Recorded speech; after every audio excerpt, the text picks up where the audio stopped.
No Soundbites Allowed is a podcast hosted by Michael Vass. The podcast focuses on providing in-depth discussions on various political and social issues. As the title suggests, the aim is to go beyond quick sound bites and explore topics in greater detail. Michael Vass, the host, engages with guests to analyze and discuss current events, policies, and political ideologies. The live stream and videos cover a wide range of subjects, including politics, economics, social issues, and more. By delving into longer, more comprehensive conversations, No Soundbites Allowed aims to provide listeners with a deeper understanding of the complexities surrounding contemporary issues. AI is listening. Shouldn't you know what AI knows? Aren't you tired of being treated like a child by major media parrots and want to be respected as an adult? There is nothing to lose and a lot to potentially gain, so check out No Soundbites Allowed on all major social media platforms.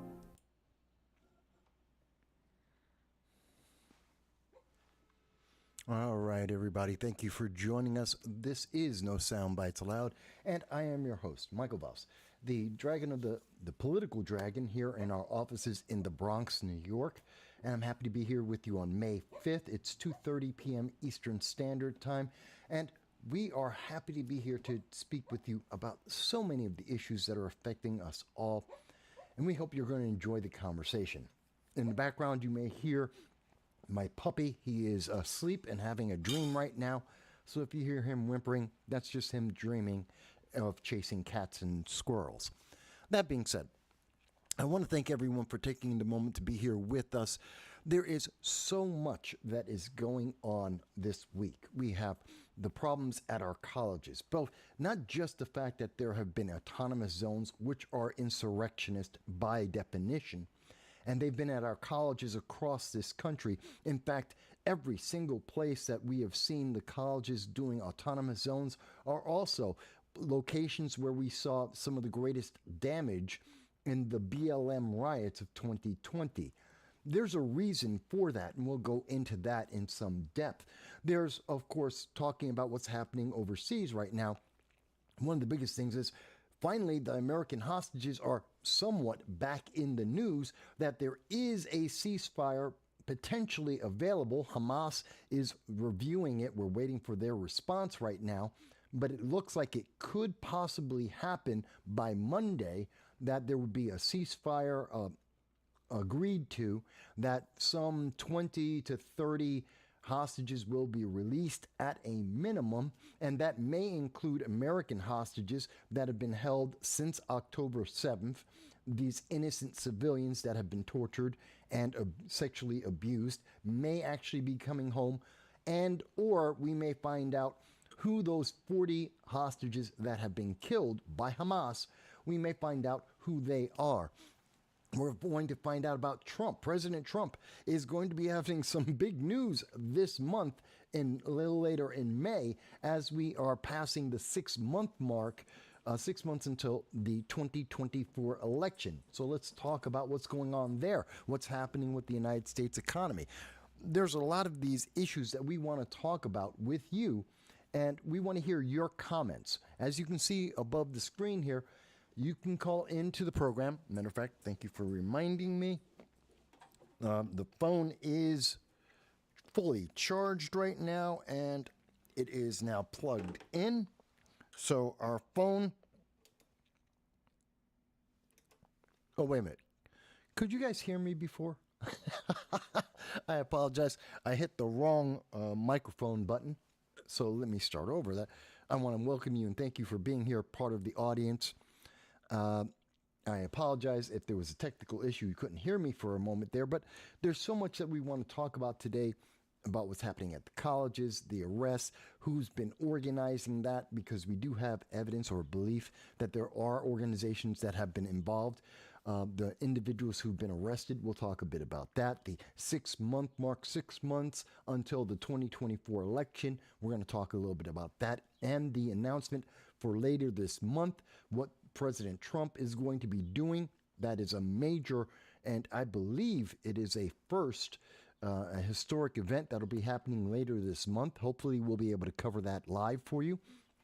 In addition, we want to talk about the American hostages and Hamas, the ceasefire that may be happening there. We're going to talk about all of that. I do see your comment. Okay, Dow says audio is fine. Okay, wasn't sure. Always good to double check. It looked like it was going through. And I see user has been banned is with us. A few people. There's also been some incidents with Russia, China, and North Korea. We'll try and cover all of that. As you can see from the comments on the screen, your chat is absolutely important and vital to the conversation that we're having today. You can reach us on YouTube, on Facebook, on Twitter, DLive, and of course Rumble as well, where we are live on all of them simulcasting, and we're happy to see that. You can also call into the program. We just plugged in our phone, and that means you can reach us at 929-715-8569 at any time during the broadcast to talk about anything that you believe is important, anything that you want to highlight. And unlike MSNBC or CNN or many other programs, we're happy to hear whatever you have to say, even if you disagree with us. I'm not a progressive. This isn't a progressive program, which means your voice is valued. And whatever your opinion is, whether you agree or disagree, as long as it's respectful, we want to hear your voice from anywhere in the world to call in and tell us what you're thinking about the issues that are affecting us all. Because we believe in the First Amendment. We believe in actual free speech, which is under direct attack. I mean, have you heard what is happening with Helldivers, with Sony, what's happening in not just in entertainment, but also what's being proposed as law right now in the United States? It's the end of the free speech. And we see many of these college graduates are celebrating that very end of free speech. It's terrifying. But we're going to try and talk about all of those things. And Dow mentions, please do, we do appreciate if you can hit the like button. It makes a difference to subscribe to help us reach more people to have these conversations. I should mention, coming up later next week, by the end of the week, we should have an interview with a United States potential candidate. It's one of the party candidates. We'll be doing an interview, one of the potential United States presidential candidate, national candidate. And we hope to have that interview for you by the end of the week. So please look forward to that. Okay. We always like to start off, for those who are new, and we welcome you. If this is the first time you're seeing our channel, we welcome you. We thank you. This is live. It's unscripted.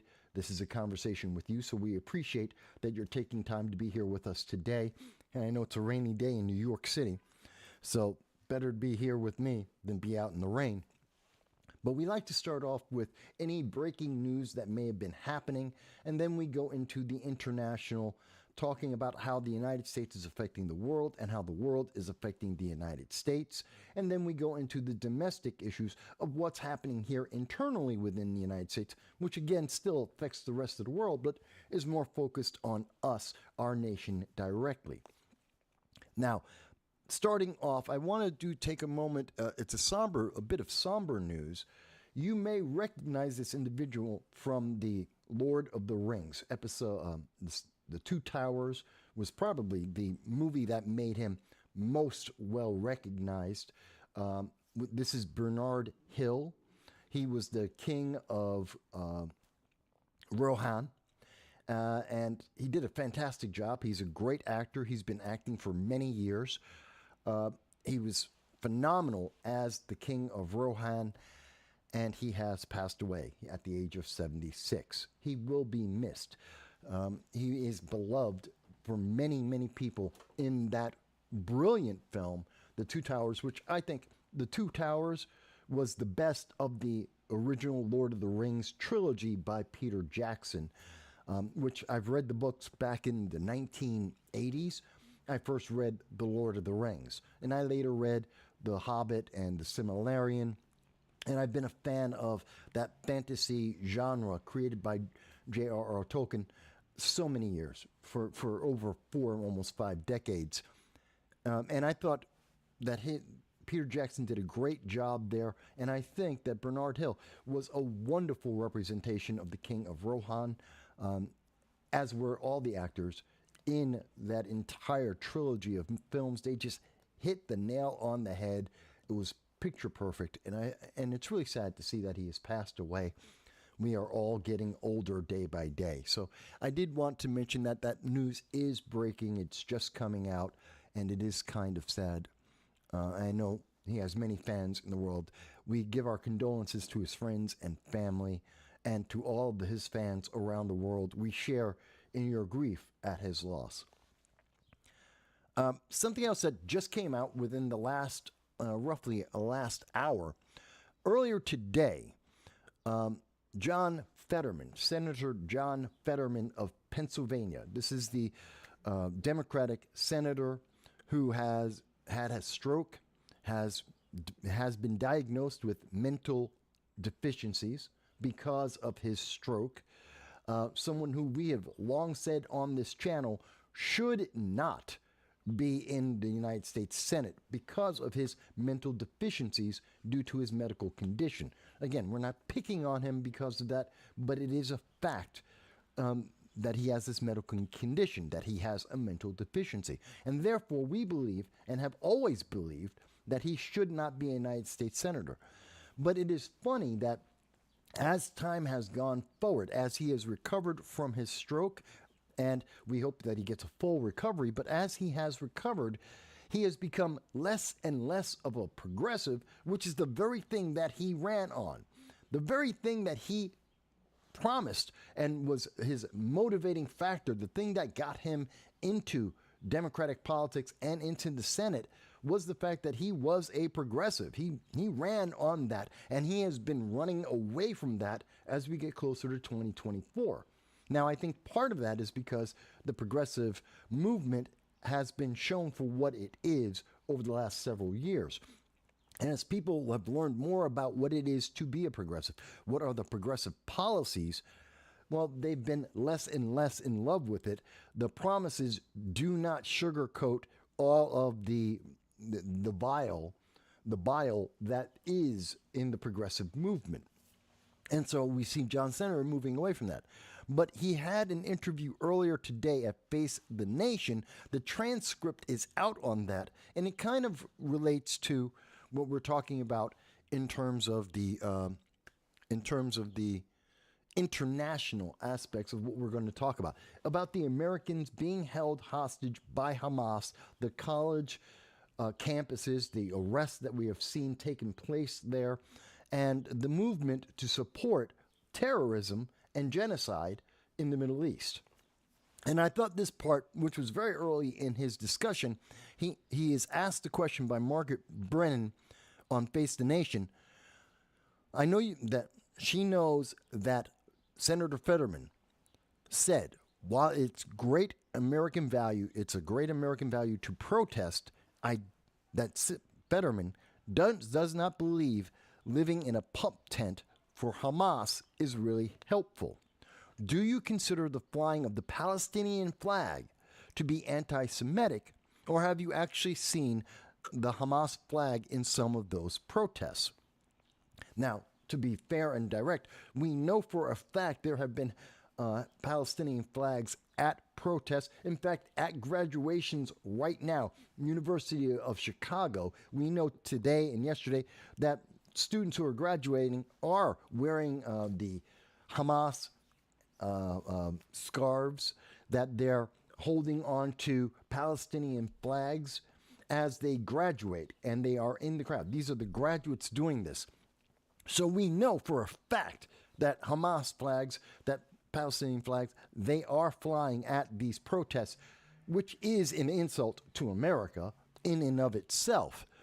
But is the Palestinian flag anti-Semitic? No, any nation's flag is a nation's flag. Although there is no nation of Palestine. There is the city of Gaza.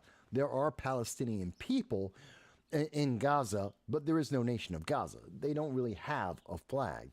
But even so, is it anti-Semitic? No. Is it anti-Semitic that they elected a known international terrorist organization? Yes. Is it, especially when that terrorist organization, Hamas, has as its founding charter and has repeatedly said for decades that they will continue to fight until they genocide an entire group of people, Israelis, Jewish individuals, anyone who does not believe what they believe in terms of religion. That's definitely anti-Semitic. There is no question about that. And they are the legally elected government of Gaza, the people of Palestine. This is who they want to represent them. This is who they put in place and have maintained in place to represent them. So it's very clear. Now, I know a lot of people don't like that because it's not friendly. It's not nice. It's not the news that they want to talk about, but it is part of the reality of the conversation. It's part of the reality of why a two-state solution can never work. You cannot have peace with a neighbor, someone who's on your border that wants to eliminate you, that wants you to cease to exist. It is not possible to have peace with that. It is not like apartheid in South Africa. It is not like any war that we have seen, any oppression we have seen around the world, because in those cases, again, even when there's bias, even when there's prejudice, even when the system is rigged, you're not looking at the groups saying the other side has to be eliminated, that they have to cease to exist on the face of the earth. That is a massive difference. Something that we hear from the colleges and the pro-Palestinian, pro-Hamas organizations like the Democratic Socialists of America, they like to gloss past that the problem is one side, Hamas, wants to genocide the other group, Israel. You cannot have peace with that. It cannot happen. And thus the two-state solution fails on its face. And we know that Israel and many countries, Saudi Arabia, many countries in the Middle East have all said that if Hamas were not to be there, there could be a two-state solution, that it is possible without terrorism. Something that needs to be emphasized and talked about, and we'll talk about it. Now, in terms of John Fetterman, again, a former progressive, a bluer than blue Democrat, his answer I thought was of interest. He says, no, he doesn't think, he goes, no, I don't think that the flag of Palestine is anti-Semitic, but I will say that these kinds of protests, the pro-Hamas protests that we have seen in over 30 colleges across America, haven't been helpful. And ironically, they are actually working against peace in the Middle East as well. What a shock that supporting terrorism does not bring about more peace in the world. This is something that Democrats seem to not want to talk about. It is an obvious fact. He goes on to say, and it's also very strange to me that now they're not actually protesting for a ceasefire, and there's been a very valid ceasefire that's been on the table now, actually for over 4 months, and Hamas has been refused to take that on. Hamas has declined to have ceasefires, which have been offered since November by Israel and other countries. The United States have pushed for that as well. Saudi Arabia, many countries have been pushing for a ceasefire for the remaining hostages, over 154 hostages held by Hamas. And Hamas has declined every single offer. This is something that no college, none of the college protests have talked about. None of the teachers at these colleges, these institutions, Harvard, Cornell University, Binghamton University, Columbia University, none of them are talking about the hostages, the ceasefire that can be had just by releasing the hostages. They don't want to talk about that. They don't want to talk about the torture.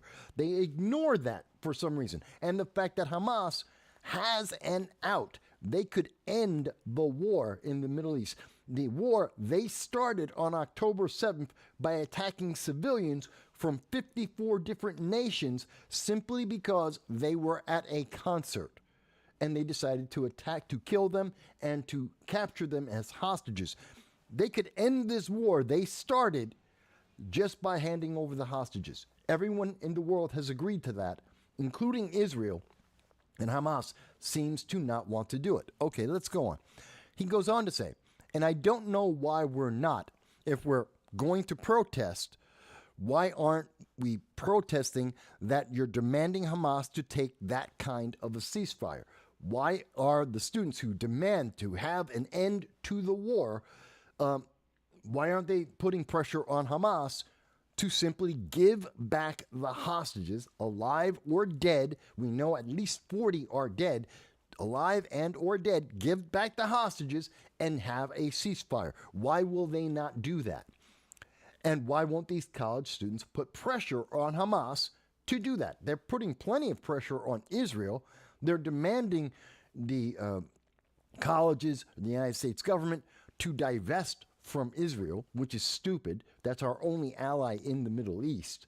We have no reason to divest from them.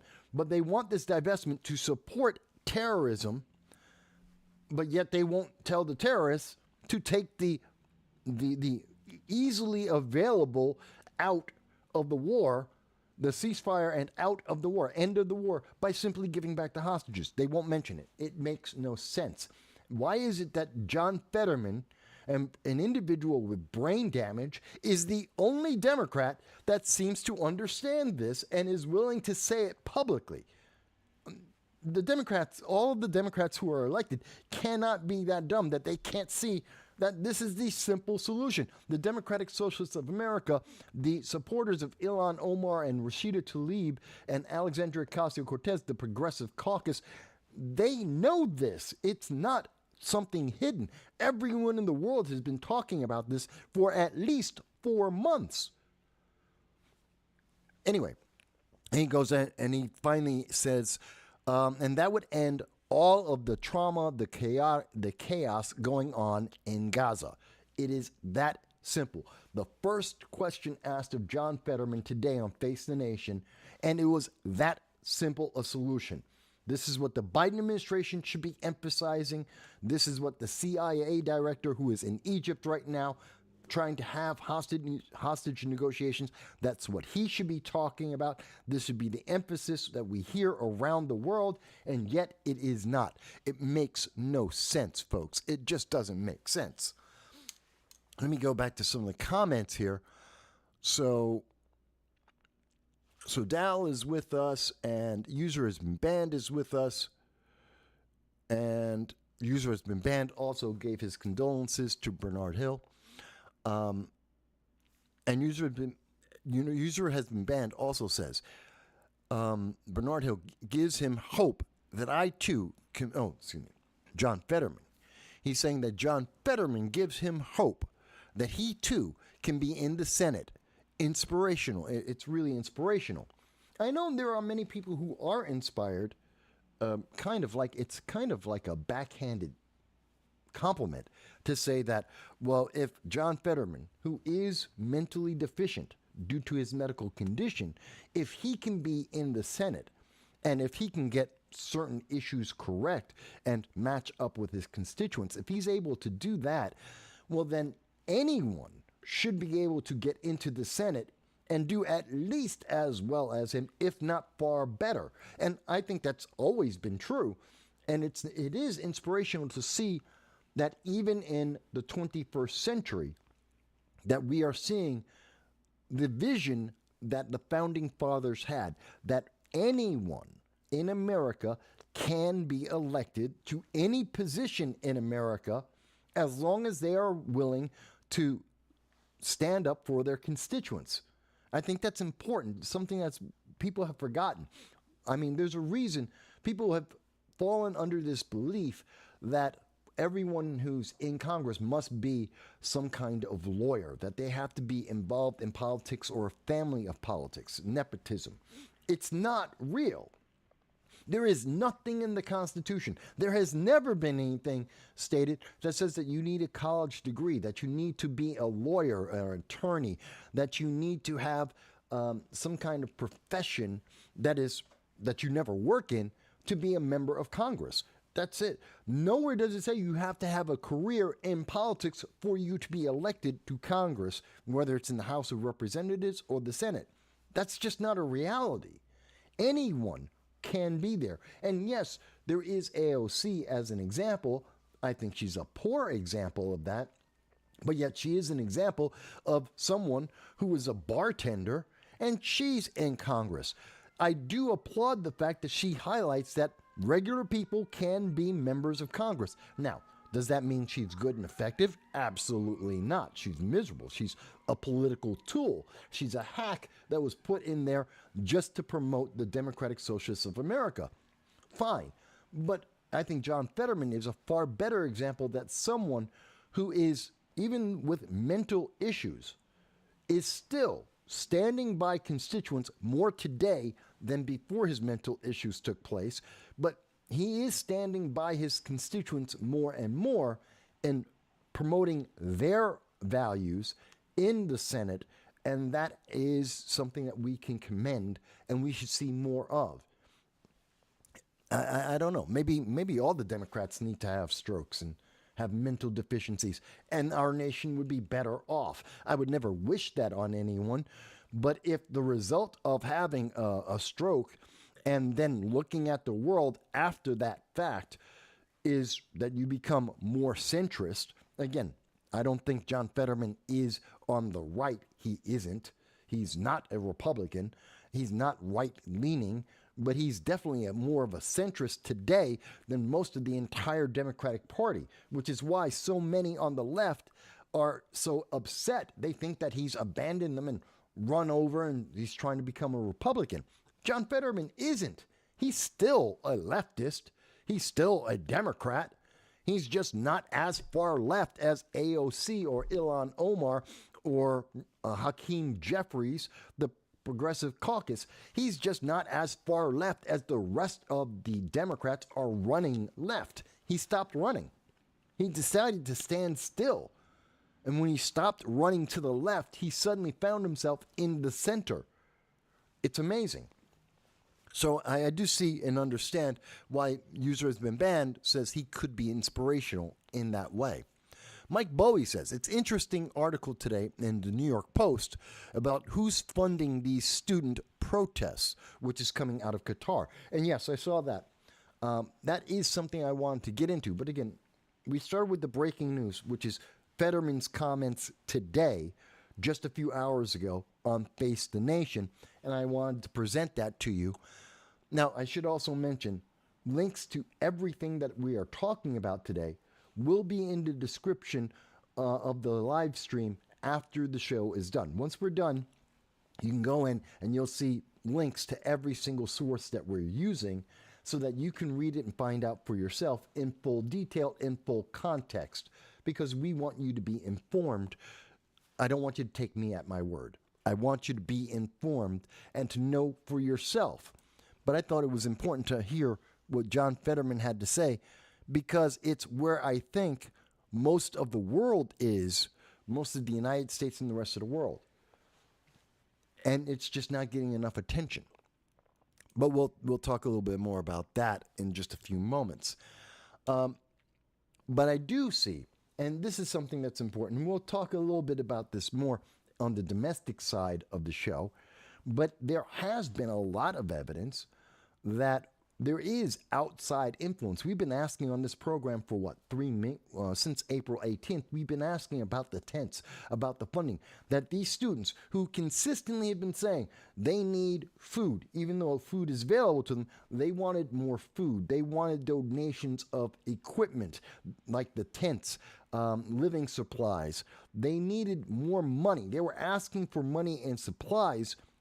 So theoretically, they were telling us, like Ilhan Omar's daughter, that they had nowhere to live, that they had no money. Mind you, they're going to schools with $60,000, $70,000, $90,000, $100,000 a year tuition.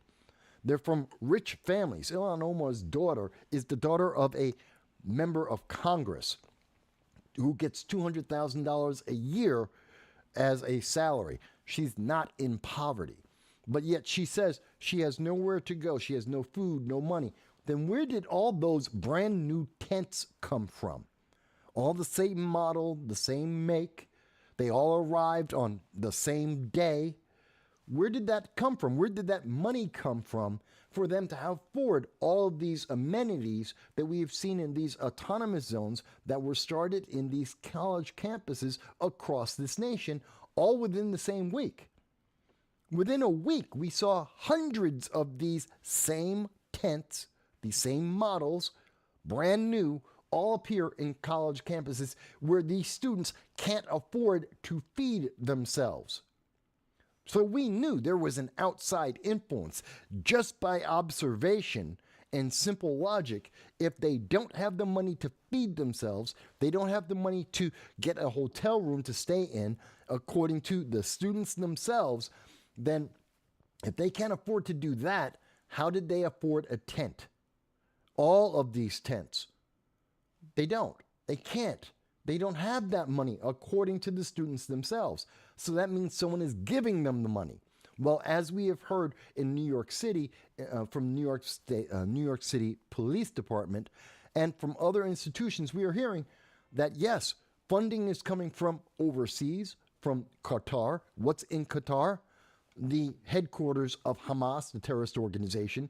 What is Hamas? A puppet for Iran. The Iran Revolutionary Guard are supporters of Hamas and terrorism around the world. They get $100 million a year from Iran every year just for that, separate of the humanitarian aid that is coming from the Biden-Harris administration, millions of dollars. In fact, they were just trying to authorize another $9 billion of your tax money to go to Hamas. That's in the most recent funding that's been out there. But before they had that, they've been getting money from Iran, running it through Hamas, through Qatar, and now we know it's going to Harvard and to many of the other colleges around this nation. That's where those tents were coming from. They're coming from organizations like the Democratic Socialists of America and the Progressive Leaders of Tomorrow. These organizations that are socialist organizations trying to destroy the American Constitution. They've said so themselves. This is not new information. I'm not interpreting them. They have said it is part of their charter. We've heard AOC, Ilhan Omar, Anna Presley, Cori Bush. They've all said that they want to remove the Constitution, the amendments, and rewrite the Constitution of the United States and make it more socialist. They've told us this to their face, to our faces. So we know this is what's happening. We know that this is the outside influence, and we have seen in complex, as these campuses are getting arrested, we're seeing more and more arrests, we're seeing them shut down, we're finding out more of these organizations exist, and we're finding that somewhere between 40 to 60% of all individuals who have been arrested they're not students at these colleges. They have nothing to do with the college. They're just outside agitators. They're from groups like the Democratic Socialists of America, Progressive Leaders of Tomorrow. They're from the pro-far left organizations that have come from different states and sometimes even different countries to come into these colleges to try and make it look like there is a large outpouring of support when it really doesn't exist. And you should ask the question, why? 40 to 60%, depending on each campus, are outsiders with money coming from overseas to try and change the future of America. That should trouble people. So yes, I did see that, Mike Bowie, and we are going to be talking a little bit about that. Give me a moment. User has been banned says, sometimes it takes tragedy to get people to see things clearly, in reference to John Fetterman and the way he's been changing his position. I think it's partially because his having to deal with this life-changing event, having a stroke, looking at the world from after having that event, and the fact that he has seen all of the progressive policies fail, and listening to his constituents and finally, a bit of his own self-preservation. If he wants to remain a senator, he has to appeal to his constituents. So put all of those factors together, and I think you're right. It is all of that together that is motivating him to, again, he's not running to the right. He's not becoming a Republican. He's just not running further left with the rest of the Democratic Party. And that is why he's in such stark contrast to the rest of the Democrats. They keep going further and further left. You can never be progressive enough. You can never be socialist enough. But the moment you stop moving further and further left, trying to be progressive enough, socialist enough, when you finally stop moving, you suddenly find yourself in the center, more towards centrist America, and to the right. And therefore, they label you as some kind of traitor and bad guy because they want you to keep being more socialist. It's the reality we're seeing across America. Let me go on. User has been banned. Further states, the fact that they're all over the place holding the same signs, chanting the same thing, would also lead you to believe that it is organized. Absolutely. He goes on to say, and I saw where they had a projector projecting on a building face. That's really expensive equipment to bring out in the thousands of dollars. You are correct. This is absolutely true. And we know this. We know these things are true. So where's the money coming from? Something that the mainstream news media, since April 18th, they have not talked about this. They have not wanted to address. Where's the money coming from? Where's the organization, the logistics that is necessary to get these tents, this equipment, projectors, signs, to get all of this done? Who's organizing that? If this is just a couple of students on each campus, they're not connected to each other. They're not having these kinds of intense, in-depth conversations and transfers of money between Harvard and Binghamton University and UCLA. No, someone else is doing that, which means someone else is in control. These students are just puppets, useful idiots, sometimes they're called. And that should trouble our nation because this is our future. But before we get into that, I did also want to address there was one other item of somewhat breaking news. It happened last night that an individual drove into the White House complex. He drove into one of the barricades, and this is reported by NBC News. The Secret Service are investigating this as we speak, but we found out that this individual, we don't know who this is. Now, because we haven't heard about the driver's race, we haven't learned anything else about them. All we know is that it's a driver, has led me to believe, and I could be wrong on this, but generally speaking, when we see NBC News, the mainstream news media, when they don't refer to someone's color, when they don't refer to their race and their ethnic background, it tends to be a black driver or a black individual that committed the crime. Almost always. If this was a white Republican, we would already know that this was a white Republican. We'd know their name, their age, the town that they lived in. We'd already know that by now. But we don't know that, which means the news media that do know this are not telling anyone because it is not part of the investigation by the Secret Service to know that this individual is white, black, Asian, Hispanic, whether they're an American citizen or a foreigner, to know whether this, now to find out whether or not that person is Republican or Democrat or progressive or something else. Well, that would take some investigation, but that would mean that individual, their identity would have to be revealed. We would imagine that by this time, it doesn't take that long. It's not like there's never been someone who's died in a car accident before, and the news media within an hour can find out who that person is and report it.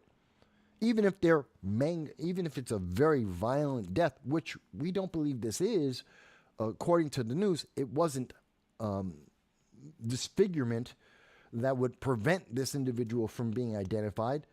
We don't know that we presume they were carrying ID.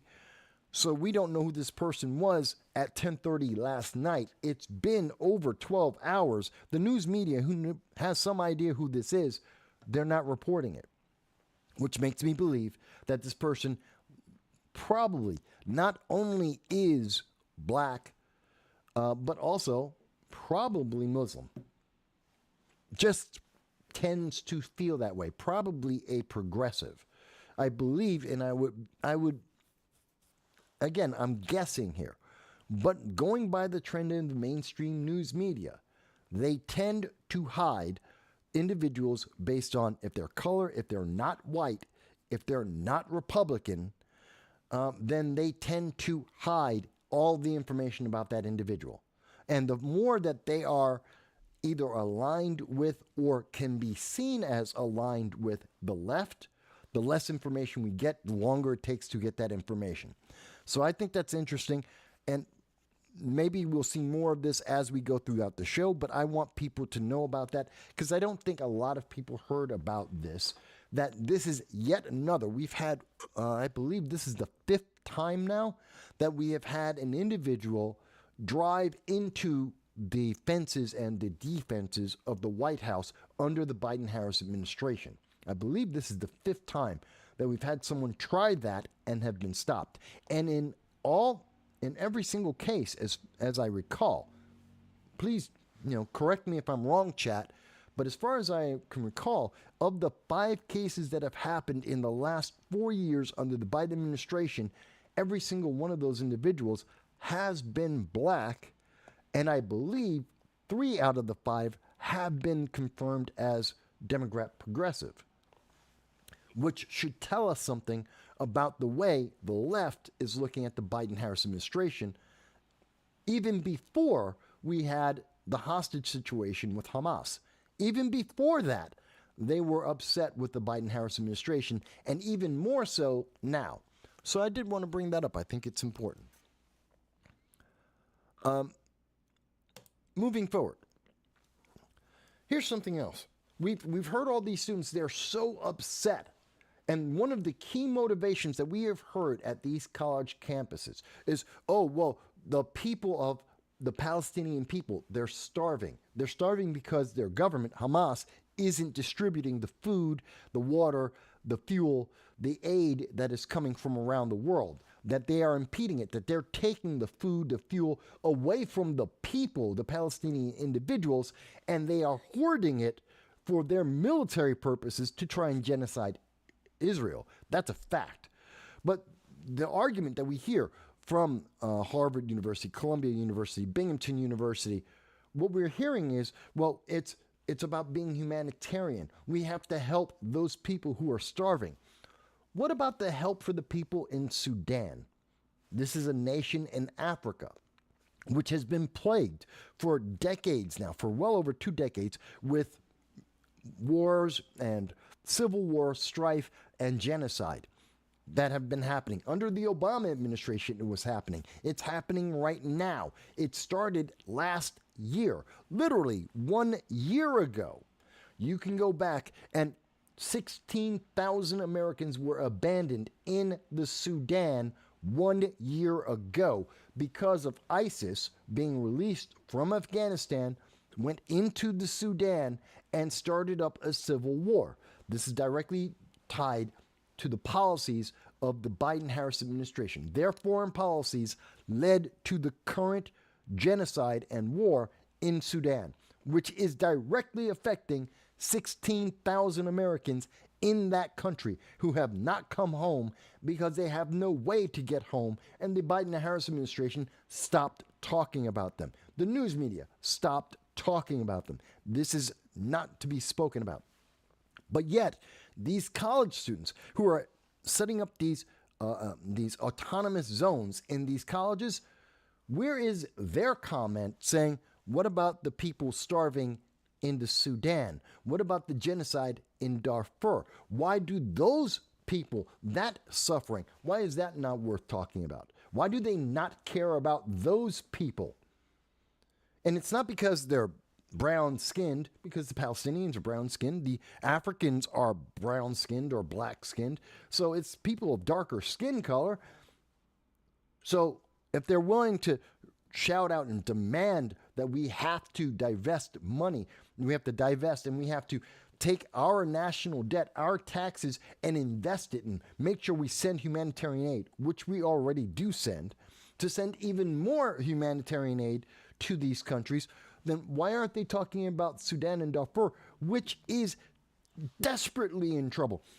The people in Palestine are living better lives than the people in Darfur. That is a fact. You can't, it's very difficult to try and judge one crisis versus another crisis.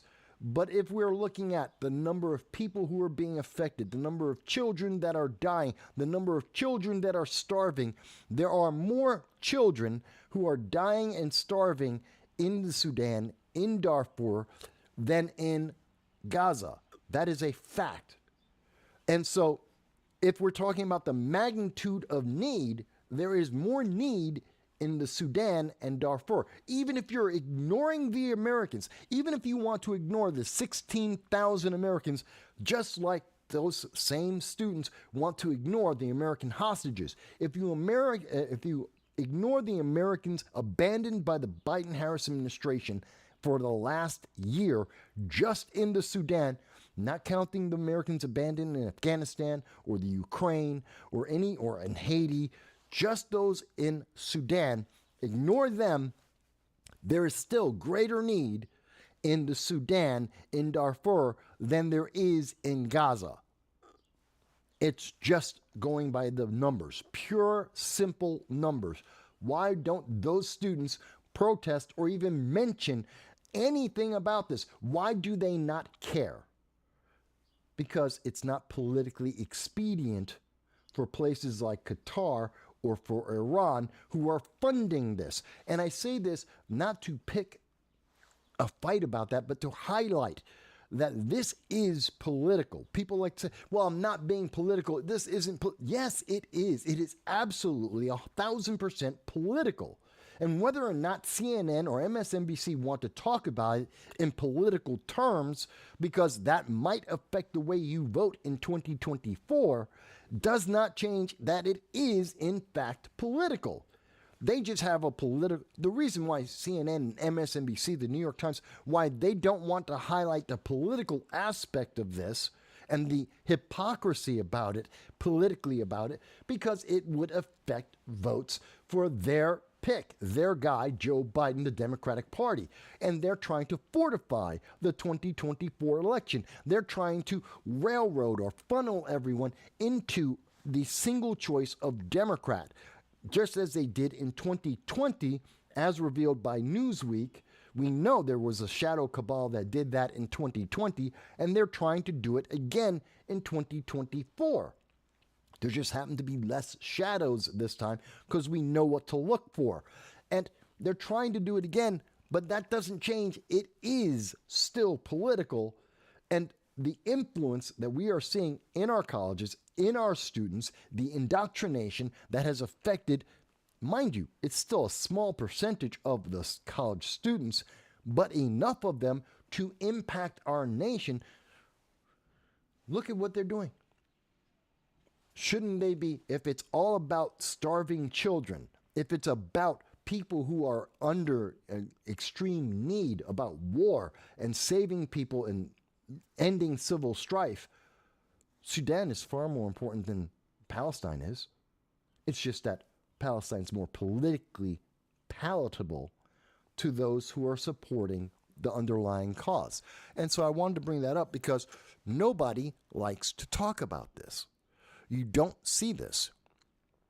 And as Mike Bowie says, because these protests are anti-Israel, not pro-Palestine. That's correct. I mean, as we say on this channel all the time, these are pro-Hamas protests. They're not about the Palestinian people. This is about the government, the political movement. They don't like Israel. They want to harm Israel. They want to support terrorism, which is Hamas. And I know there's lots of people go, but Mike, we're not trying to support Hamas. Yes, you are. There is no way to avoid that. The government elected by the Palestinian people is Hamas. The money and aid, humanitarian aid, that is being sent into Gaza, there is always some percentage, usually 30 to 50% of it, is going through Hamas, which is being siphoned off from the people. We know that there has been more than enough food that has been sent into Palestine, into Gaza, from around the world, not just the United States. Everyone likes to think it's just the United States. No, there's Europe involved as well. There's the Middle East as well. There are other nations in the world who are sending food and humanitarian aid besides the United States. And we combined the global input of food and water into Gaza exceeds the number of people in Gaza. They could and should be fed. They should not be starving right now. And the fact that there are people who are starving right now is because Hamas is intercepting that food, that water, that fuel, and they are diverting it to a future military conflict that they guarantee will happen because that is their ultimate goal. They said it on October 10th to the world that they will continue to fight until Israel ceases to exist, that people with a different religious ideology cease to exist. This is their charter. These are their words. This is ultimately what every single person who is supporting Palestine and having these pro-Palestine conflicts, that is what you are ultimately supporting. Genocide and terrorism. There is no way to escape that. And I know they don't like hearing that, and they try to drown it out, and they try and say you just don't understand because they don't want to address that absolute reality that at the end of the day, no matter how you want to try and argue it, this is the reality that is happening. I don't care what their intention is. The reality at the end of the day is you are funding terrorism. You are supporting and enabling more terrorism that is focused on genocide. We need to make this clear. As a nation and as a world, we have to make that clear. We should not be building a port just so that we can enrich Hamas and enable them to be able to better fight a genocide against any other nation. I don't know. Maybe it's me. Maybe it's me. But we need to have these conversations. And I think the hypocrisy, when we see this, when it's put in front of us and you can see this, that the violence shuts crucial aid corridor to Sudan, there isn't a single college student, a single organization that is saying that they want to protect the kids that are saying this. That's hypocritical of them. And I just wanted to point that out because I know most people don't even follow Sudan. They don't know where Darfur is or where Sudan is. In the meantime, we are also seeing on the international aspect, Joe Biden is busy continuing to be Joe Biden. And yes, he's had many, many gaffes, and this has been characterized as a gaffe. This was a mistake. It was bad. He worded this poorly, that he looked at our allies, Japan and India, and he said that they are xenophobes. He insulted these nations. This is worse than what happened with Kamala Harris wiping her hand when she went to South Korea and was talking to the South Korean President, Moon, and wiped her hand after shaking his hand. A huge insult to the Korean people, a huge insult throughout Southeast Asia, and that did not help relations in the United States. That added tensions and problems for us, especially as we see China taking advantage of the weakness of the Biden-Harris administration and using that weakness to try and take over. They promised, they guaranteed they are going to take Taiwan by force. And in doing so, they have been threatening the Philippines, actively pressuring the Philippines and attacking the Philippines, their military and private vessels with water cannons. We see that actively going on right now. We are literally on the edge of a war in Southeast Asia between China and the Philippines, which inevitably will also include South Korea and Japan. It's the reason why Japan started building the first military that they have ever had since 1945. Even though they have a contract, a treaty with the United States, one of the oldest treaties in the world that has never been changed since the day it was signed, that says that the United States will always absolutely support Japan no matter what, whether they are right or wrong. If Japan is in a conflict, by treaty, the United States guarantees we will take their side and defend Japan no matter what. Even if they are wrong, according to the treaty, we will defend Japan at all times. And this is one of the reasons that we have a Marine Corps base on Japan, Okinawa. And here's the thing. With that Marine Corps base, with that ironclad treaty, under the Biden-Harris administration, they still are so afraid that Biden will not support his allies as he did. He did not support Americans in Afghanistan, in Ukraine, in Sudan, in Haiti. They have been guaranteed he will do nothing. If he won't help Americans, there's no reason to believe he would help any other ally. And therefore, they're building their own army. And now here he goes, adding insult to this 2 days ago, when Joe Biden decided to say, and I want to get the quote here correct. Joe Biden says, and they're talking about speaking predominantly to an Asian American audience at a campaign fundraising event. This is what Joe Biden thinks will get him extra donations and extra votes.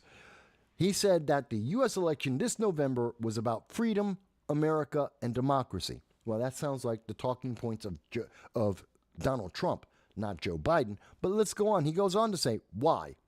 Because we welcome immigrants. No, that's illegal aliens. That's an open border. And illegal aliens don't have authorization. They're not immigrants. But let's go on.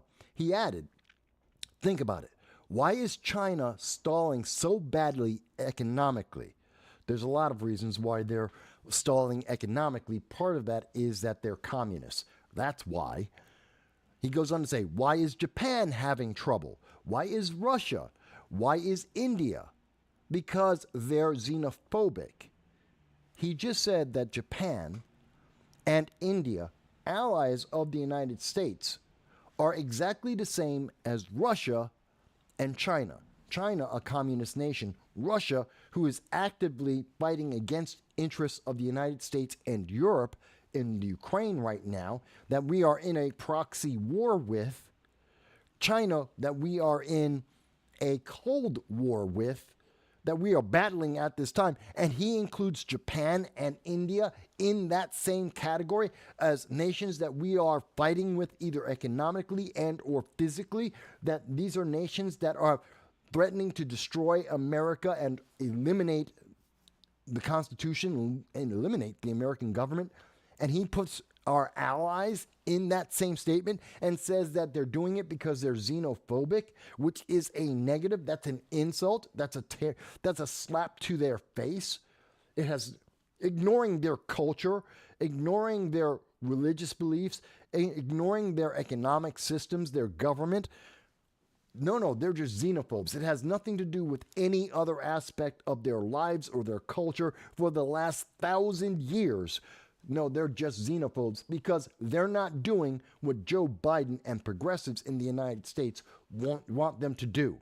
Because they're not opening up their borders like Europe, allowing anyone and everyone into their nation, including terrorists, like we have in America, where 179 terrorists entered the United States, 173 terrorists entered the United States last year in 2023.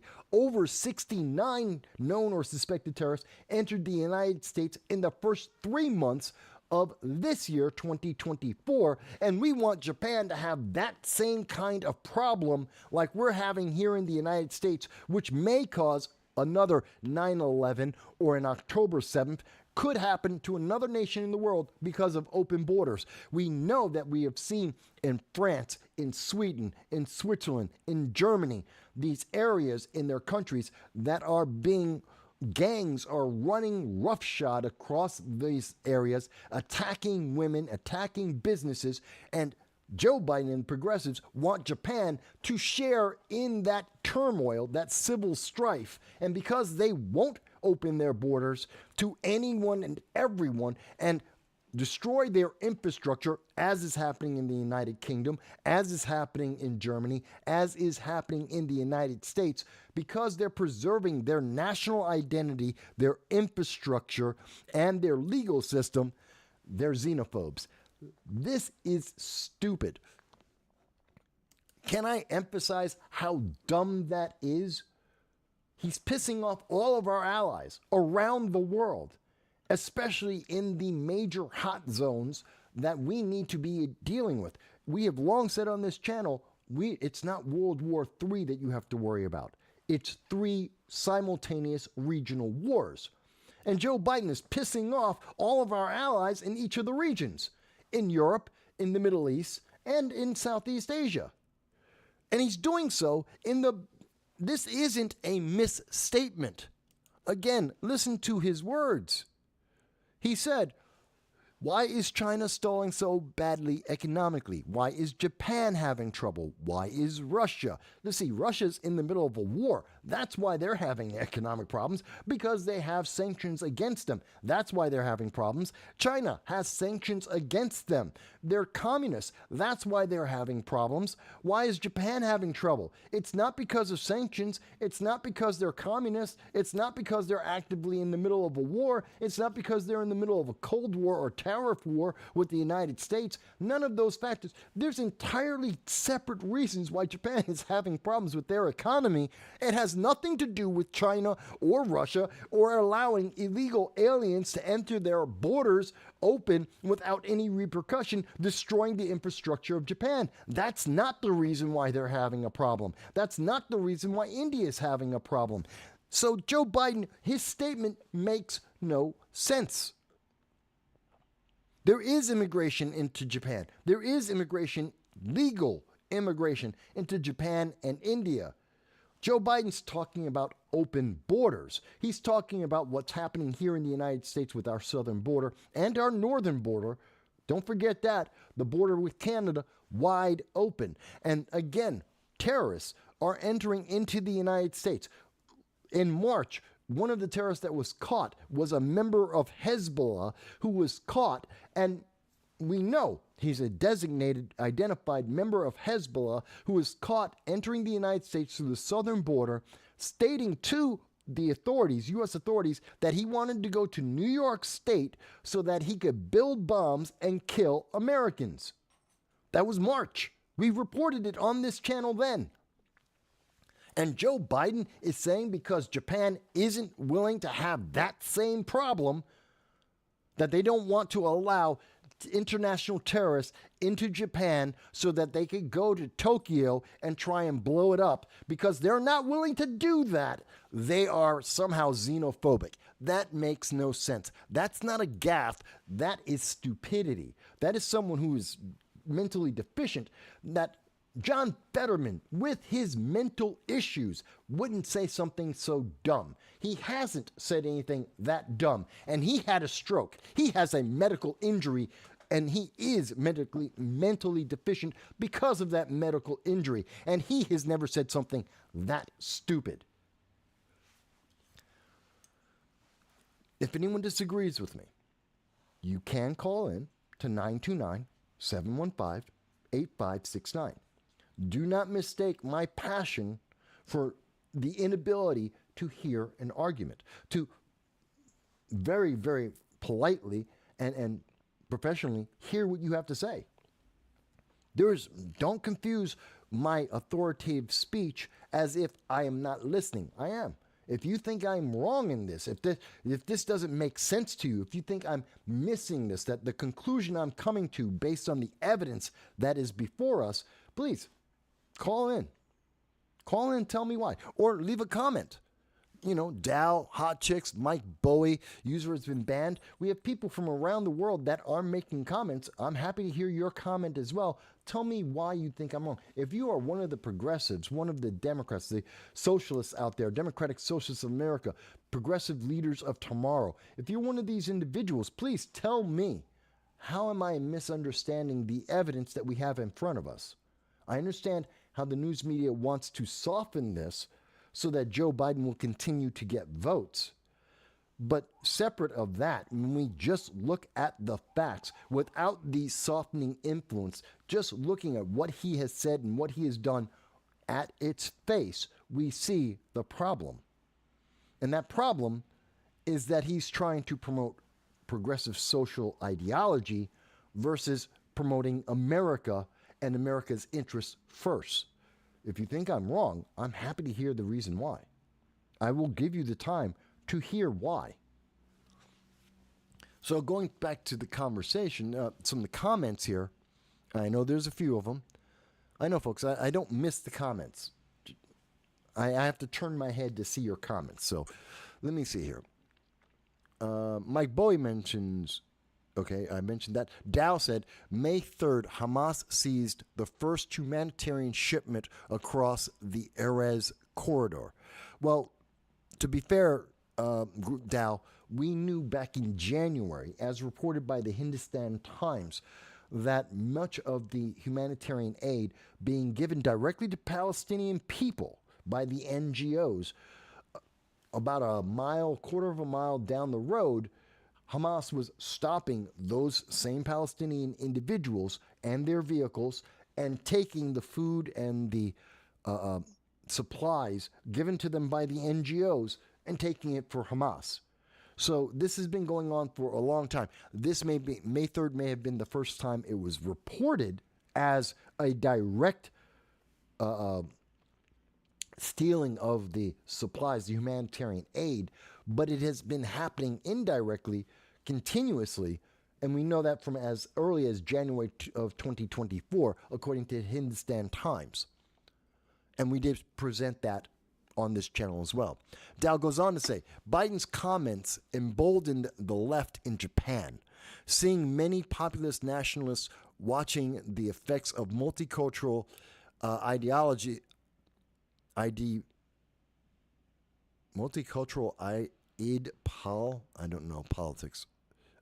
politics, I guess you mean, and the pushback against all immigration. Well, the Biden administration, Kamala, Joe Biden, the institutions at our colleges, AOC, the Progressive Caucus, Hakeem Jeffries, they have been very clear in what they believe is a requirement that if you are a Democrat, you have to agree to all of their extremist ideology. And that extremist ideology endangers our nation, individuals around the world, and every country that has adopted this ideology, this progressive ideology and mandates, and they've opened their borders. We've seen this, again, I'm pointing to Europe. They did it, and the United States have done it. We've seen this in every nation that opened their borders with this open border policy and just let in a flood of immigrants illegally into their nations and treating them, giving them housing, giving them food, treating them as anything but criminals. Well, what has been the result? Again, looking around the world, we've seen increased violence, increased physical attacks, especially against women. We've seen increase in costs in infrastructure, more inflation, and more pressure on each country's economy and society. We've seen no benefit. Why would anyone who hasn't done what Europe did, who hasn't done what the United States under the Biden-Harris administration, anyone who hasn't done this progressive ideology, why would they take it? So I don't blame Japan or India for following their country's laws. It's not like we don't have laws. We're not following the law here in the United States. Our law is very clear. We're not following that law. We have people who are choosing governors and cities, mayors, and colleges, institutions that are choosing to not follow the law, to break the law that already exists. And this is why we have the cultural breakdown. This is why we have the infrastructure breakdown. And we're inviting our fellow allies around the world to also have that same problem. Why? Why would it, looking at the example of what we've seen in multiple countries, why there's been no country that has benefited from this? None. Not one country that has taken on this open borders policy has had a benefit because of it. So why would any country decide to jump on board? It makes no sense. So I agree with you there. Mike Bowie says, Biden needs to hire more walkers. I'm not sure what you mean by that, Mike. He needs more walkers. I'm not sure what you mean by that. You have walkers in quotes. So I'm not sure what you mean by that reference. Dow goes on to say the nationalists in Japan are highlighting problems currently they are having with the inflation of Kurds. I think you mean immigration of Kurds within the borders of Japan. Well, most countries are having immigration. Again, legal migration, I have no problem with. Let's be very clear about that. The only problem I have is illegal immigration, which is emphasized and magnified by open borders. Because there is such a thing as a border. And there are immigration laws in every nation in the world. And 129 nations in the world have walls. So there's a reason for all of that. And we should be abiding by those reasons. Hot Chicks is with us. Hello, Hot Chicks. Good to see you there. And Happy Life is with us. Hello, Happy Life. Glad to see you there. Sorry for the delay in saying hello to you both. Dow says, in Japan, I'm communicating with some who are pointing out that the pandering to open borders in Japan is creating a backlash against Western policy, throwing into question the benefit of being allies. Well, there's already been a question of being our allies. The reason why Japan, without notification, in 2022, when they decided to start building their first army ever, they didn't notify the United States. They told the world that they were building a military first. Then 2 weeks after that, Joe Biden said, hey, this is a great idea. I'm so happy you're doing it. They didn't ask for permission. They did it. They didn't ask about the treaty and how it would impact the treaty. They did it. And then Joe Biden, to save face, said, oh, no, I'm absolutely 100% behind this idea. I'm glad that Japan is doing this. He had no idea. He had nothing else to say except it was a good idea because he had no choice. So the division between Japan, our ally in a major ally in Southeast Asia, has been weakening, especially under the Biden-Harris administration. And we see the evidence of that. That as America has become more and more progressive, Japan said no. They're not going in line, and they don't trust a more progressive America. The less America is about the Constitution and about the freedoms guaranteed by the Constitution, the less trust we have amongst our allies. If there is anyone in the world who disagrees with me on that, if there is any politician in America that thinks that I am wrong, I will give you as much time as you need. I am not CNN. I am not MSNBC. I am not Fox News. You're not limited to 3 minutes, nor are you limited to 15.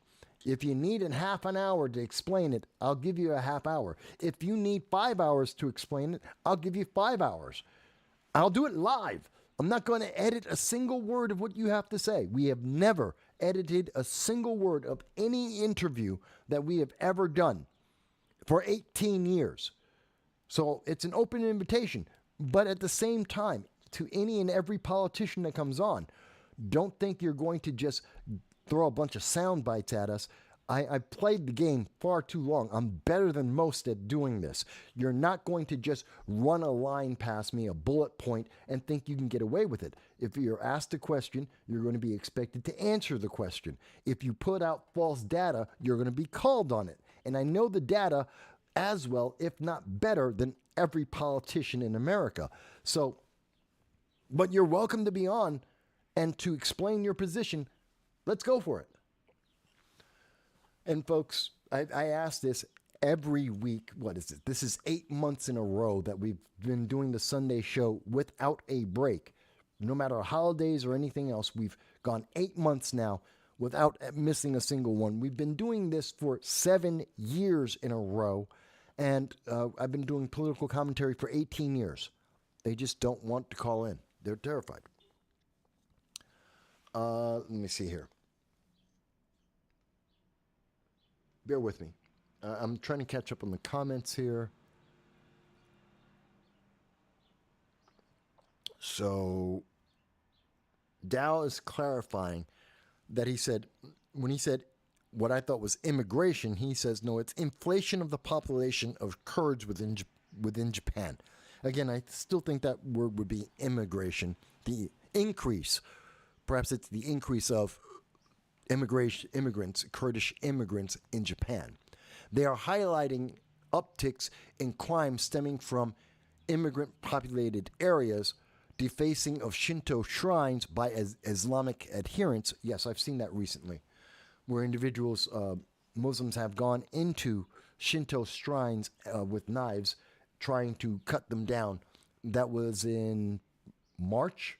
That there was international news about that recently happening. People can double check me on that, but I believe it was March that there was an internationally reported incident of that happening. And that's something we've seen across the world. I mean, very similar to what we've seen. Although not usually with the Kurds, but we have seen this happen before.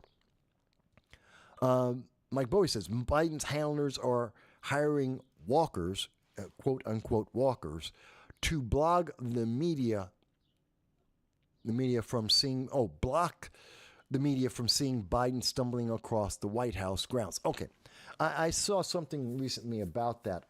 Ben Garrison, who is a political cartoonist.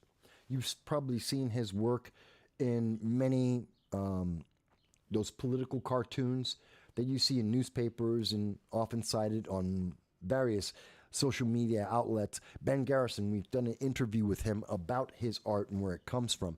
I think he did one recently about Joe Biden being surrounded by Secret Service and various aides with various bags and such to block the view of Joe Biden because he's theoretically walking with a walker. I've heard about that. I don't know much about it. Here's the thing. I honestly don't care if Joe Biden walks with a walker or not. The United States had a president who was in a wheelchair. Mind you, he hid that from the American people as much as possible, but we had a president who was in a wheelchair. That isn't the problem.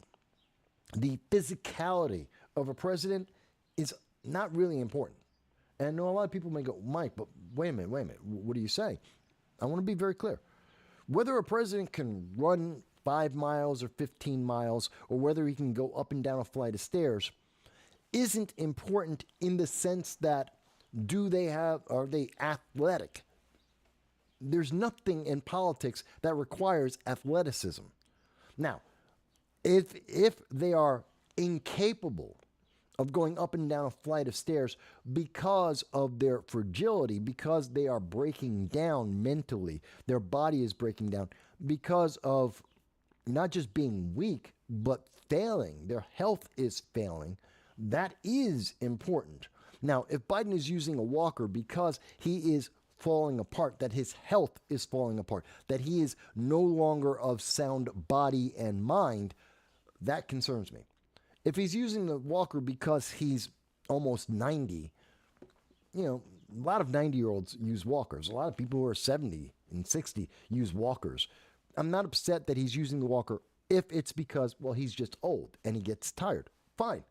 But if it's because he is falling apart, that he is no longer of sound mind and body, even for his age, that's where the concern is. And I believe that that's realistic. that he is no longer of sound mind and body. And there is a growing consensus of Americans, including Democrats, that have that same belief, which is why Joe Biden loses even in polling amongst Democrats. We've seen it for well over 2 years now. Democrats don't want Joe Biden. The only people who want Joe Biden are institutions like the news media, like the colleges, and like the elite echelon of the Democratic Party, because they want to maintain power. It's not about Joe Biden, it's about the power that he wields and using him to wield it. And that is the troubling part, I think.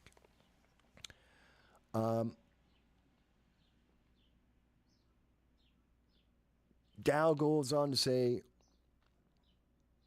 changes to Japanese law to protect Kurdish culture within Japan is creating a two-tier system of law. Well, that's problematic. And again, that's part of the progressive ideology. Change the system to allow their ideology. Their ideology is more important than the laws that already exist. And I disagree with that completely. I always have. So we can start to see some of the problems here. By the way, I should take a moment. We're about an hour and a half in. If you have watched the program so far and you're looking at the comment, you're listening to the commentary, you're seeing some of the sources that we are presenting for you, please take the time to give us a like, a share. Most of all, please subscribe, especially if it's on Rumble or YouTube. But like, share, and subscribe this so that more people can hear this around the world and we can have this conversation. Again, whether you agree or disagree, this is an expression of the First Amendment, of free speech, something that is severely in danger at this time. And we're going to be talking about that. Free speech is being shut down in our video games. It's being shut down in our entertainment. We have members of Congress who are trying to shut down free speech in education. This is why it's so important that we try to maintain free speech, even if you disagree. As long as you agree that the sources we're using internationally credible sources, that we are going through the facts to try and understand the consequences, to try and understand what's going to happen next. To understand the past is to understand the potential of the future. And if you can agree with that, please give us a like, a share, and subscribe. That's all we ask for. And if you got an extra $1.50 a month, please join our Patreon, because this isn't cheap. Hell, that's why Disney's shutting down the ABC News department, because news departments are expensive. It's hard. It costs money to do the work, to go to the events, to read the news around the world, to understand and to convey this to you, to maintain the studio, to provide this for you. It ain't cheap. And it's not like it's entertainment. But I can tell you this, I'm more entertaining than the Marvels. I'm more entertaining than She-Hulk. The $1.50 you spend with us, as opposed to the, $17, $20 you're spending on Netflix and Disney Plus for indoctrination, I think you'd do better with me. But anyway, that being said, I also wanted to go on. We're still talking internationally. I think it's also important to understand that we are losing. Not only do we have a problem with our allies in Japan, we have a problem with France. And I know I don't have a high opinion of the French, as I've stated on this channel many, many times before. I'm not a big fan of France. But we do know, and this is from Newsweek, from the 2nd of this month, that France is trying to convince the Ukraine to try and side with China to try and use NATO troops, which means United States troops, to go into and fight in the Ukraine. Now, this is very important. Most people in America don't realize 75 to 80% of all of the troops in NATO are United States troops. They're U.S. military. We comprise the overwhelming majority of all of those troops that go wherever NATO goes. They're American, almost always. And so when we hear Emmanuel Macron, the French president, as he is saying that he wants to get NATO troops into the Ukraine, which he's been saying now for about a month. He has directly said that he wants to have a way to get NATO troops to fight on the ground against Russia in the Ukraine, which would escalate that war. This is a means to escalate the conflict. Oops, my camera went dead. Bear with me as my camera is dead. Got to bring it back up. Whoops. All right. Bear with me a second, folks. My camera went dead for a second there. So I'm going to try and fix that. Bear with me. Technical issues. See, this is why I need $1.50. Technical issues.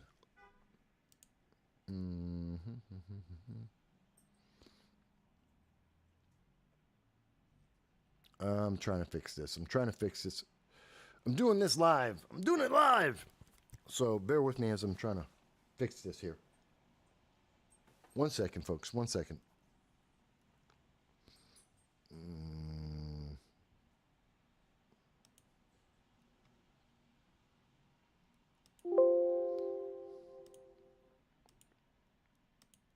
There we go.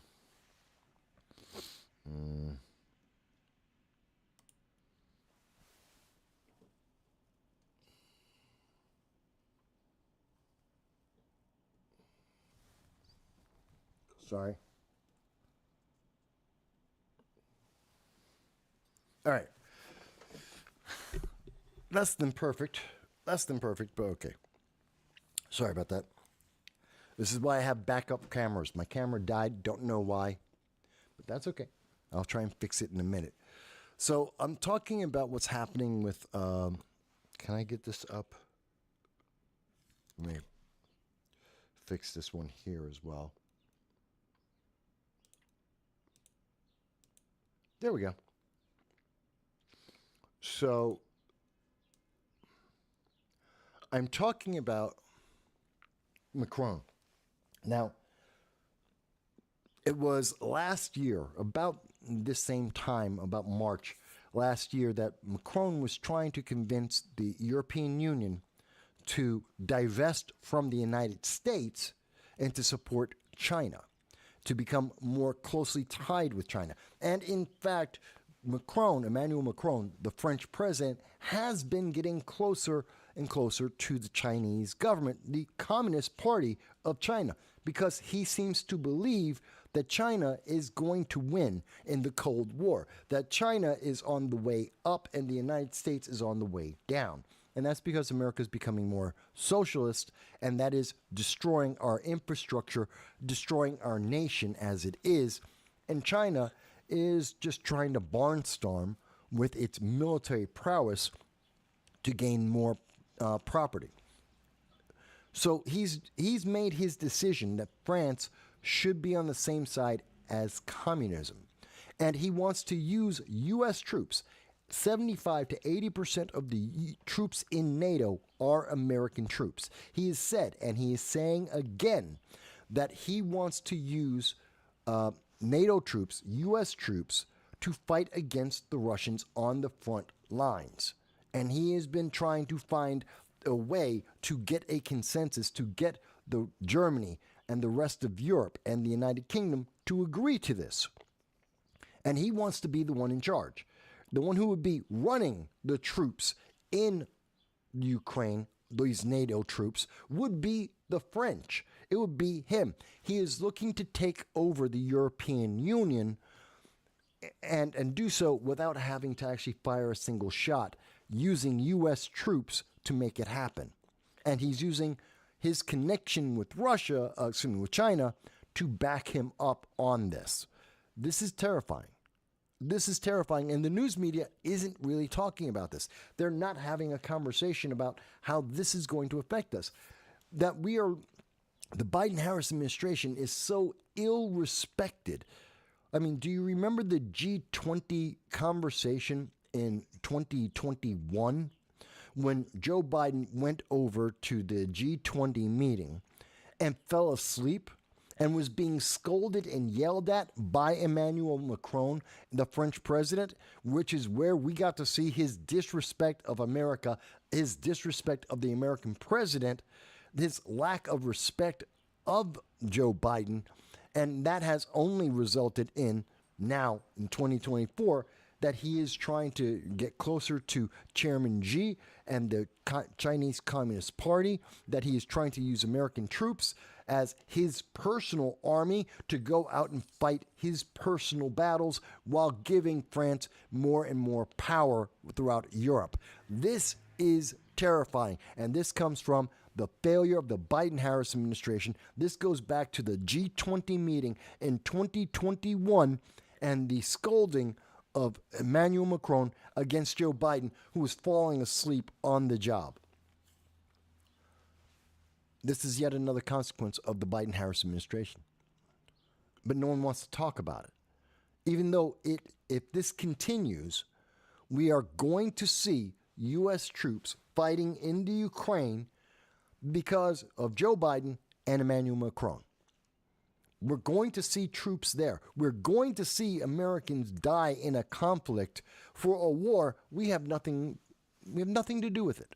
And we will gain nothing from this. If the Ukraine wins, which seems almost impossible at this point, we win nothing. We will never get back the $200 billion, more than $200 billion, that has been spent by the United States alone on this war. We're never getting that money back. The Ukraine doesn't have any resource or enough resources, doesn't have enough GDP to pay us back. It's a debt we're just throwing money away on. So we're not going to get that. And we can't use the military. We can't put a base in the middle of the Ukraine because that would only invite Russia to come back and have another war. It's the very thing that Russia is using as its reason to attack in the first place, that we might put a base there. So if we did put a base there, they would attack it. Yet again, the war would never end. So we cannot gain anything militarily, and we cannot gain anything financially. This is a proxy war against Russia, and we're losing. And again, I just gave you the scenario. If we win, we get nothing. If we lose, we get even less. And what is most likely going to happen within the next year, year and a half, is that the Ukraine is going to have to settle. They're going to have to sue for peace. They're going to give up some of the land, the eastern portion of the Ukraine, the southern portion of the Ukraine, connecting Russia into the Crimea, into the Black Sea that gives them access to the Mediterranean. They're going to wind up giving up the land, which is going to give Russia fertilizer, uranium, and actual crops, food, wheat and corn, which is what they wanted in the first place. This is the reality. It's not popular, but it's the truth. And knowing this truth, knowing that that's the eventuality at some point, Emmanuel Macron is using the United States, using Joe Biden and his desperation, Joe Biden's desperation to stay out of the limelight, to minimize this problem, to focus on the next election. Joe Biden is so desperate to win the next election that he's not dealing with these issues directly. He should be saying something to the president of France. Rather than insulting our allies in India and Japan, he should be taking on the French president and saying, no, the United States isn't going to allow our troops to fight in the war in the Ukraine, even through NATO. There is no reason why NATO should have troops on the ground, and there's especially no reason for the United States to do that. And if France wants to unilaterally send troops into the Ukraine to fight, they can do it. The United States will back up our allies with money and help give them weapons, but we're not sending soldiers into that. That's what he should be saying, but he won't, because it might cost him votes. By the way, if you think I'm kidding about Macron, here it is. Francis Macron calls for a reset of economic ties with China. He said it again. He said it last year. He's saying it again. He's making it very clear that he wants to be tied up with China. He's picked his winner in the Cold War. He thinks China wins. And he wants France, as the leader of the European Union, best buddies with China. Germany doesn't want this. The United Kingdom doesn't want this. America certainly doesn't want this. But France does want this. This is their way. This is his way to gaining more power. We need to call it out for what it is. And no one wants to tell you that. They don't think you understand that. I do. I think if you tell people the truth, they understand it. Again, notice I have to go to international sources to be able to provide you some of this information. But I wanted to get back to, and we've been talking on and off about this, but I want to talk a little bit more about the Hamas. This isn't a war with Gaza. This is the government of Israel versus the government of Gaza, which is Hamas. But a lot of people like to say Gaza instead of Hamas because it makes it sound nicer. It makes it less about the terrorism and more about the Palestinian people. They're trying to humanize this and emotionally manipulate you by denying the facts as they exist. Israel isn't fighting Gaza, they're fighting Hamas. They're fighting a war against the government of Gaza, not Gaza. The correct title is Israel-Hamas war because they declared war on Hamas, not Gaza. Again, these little things make a big difference because this is how you manipulate people both emotionally and mentally to try and control the way people think by trying to word it in a way that makes them have a different emotional connection. Because if you said it's Israel versus terrorists, people will go, terrorism is bad. If you said it was Israel versus Hamas, there would be less people who would say, well, Hamas is terrorist. We don't support terrorism. Well, the war is about the terrorists and against terrorism. So why not say what it really is? Because then that shifts the power and the power base. It allows Democrats less flexibility and less support for Hamas, for Iran at the end of the day. And that's the problem. But we do know from the BBC that there is, again, more ceasefire talks that have been going on in Egypt. And the big problem has been Hamas. Hamas keeps on saying no. Because everyone has been trying to secure an agreement that the Palestinians are the one. Here it is right here. We are determined to secure an agreement in a way that fulfills Palestine's demands, Hamas's demands. Here it goes. This is the U.S. Secretary Antony Blinken talking about this. That he says, U.S. Secretary Antony Blinken said, taking the ceasefire should be a no-brainer for the terrorist organization Hamas that runs Gaza. Everyone is bending over backwards to give Palestine and Hamas everything they want. The one thing that everyone is asking for is give us the hostages, alive or dead. Give us the hostages. Now, I want to stop here for a second because I've said this consistently on this channel for a couple of months now, that I believe that there are more than 40 hostages that are dead. And the reason that Hamas has been holding back for well over 4 months now and not agreed to a ceasefire on the release of the hostages is because there are so many. There may be as many as 100 hostages dead. Again, this is my guess. I'm telling you up front, this is not known fact. We know 40 are dead. We don't know how many more. I'm saying it could be as many as 100. And I believe that all of the American hostages are dead. I would like to be wrong. I hope and I pray that I am wrong. But I believe that the American hostages are all dead. And when someone goes, oh my God, but that's because of Israel. No, let me shut that down right now. It isn't because of Israel. See, we know 3 hostages were killed by Israel. And we know that because instantly, the moment that those hostages were killed, Hamas revealed all the evidence. They made sure that everyone in the world knew that those 3 hostages were killed by Israel. And Israel has taken action against their soldiers that killed them. But they did it because they wanted to embarrass Israel and use the death of those hostages as leverage in favor of Hamas.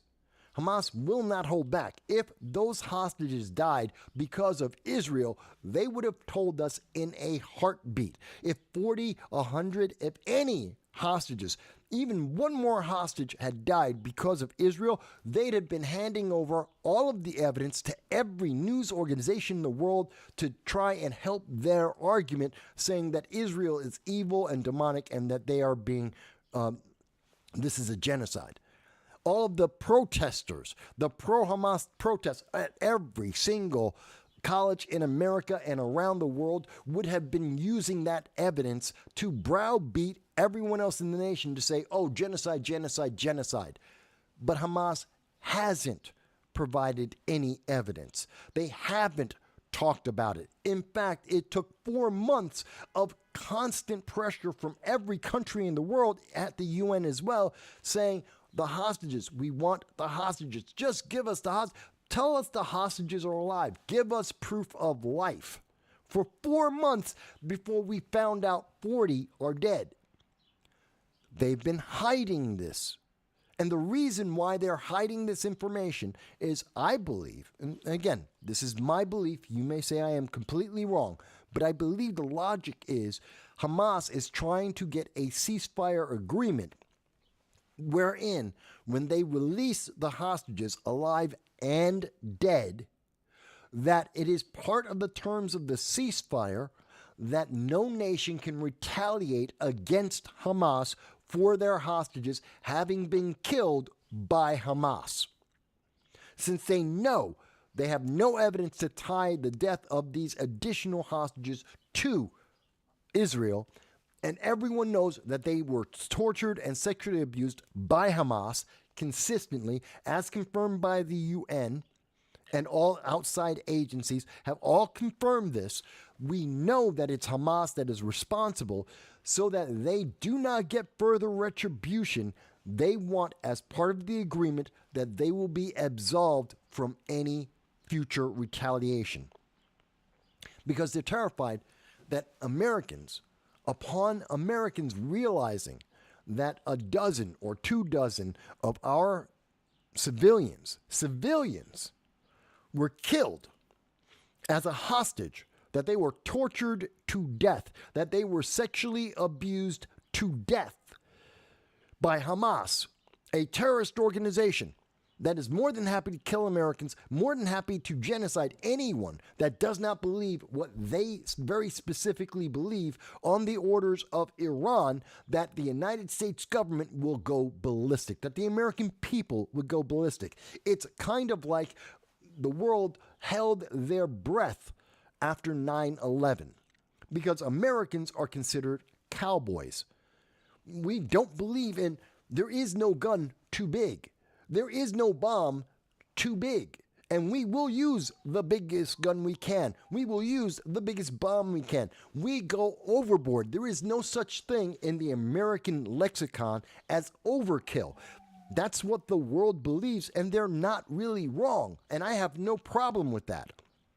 But when you understand that there is no such thing as overkill, and that when we are pushed to actually take action, like in 9/11, when there's a shock to the system and something that is horrific and terroristic that has been done against the American people, we unify. And when the American people are unified and angry, that's when devastation happens. That's when people become glass. And that's what Hamas is terrified of. They are absolutely terrified that the American people will see the torture and the sexual abuse and the murder that they did to innocent civilians without any reason or provocation. And when they see that they will have a reaction just like we had the reaction on 9/11. The American people will unify and we will barn stomp and flatten all of Gaza, which would take us all of what, 3 days at the most? If the American people, if the American government really, if the Israeli or American people or Europe or the United Kingdom, if we really wanted to destroy Gaza, it would take about 3 days, maybe a week at the latest. And if you pissed off America, and we were pissed off about the fact that they killed and tortured, or rather killed through torture, our American citizens, the people that they took as hostage after they murdered 34 Americans for no reason whatsoever as they were killing thousands of others. You know what?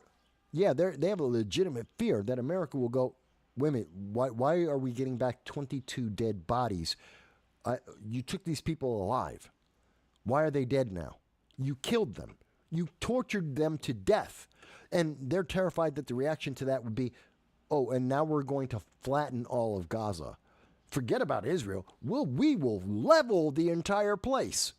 There will be nothing left. We will blow up every building down to the dirt, and then we'll blow up the pebbles that are left afterwards.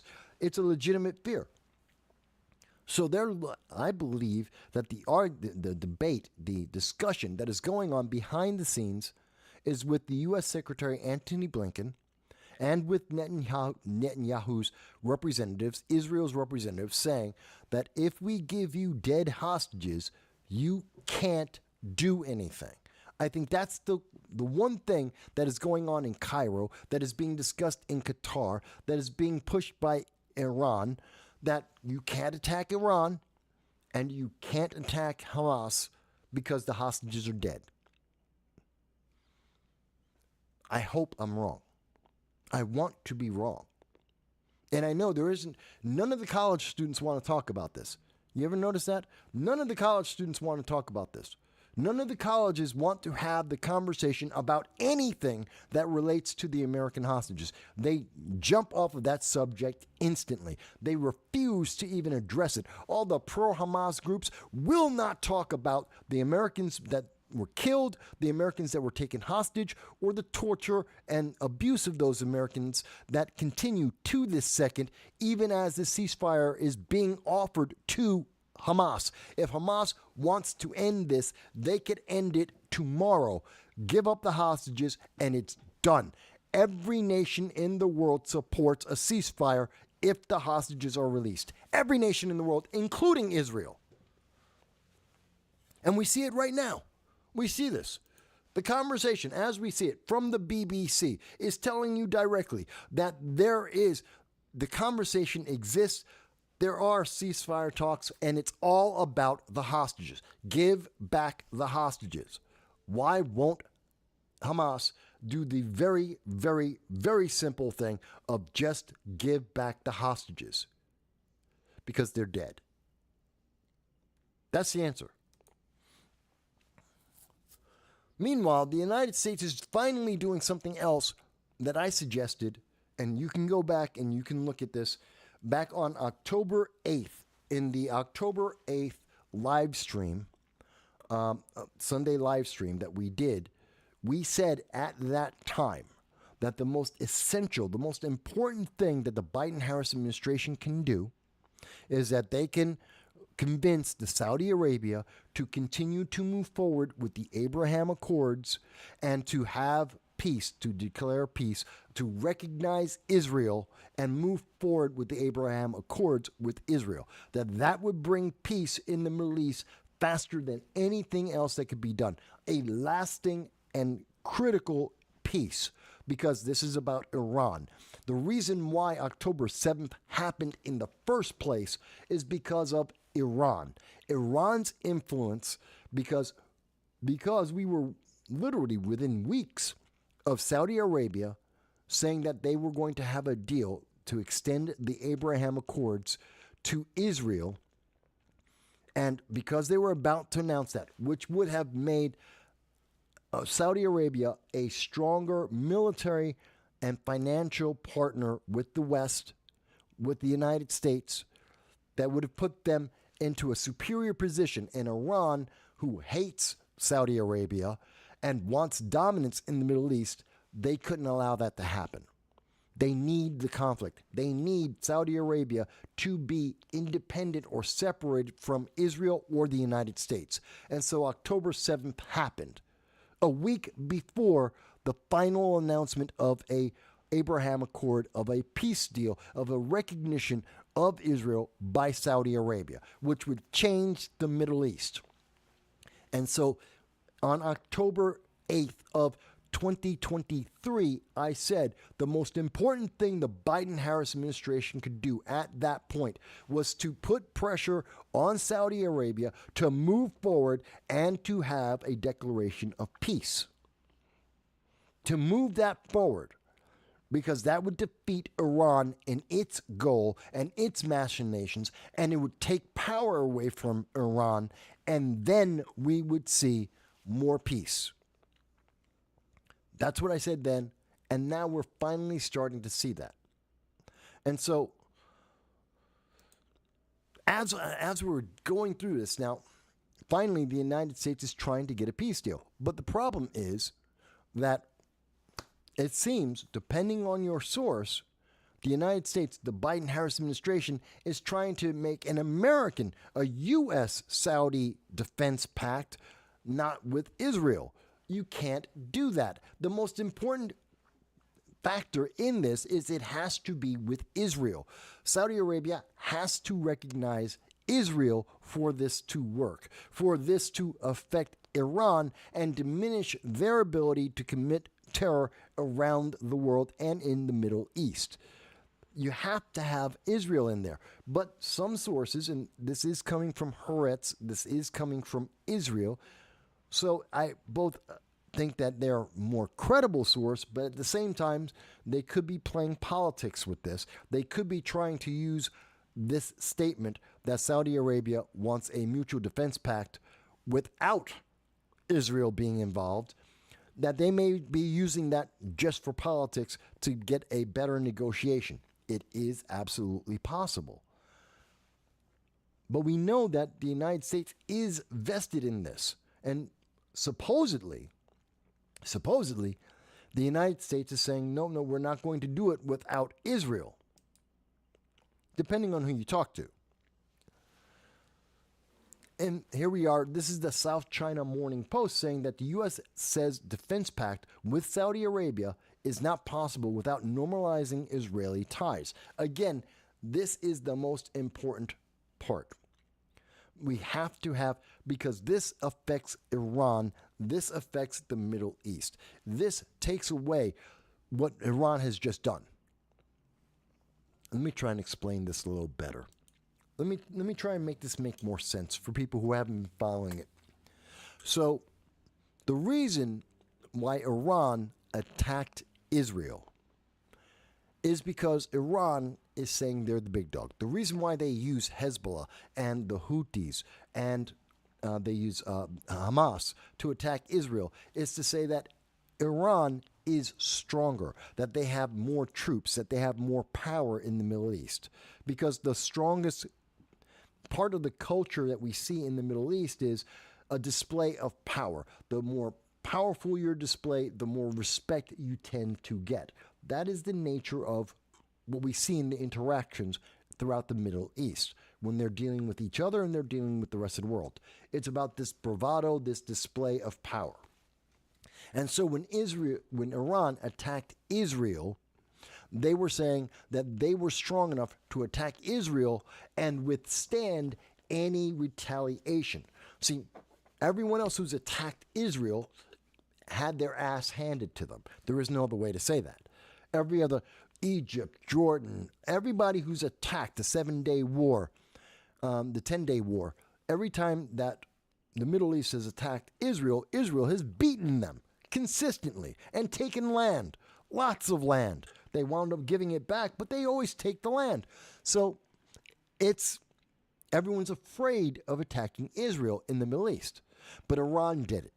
And they did that to say they are different than everyone else. They're stronger than everyone else, that they can get away with it. Not only doing it through their terrorist organizations, but directly attacking them, which had never happened before.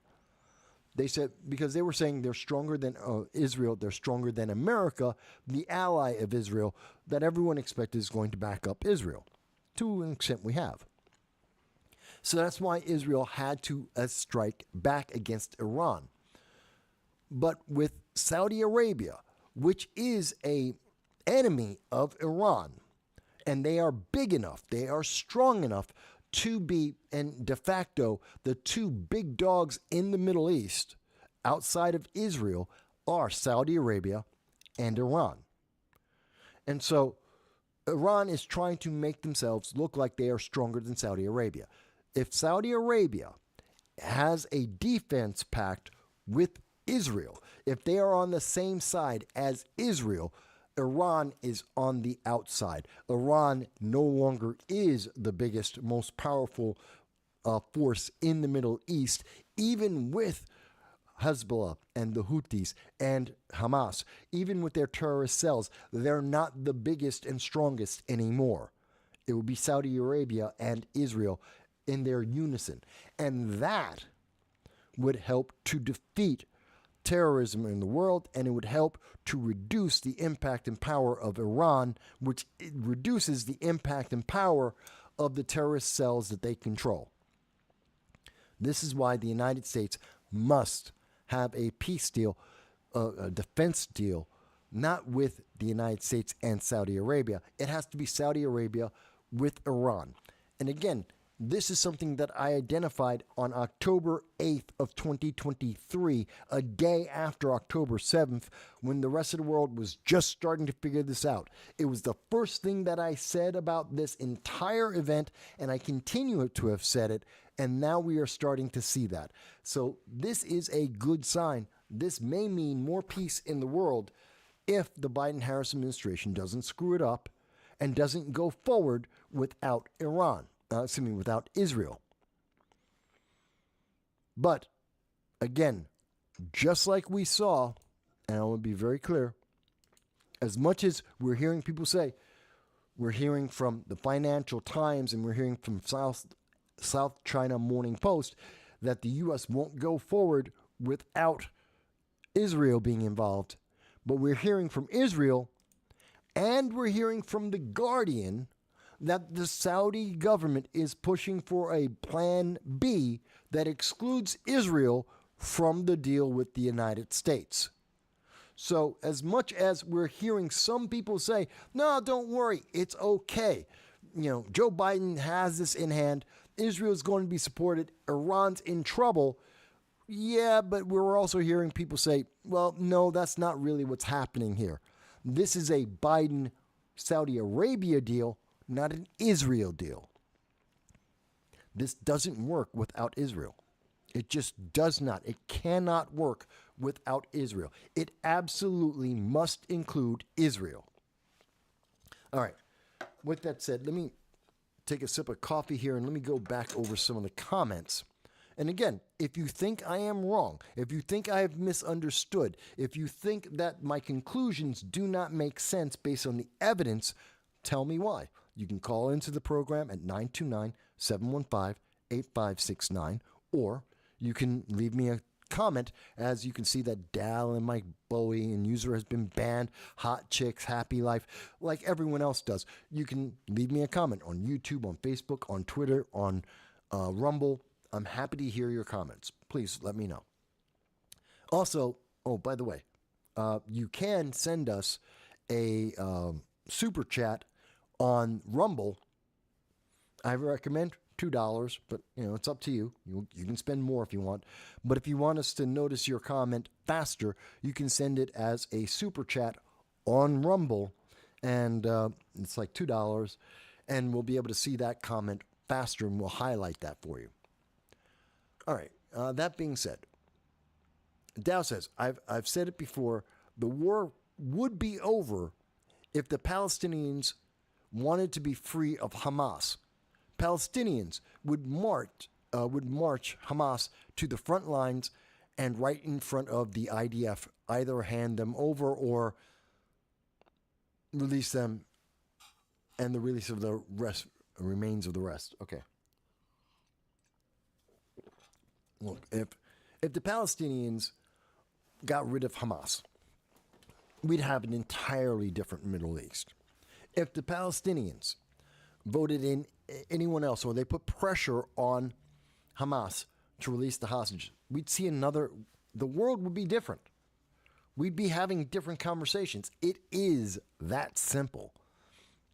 And anyone who's trying to tell you it's not that simple has a political agenda. And most likely, the people that I've been seeing, the only people I see who have this agenda are Iran, Hamas, and the progressive movement here in the United States. They're the only ones. YouTube is censoring the comments again, Dal. Are they? I hate when they do that. Folks, again, if you see that your comments, I do not censor my audience.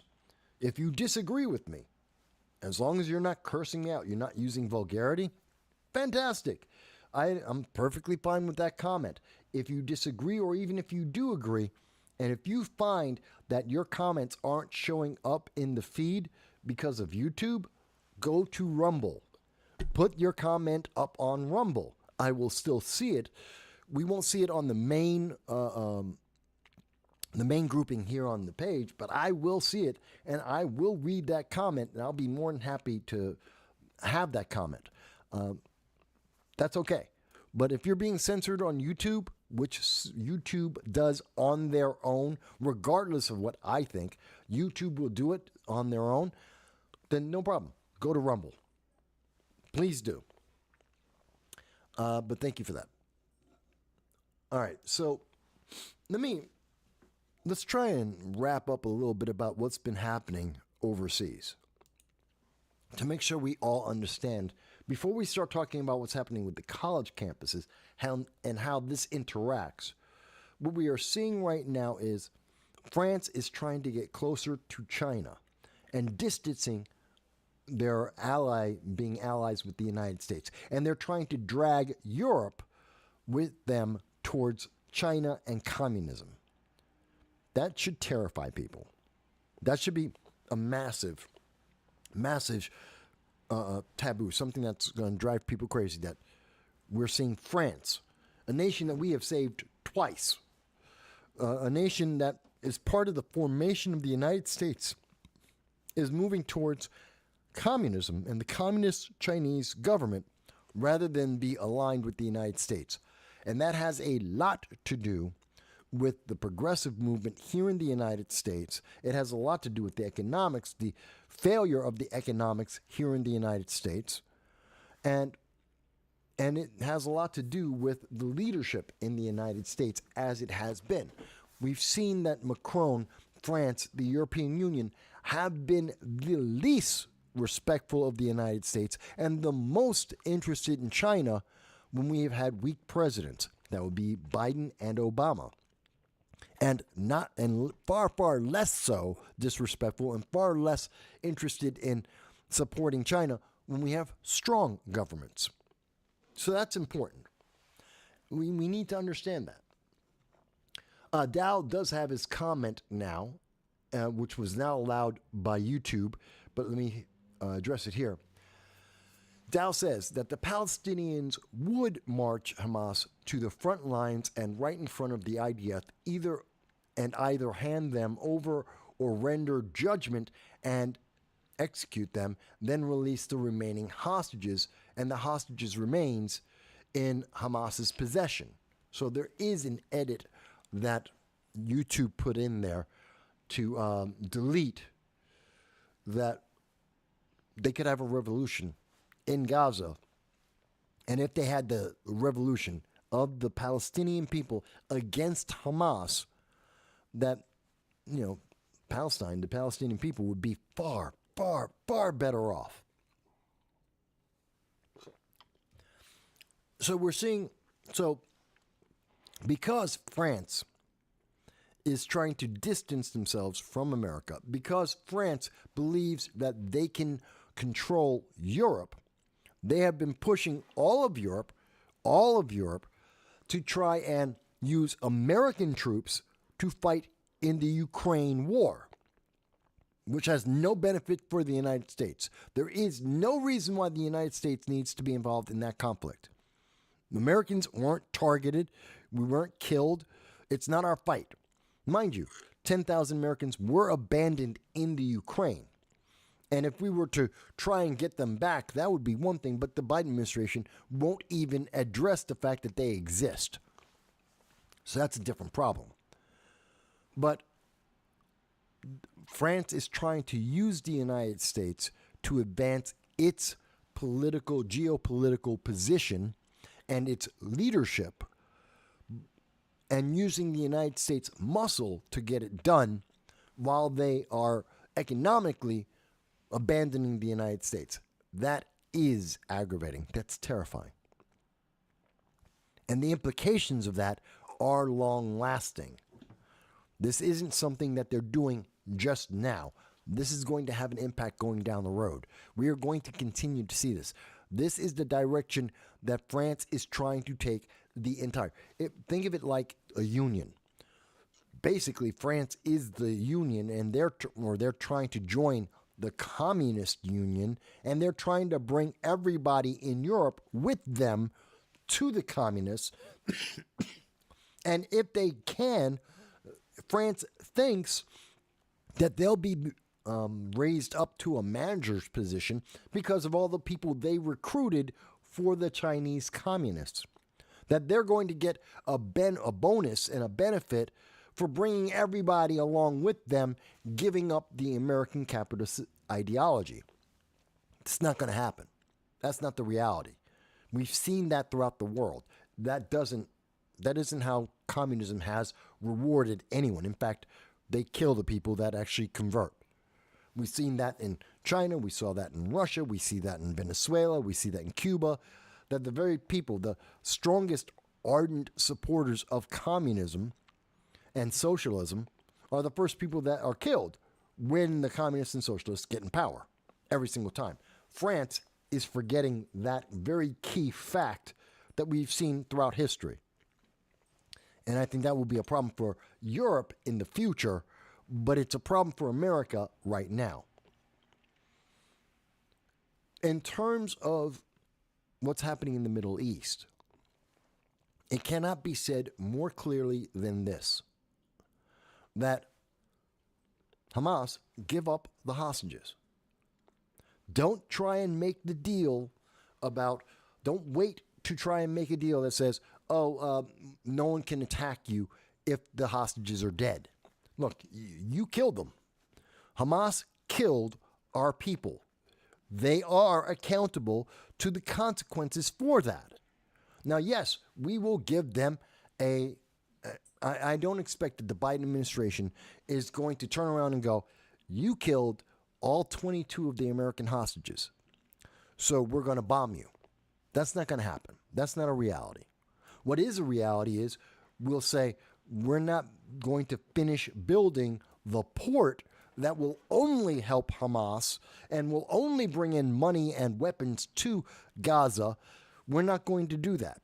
We're not going to finish building it. We're not going to support it. In fact, we may sink it because you killed our people, which would be the appropriate answer. I'd rather burn that pile of money that has been dedicated, God knows how much, we don't even know how much it is, because no one has reported how much this stupid port for Hamas is going to cost.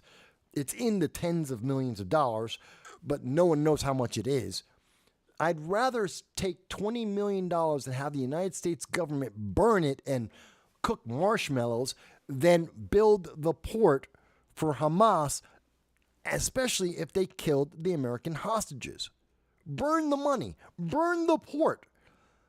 And I'd be happier. We have to have a response. We have to have a response. You cannot kill Americans and capture Americans, hold them hostage, torture them, and sexually abuse them to death and have no response. It's just not possible. We have to respond in some way. And for the Biden-Harris administration, since they are absolutely timid and terrified of actually using the force of the United States, fine, do it economically. Set the port on fire in front of everyone's face and say, by the way, we're cutting all the humanitarian aid in half. You killed our people. There is a consequence. We won't starve everyone. We're just going to cut all of our aid in half. We're burning the port. Don't ask us for more. You killed our people. There's a consequence. Is that too much to ask for? If you go to Harvard, if you go to Columbia, if you go to Binghamton University, the answer seems to be yes. Mind you, they don't care about poor people dying anywhere else in the world. You don't hear them trying to feed the kids in Sudan. You don't hear them talking about trying to feed the kids in Haiti. Haiti's 700 miles away from the United States. 700 miles. When was the last time you heard them talking about it? Matter of fact, I have this queued up. I want to show you this, folks. Remember that Haiti, hang on, I'm going to show this properly. Oh, wrong one. So this is Americans in Haiti. I've got it queued up here. I'm just going to refresh the page.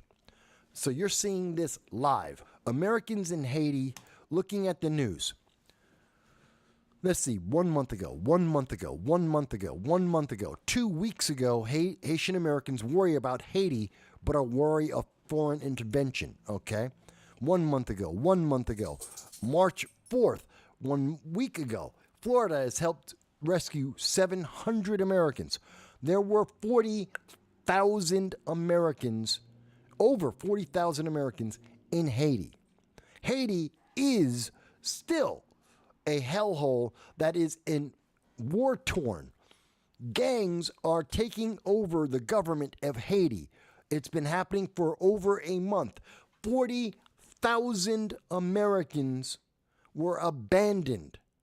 700 came home. 700. Let's go to the article. Let me show you what I'm talking about.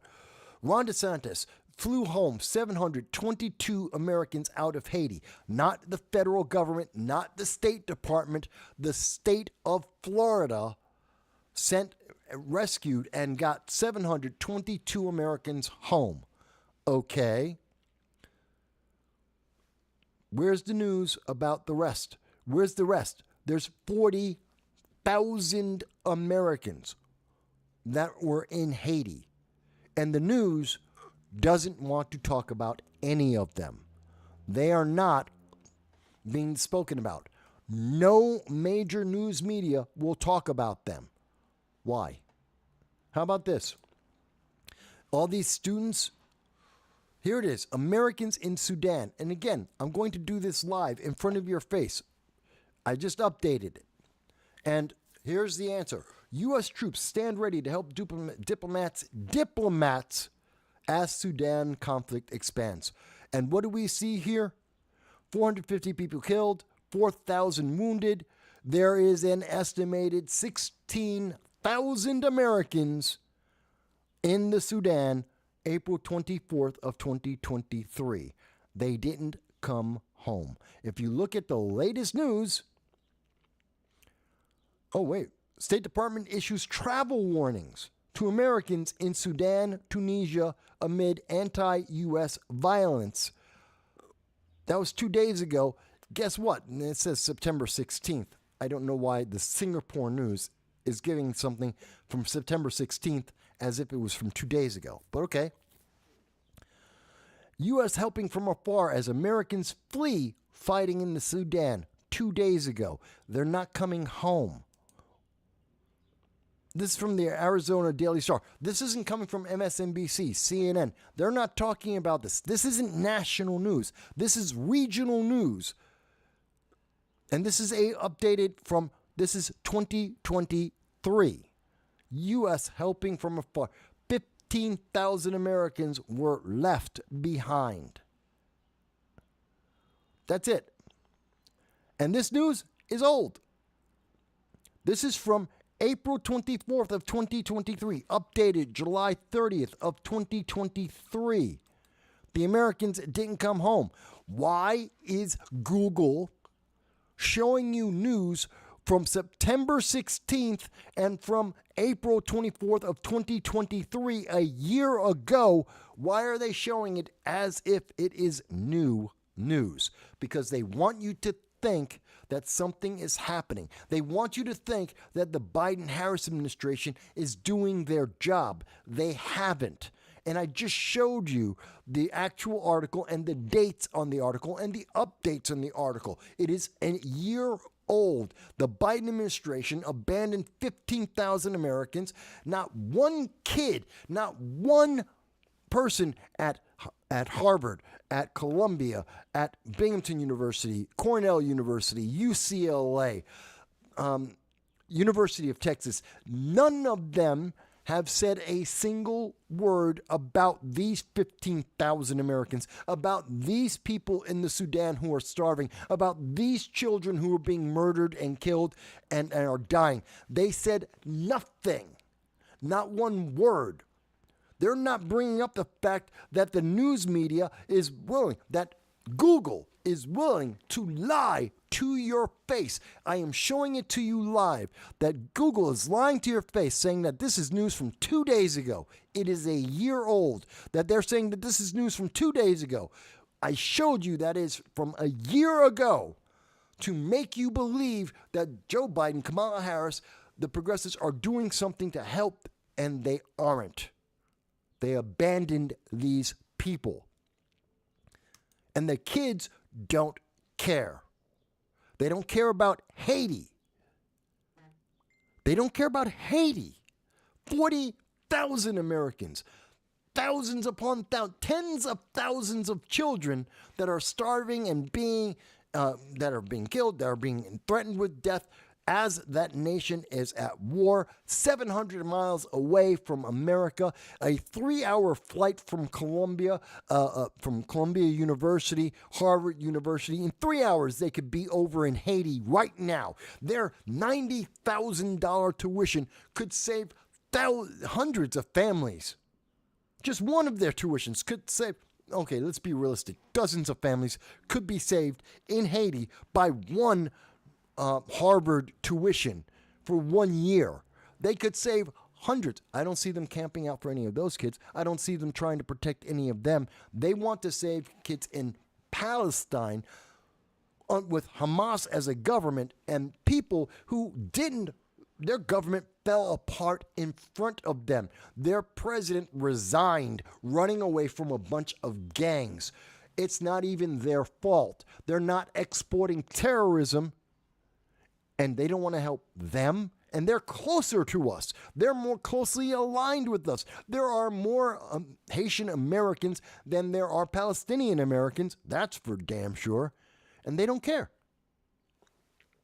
Because this is about the politics. It has nothing to do with actually helping people. It's not being humanitarian. This is about politics. This is about using people and emotions to promote a political ideology. It's not about saving a damn person. Let me see here. Dow says, it's why the communists are willing to utilize Islamic adherents abroad, because it is a religion of submission, and the communists believe that they can force them to submit to communism later via the Chinese Communist Party. It's style policies. Well, that is one way to look at it, but I want to be clear about how I'm looking at it. Now, again, folks, I have never stopped anyone. You can, if you think I'm wrong, tell me why. I'm only showing you the evidence of how deep and how hard that the suppression, the fortification of the 2024 election is.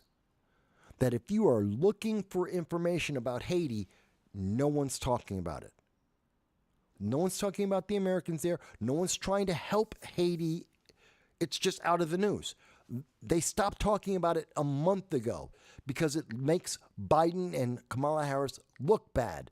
And they don't have a solution. They don't want a solution. They don't care. If you wanted to tell me that we wanted to give money for Haiti, I'd say get the Americans out of there, and maybe it's 700 miles away. I'm sure we can send them food a lot easier. We don't need to build a port to get food to the Haitian children 700 miles away. Not halfway around the world, a 3-hour flight from America. I don't know. Maybe it's me. Maybe I don't understand. Because I just showed you, and trust me, you can independently type in Americans in Sudan. You look for yourself. You will not see any major news media coverage of the Americans in the Sudan. They stopped talking about them May 3rd of 2023, just like they stopped talking about the Americans in Haiti 1 month ago. They don't want to talk about this. They don't want you to think about this. This is about an election. It's why they stopped talking about the hostages, American hostages, being held and tortured by Hamas in November, because they didn't want to have the conversation, because it makes Biden look bad. It makes America look bad. And you won't vote the way they want you to vote. That's what this is all about, and it's really sickening to me. It really is. And these kids at the colleges are so dumb that they don't see this because they're not thinking about it. They're not thinking about it. This is the new cool thing to argue about, to protest about. They don't care. The boys are there because the girls are there. The boys are there because girls are protesting, and they'll do whatever the girls say. If they say you should drink soy, they do. If they say, oh, you should sign up as a communist, they will. Why? Because the boys want to date the girls. That's it. And the girls have been convinced because they've been told that this is somehow going to help them, that they're going to be more powerful, more respected. This is the lie of the feminist movement. This is why intersectionality is so important. Because if you lie to the women on several different ways of saying, oh, no, this is about empowering women. And if you support if you support Hamas, well, then that means they're going to respect you more, and then the boys are going to follow because they want to do whatever makes the women happy. Well, but that isn't what's going to happen. It's not a reality.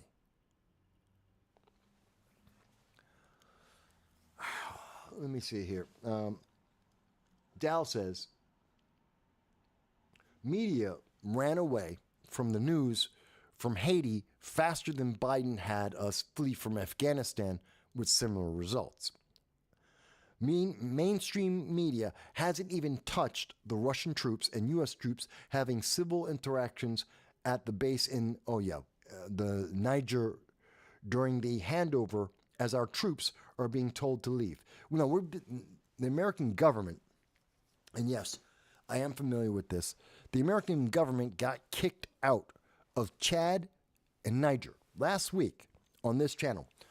Last Sunday, we were talking about the fact that the United States is going to suffer, and that Africa, the next hotbed of ISIS, and, not so much Al-Qaeda, but ISIS, is going to be in the region surrounding Niger in Africa. And the reason for that is the United States had 1,000 troops located in the country of Niger at our base, Air Force Base, to help control or to minimize the influence of ISIS. We were kicked out. We were kicked out because the Russian government made a better deal, their better deal with Niger, which is more closely aligned with the deal that Niger made with China for resources. And Russia and China are working together against the United States. Joe Biden took it as a given. He didn't pay attention to Chad or Niger, and he figured, well, we're the United States and those are terrorists, so they're going to always be with us. No, they're not. And now the Russians are on our base, our American base, looking through all of America's equipment as they take over, and all of the terrorists in the region are saying it's a victory. They kicked out America. The terrorists are now saying that they kicked America, they kicked Joe Biden and America out of Niger, out of Chad, another African nation, that they were chased away. The American government was chased away by the African ISIS terrorists, which means they're going to grow. And that is going to be the next area of a problem. And that's because of the Biden administration. No one's talking about it. No one's talking about that.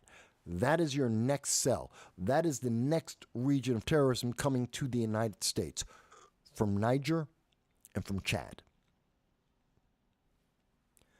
Mark my words, folks. I hope I am wrong. I would prefer to be wrong. I won't be. So yes, I am familiar about that, Dal. But at the time, I didn't know how I was going to integrate it into talking about it on the show. Thank you. Gave me an opportunity to integrate that. There's a lot of news out there, folks. We try to cover a lot. I mean, we've been talking about the international news for about 2.5 hours here, and how it all connects, and how what's happening, how the United States policies are affecting the rest of the world. When Joe Biden ran away from Afghanistan and gave the keys to the Taliban released ISIS. ISIS ran into Africa. That's why, and because ISIS ran into Africa, that's why last year the Sudan started a civil war that affected 15,000 Americans, and Darfur, which we now see Darfur, the children are starving. That's because of Joe Biden. That's because of September 1st, 2021. And now we see that America is being chased out of the country of Niger and Chad because ISIS came into the area. Because ISIS has grown, which is because of Joe Biden when they got released out of Africa. That again goes back to September 1st of 2021. That is directly a consequence of the Biden administration. The news media doesn't want you to think about it. They say, oh, stop talking about it. I'm sorry. These are the consequences of weak presidents and weak decisions. And I'm at least honest with you about it. You don't have to like it, because whether you like it or not, this is the reality. It doesn't matter if you like it.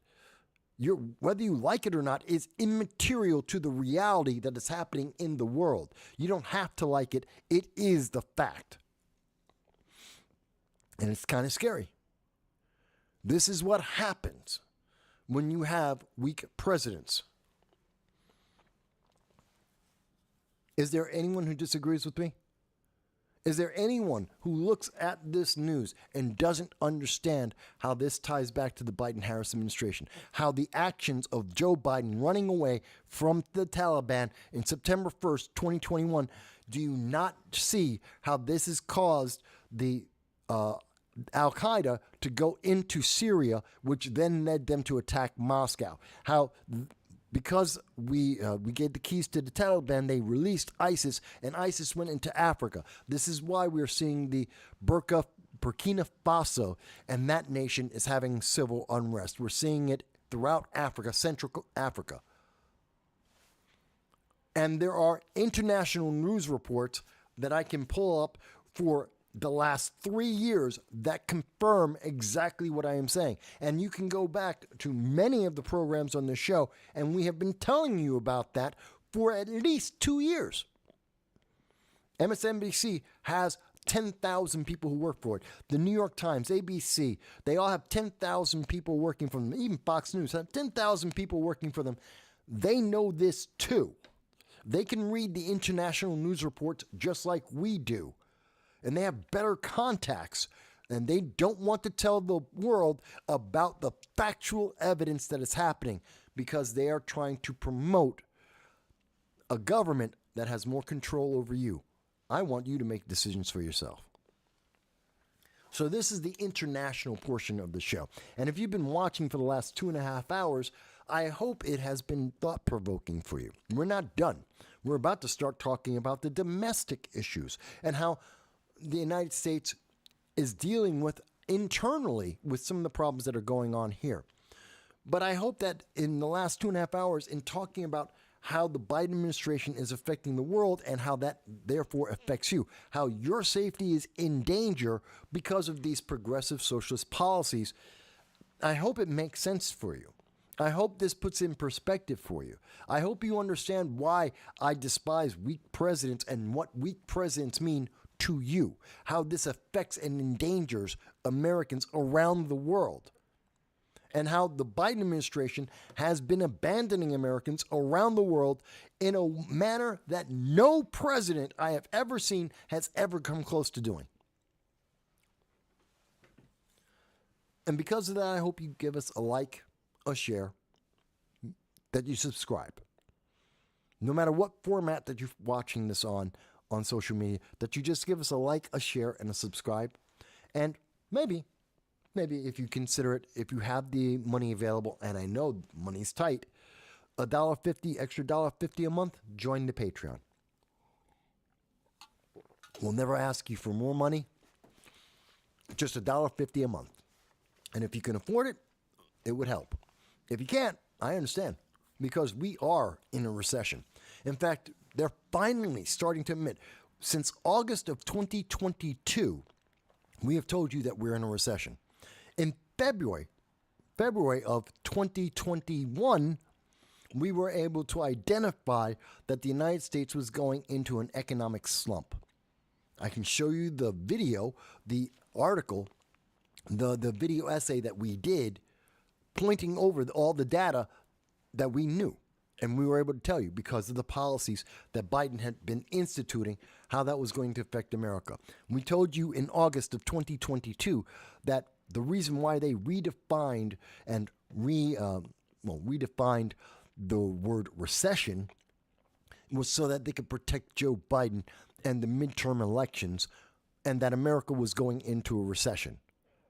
Today, last year, we told you that the recession has gone on so long and has gotten so bad that we are now back into stagflation, something that America has not seen since the 1980s with President Carter, who was previously thought to be the worst president in modern American history, and he has been usurped both by Obama and Joe Biden. And now Biden has put us back into a stagflation, something that has not existed for 45 years in America. And sadly, I'm old enough to have seen it the first time, and I knew it was going to be bad. And here it is again. And we're hearing from all the major mainstream media, now they're finally starting to admit that we are maybe we could be in a recession. Yes, we are. That we're trying to recover from a recession. That interest rates are going to remain high due to the recession and the stagflation, and they're not going back down anytime soon. And we just had the latest unemployment rate. What did it go to? 3.9%. Is this a surprise to anyone who's been watching this program for a couple of years? No. I've been telling you that for a while. We know that food prices are up, at this point, 40 on average, 35 to 45% on depending on which item that you buy and where exactly you are in this nation. I've been saying that since January of 2022. We have been warning people to buy 10% more food every time you go and buy food since January of 2022. And if you listen to us on this program, as we have said that week after week after week for years now, if you have been listening to us and doing that, just buying 10% more, not a panic, not buying out shelves of food, but just 10% more and buying more rice and wheat and flour, canned foods, things that will last long term, you have saved money, real world, real time. If you listen to us, you've been able to do that. But if you've been listening to the Biden administration, you're suddenly losing money hand over fist, and you don't know what's happening next because they want you to vote Democrat. So they want you to think, they want you to feel like everything's doing great when it's absolutely not doing well. When every bit of evidence that is in front of you is telling you it's not going well at all. Now, before we get into talking about the campus and the arrests and how that's going to be affecting us all, before I get to that, let me just mention A couple of other little bits of news that you may not have noticed. One of the things is about here we go. Sorry. I'm going to put the comment back. There we go. So there's a federal ruling. We have ammo checks going on now. This is in New York State. This is in Rochester. Local gun store owners are upset because they have to do background checks on ammunition, as if this is going to make anyone safe. This is part of the dumb ideas of the progressive movement. That if they just make it more expensive, criminals don't care. How many times do we have to keep saying this and impress this on you? And I know that Kathy Hochul and Joe Biden keep trying to say, but gun violence is down versus 2020. See, that's important. Those three words, that's important. Versus 2020, not versus 2019 or any year since from 2013 to 2019, gun violence was lower than it is today. Violent crime was lower from 2013 to 2019, was lower than it is today.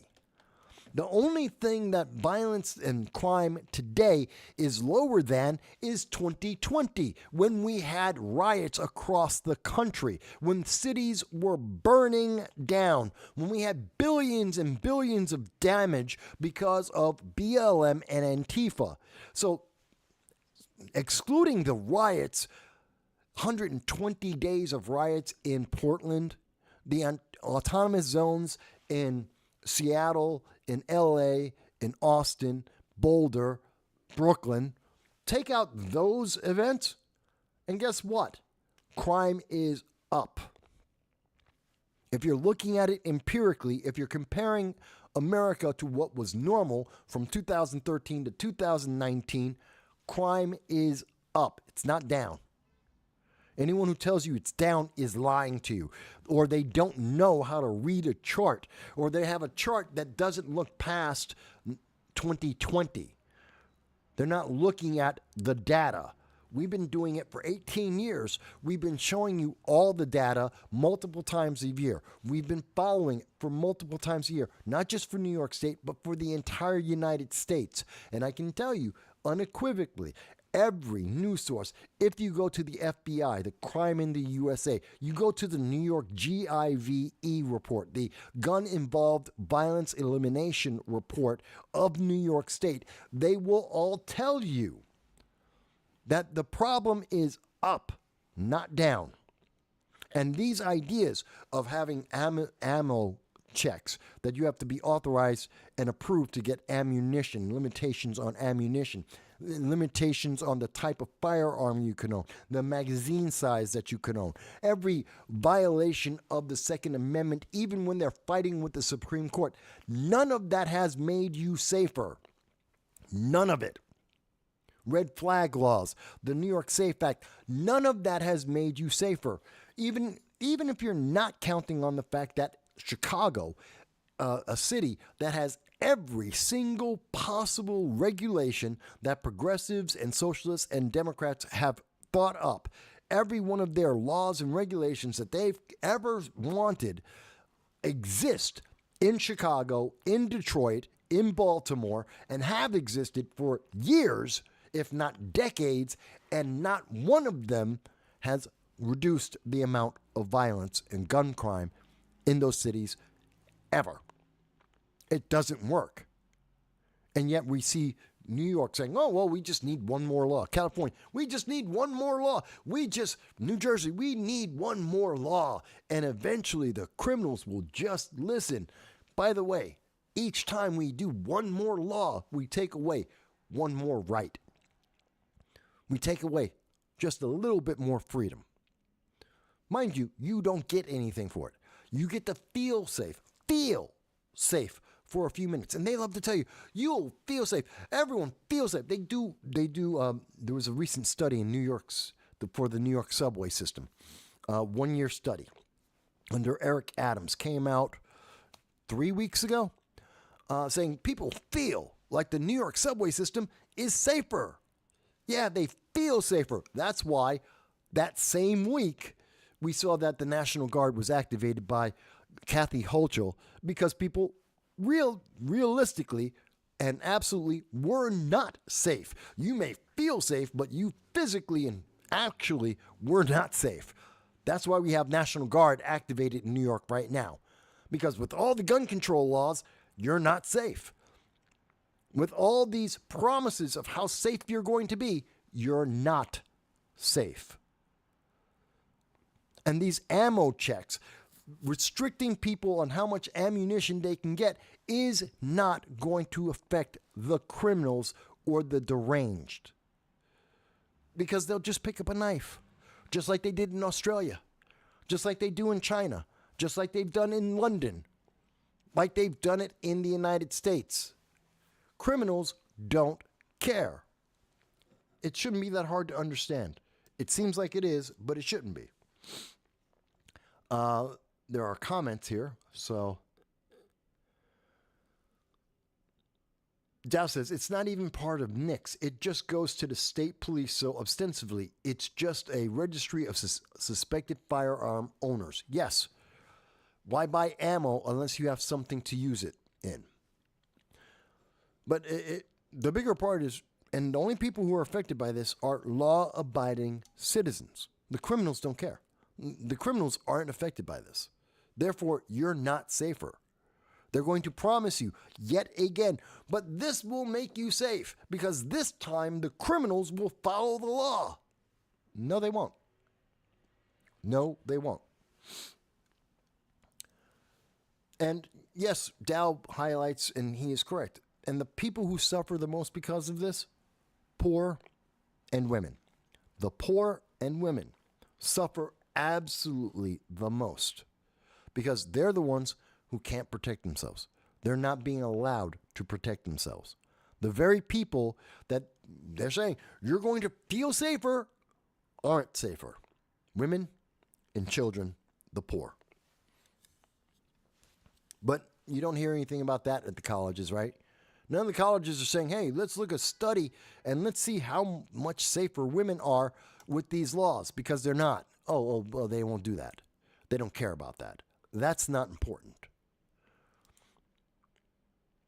Okay, let me switch gears a little bit here. I wanted to talk about something that, before we get to two things.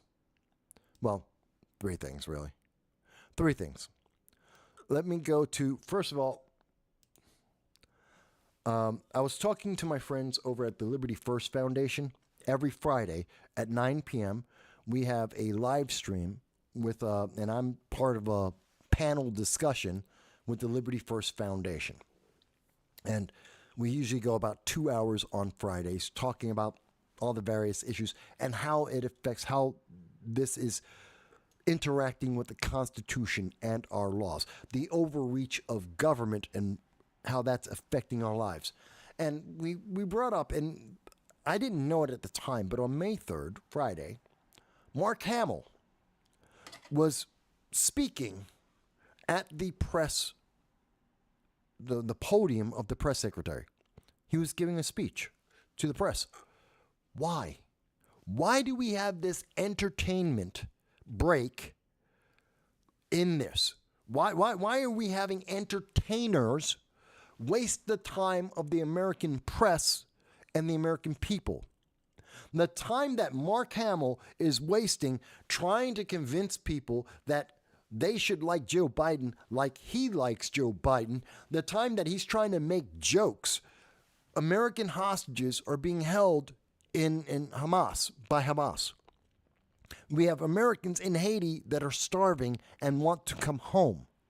We have Americans at home, 3.9% unemployment because of Bidenomics.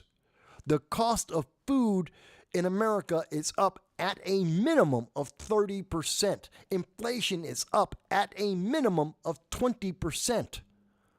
These are serious issues that we need to talk about. We have the growth of ISIS and Al-Qaeda in Africa and American troops being kicked out, which means we may be targeted by African cells of ISIS and Al-Qaeda in the near future, our allies in the Philippines are being attacked by China.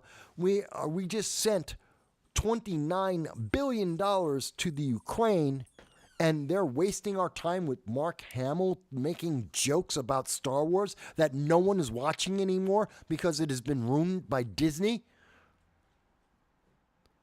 Yes, Dal, it's distraction. Oh, the video quality just got downgraded. Again, it's them picking on us. Okay, so let me take a moment here. Now, folks, for those who are new to the channel and you may not know this, we've been going here for 2 hours and 45 minutes. Now, as part of one, trying to protect my voice, and two, because I have a 13-year-old puppy. Come here, Con. Come here, Con. I have a 13-year-old puppy who I love dearly. But he's a little bit older. And nowadays he starts acting up. He used to be able to make it. I could do a 4 or 5 hour show and he'd be fine. But now I get in about 2-3 hours. Hey, say hi. No. The camera's right there. Say hi. Say hi. Hi. Good boy. So, he likes to take this moment to try and go for a walk. So what I'm going to do is I'm going to take about an hour, which means it'll be about 6:15. We're going to come back. I'm going to go for an hour, and then we'll come back, and we're going to finish talking. So obviously I'm pissed off about Mark Hamill, but I want you to know what's going to be happening with the West Virginia and women's sports Title IX. I think this is very important. And we're going to talk about who is responsible for what's happening at our colleges. We're also going to talk about Donald Trump and the 2024 election. Who's winning in the polling? Who has been consistently winning in the polling? What's happening with the Libertarian Party? Why are libertarians in the news? Why is everyone so excited about a Libertarian National Convention? Let's have a conversation about that and how that's going to affect you and also, as a consequence, affect the rest of the world. We're going to do all of that very shortly. But what we'll do first is I'm going to take a break. And thank you for joining us. This is No Soundbites Allowed, and I am your host, Michael Voss, Dragon of the Southern Tier. I'm happy to be here with you. So we're going to do that in just 1 second. So again, we will be back at 6:15 to continue the conversation with you on all of these issues. I look forward to all the comments, and then we'll be taking calls as well, again, throughout the entire show. This is from our interview. This is in 2022, I believe. And this is about our colleges and racism. So I hope you find it interesting. Today, though, I'm going to be speaking about something that is quite disturbing. It's an issue that's been affecting America for decades, and most recently has become escalated in our news, in our entertainment, in our politics. The racial divisions in America. The claim of institutional racism. And I want to explain what happened on December 7th at a New York State college, a public college, where students were trained on becoming racist, in my opinion, and were indoctrinated into a progressive ideology. This is an event that took place at in the southern tier of New York, and something that I was aware of and I opposed for many months. I'm going to go into some detail here, in great detail, to make sure that you understand exactly what is happening in our colleges, what is being taught to our students, and what is going to be affecting our communities. You may disagree with some of the conclusions that I have, but we want you to see this in full context to understand and to make your own decisions. First, let me mention that if this is the first time that you're seeing our channel, I thank you for joining us on this important topic.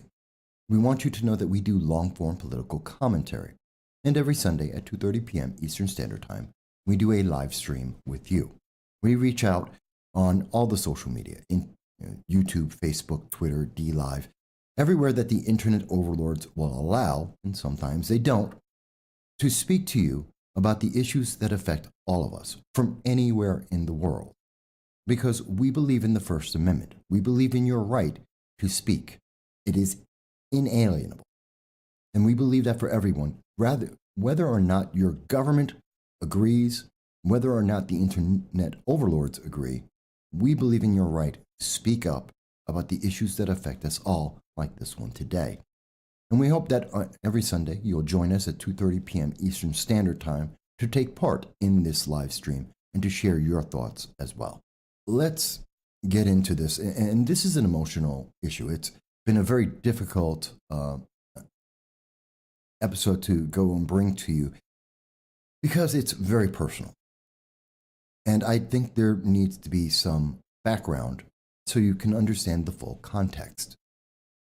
I'm 53 years old. I remember the 1970s and the racism that existed at that time.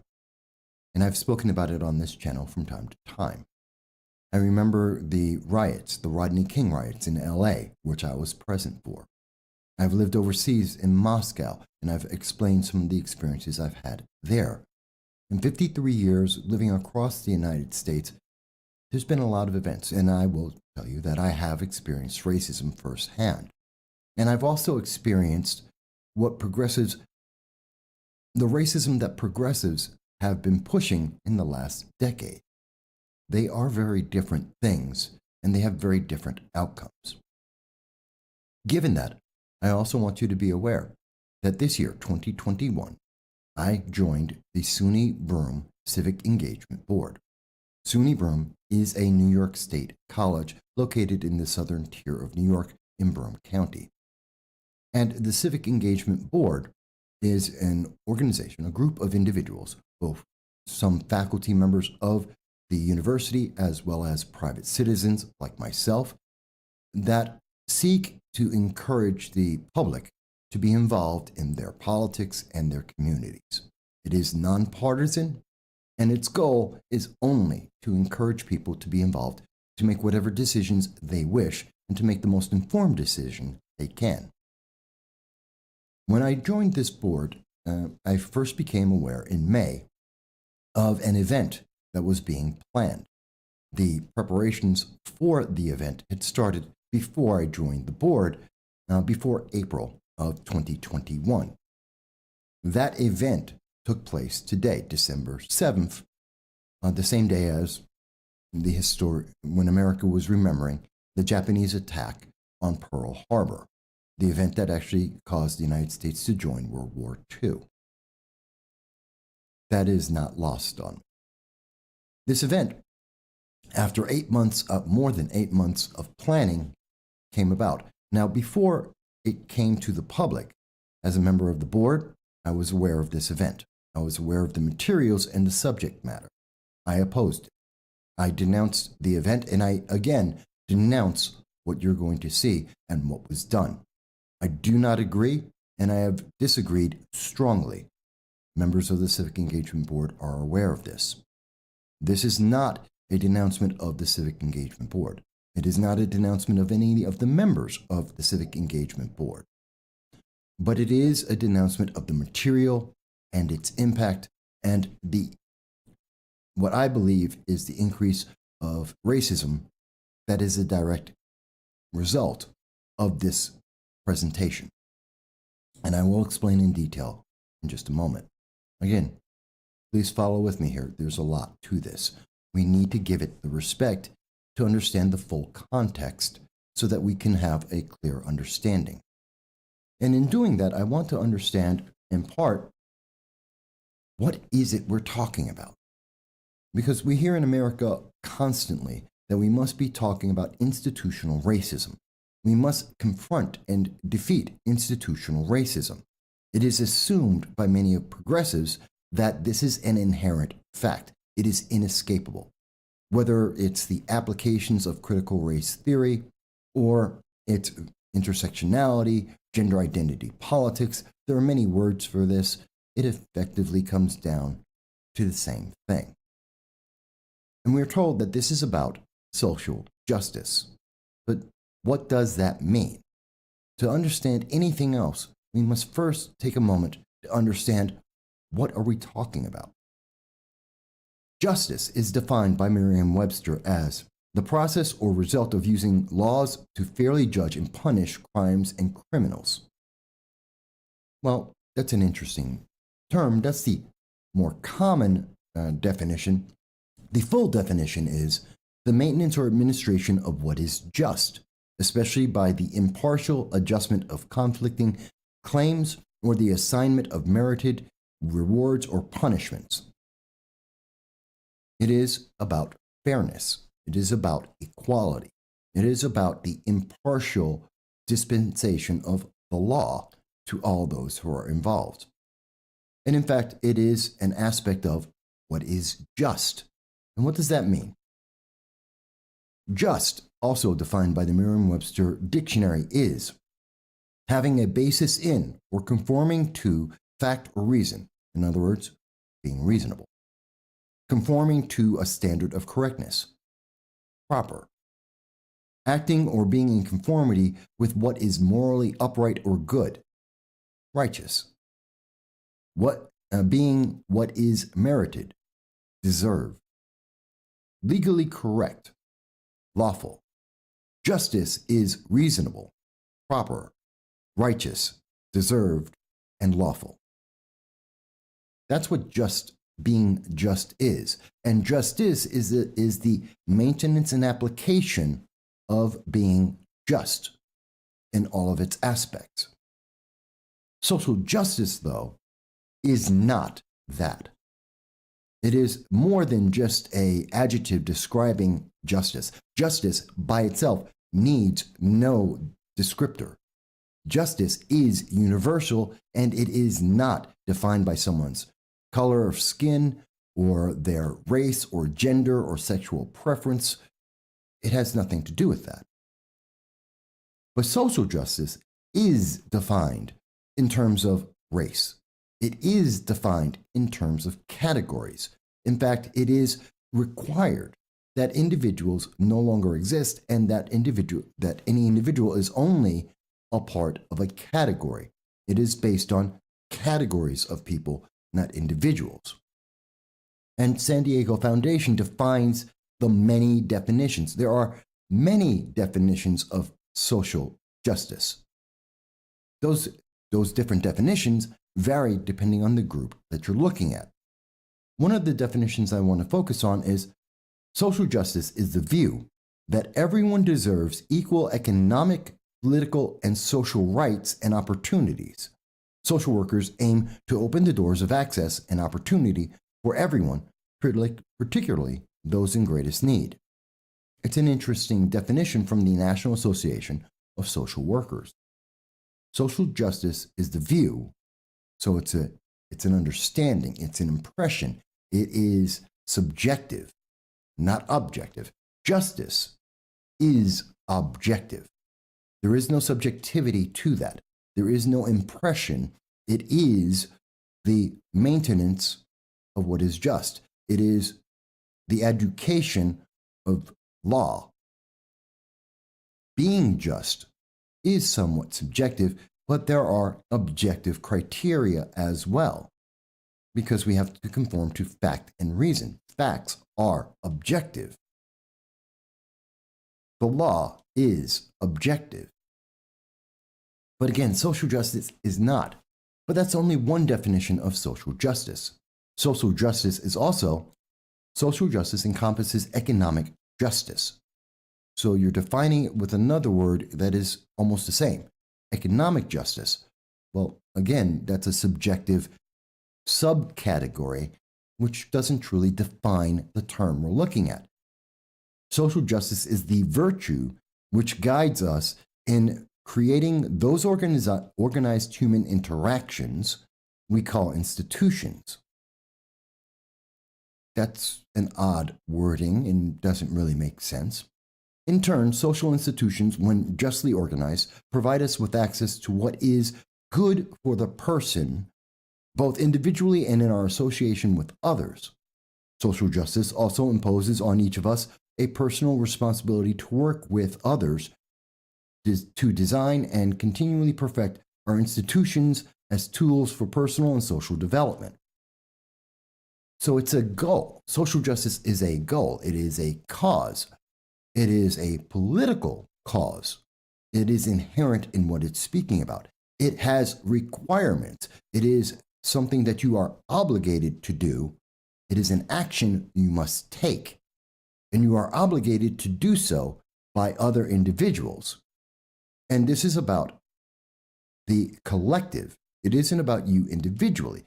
Again, social justice also imposes on each of us a personal responsibility to work with others. You must interact with individuals, and you must do so in the prescribed mannerism that someone who created social justice, or this meaning of social justice, prefers.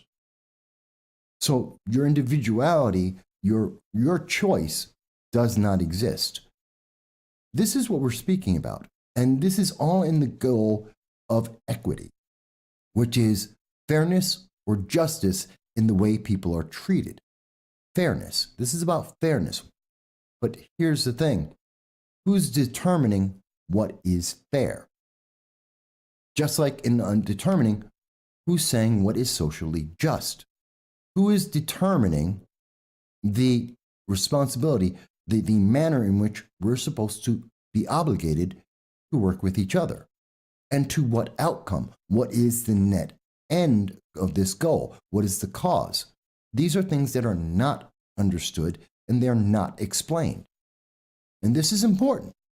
This is critically important. And I'm taking time to make sure we understand this, that social justice at its root is about politics. It's about power. It's about making individuals act in a manner that is approved by a smaller elite group of individuals. That is inescapable. Justice is objective. Social justice is subjective. And it is controlled by a small group of people who determine what it means on a case-by-case basis. That's why there are so many different definitions for it and what its cause is and what is its end goal. So with that said, I want to again come back to what happened at SUNY Broome today. And this is not unusual for what we're seeing in colleges across this nation. It is not a unique event. So we're going to look at the social justice, the aspect of social justice, which is the institutional racism. The event starts with an understanding that institutional racism exists. It is a reality that is inescapable. And if you disagree with that fundamentally, then everything else falls apart. Let me also mention before we start going through what actually happened, I want to also make it very clear. One of the things I objected about this event is the fact that there is no other voice. There is no one else speaking about this event. There is only the one singular point of view. There is no opposing point of view presented. There is no one speaking in this event to say, but I disagree, or I have a different point of view. And that's very important to understand as we go through this. Without further delay, though, let me start us off and show you the event itself.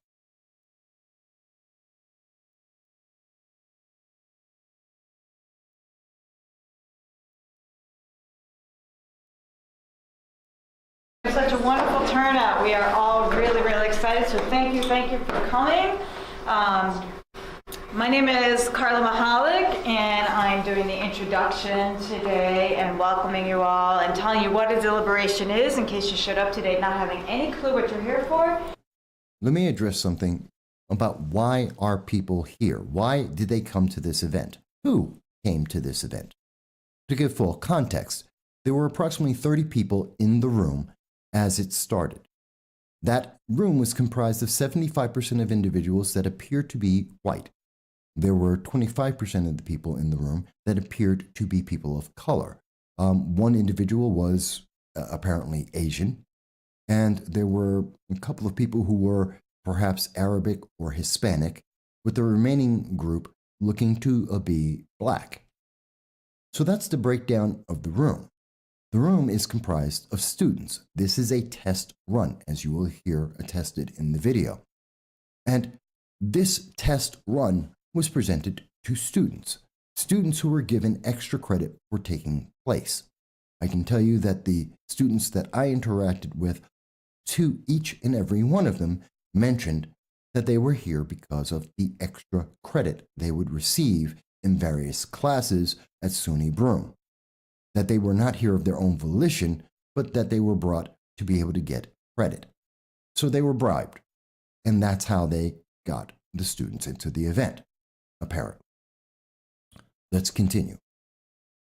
But your willingness to be here is all that matters. And then we will start deliberating, but I thought we'd take a 5-minute introduction just to get us all on the same plane, so to speak. And I want to introduce the people that helped make today happen, and that would be Professor Jesse Warren, who has been working on this since the summer, so we want to thank him, and Professor Scott Corley, who wrote this deliberation. Let me stop again to let you understand some of the individuals that are involved in this process.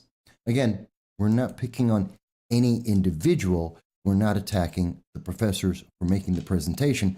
We want to understand what is being presented to these students who were bribed to be at this event. Professor Scott Corley is mentioned. Professor Scott Corley is a critical race theory progressive activist. He has spoken about this. He has spoken in depth about this. Dr. Scott Corley is a lecturer in philosophy and a director of the Global Encounters program at Mount St. Mary's University in Maryland. He has spoken extensively on critical race theory. And he is a supporter of critical race theory. And we believe, and I think it's well defined, that he is a progressive. So again, this event is about nothing more than a progressive ideology. This is about progressivism. And it is being presented by progressives to encourage progressivism without any reference to any other viewpoint that anyone could critically understand and compare. Let's go on. And the placemat, which you'll see what I'm talking about in a few minutes, that we will use as the foundation of our discussion.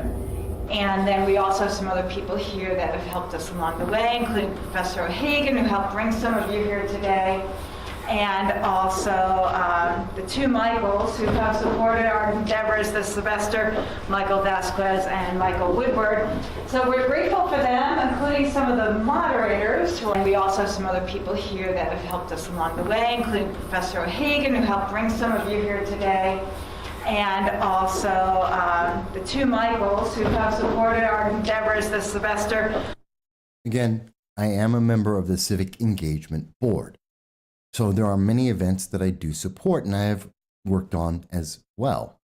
I do not support this event. I have never supported this event. I denounce this event and its subject matter. I want to be very clear about that. And I was there at this event to see what was actually going to happen, to see how the material was actually being presented. So I just want to clarify that yet again. Michael Vasquez and Michael Woodward. So we're grateful for them, including some of the moderators who are here today. Carter Findor, Daisha, I'm sorry, I don't remember last name. Farley, because they see it Farley. Okay, Daisha, sorry, I knew I'd get that wrong. And also Troy Norton. They are here to help us moderate as well. So thank you to all of you for being here today. We're excited that you're all joining us.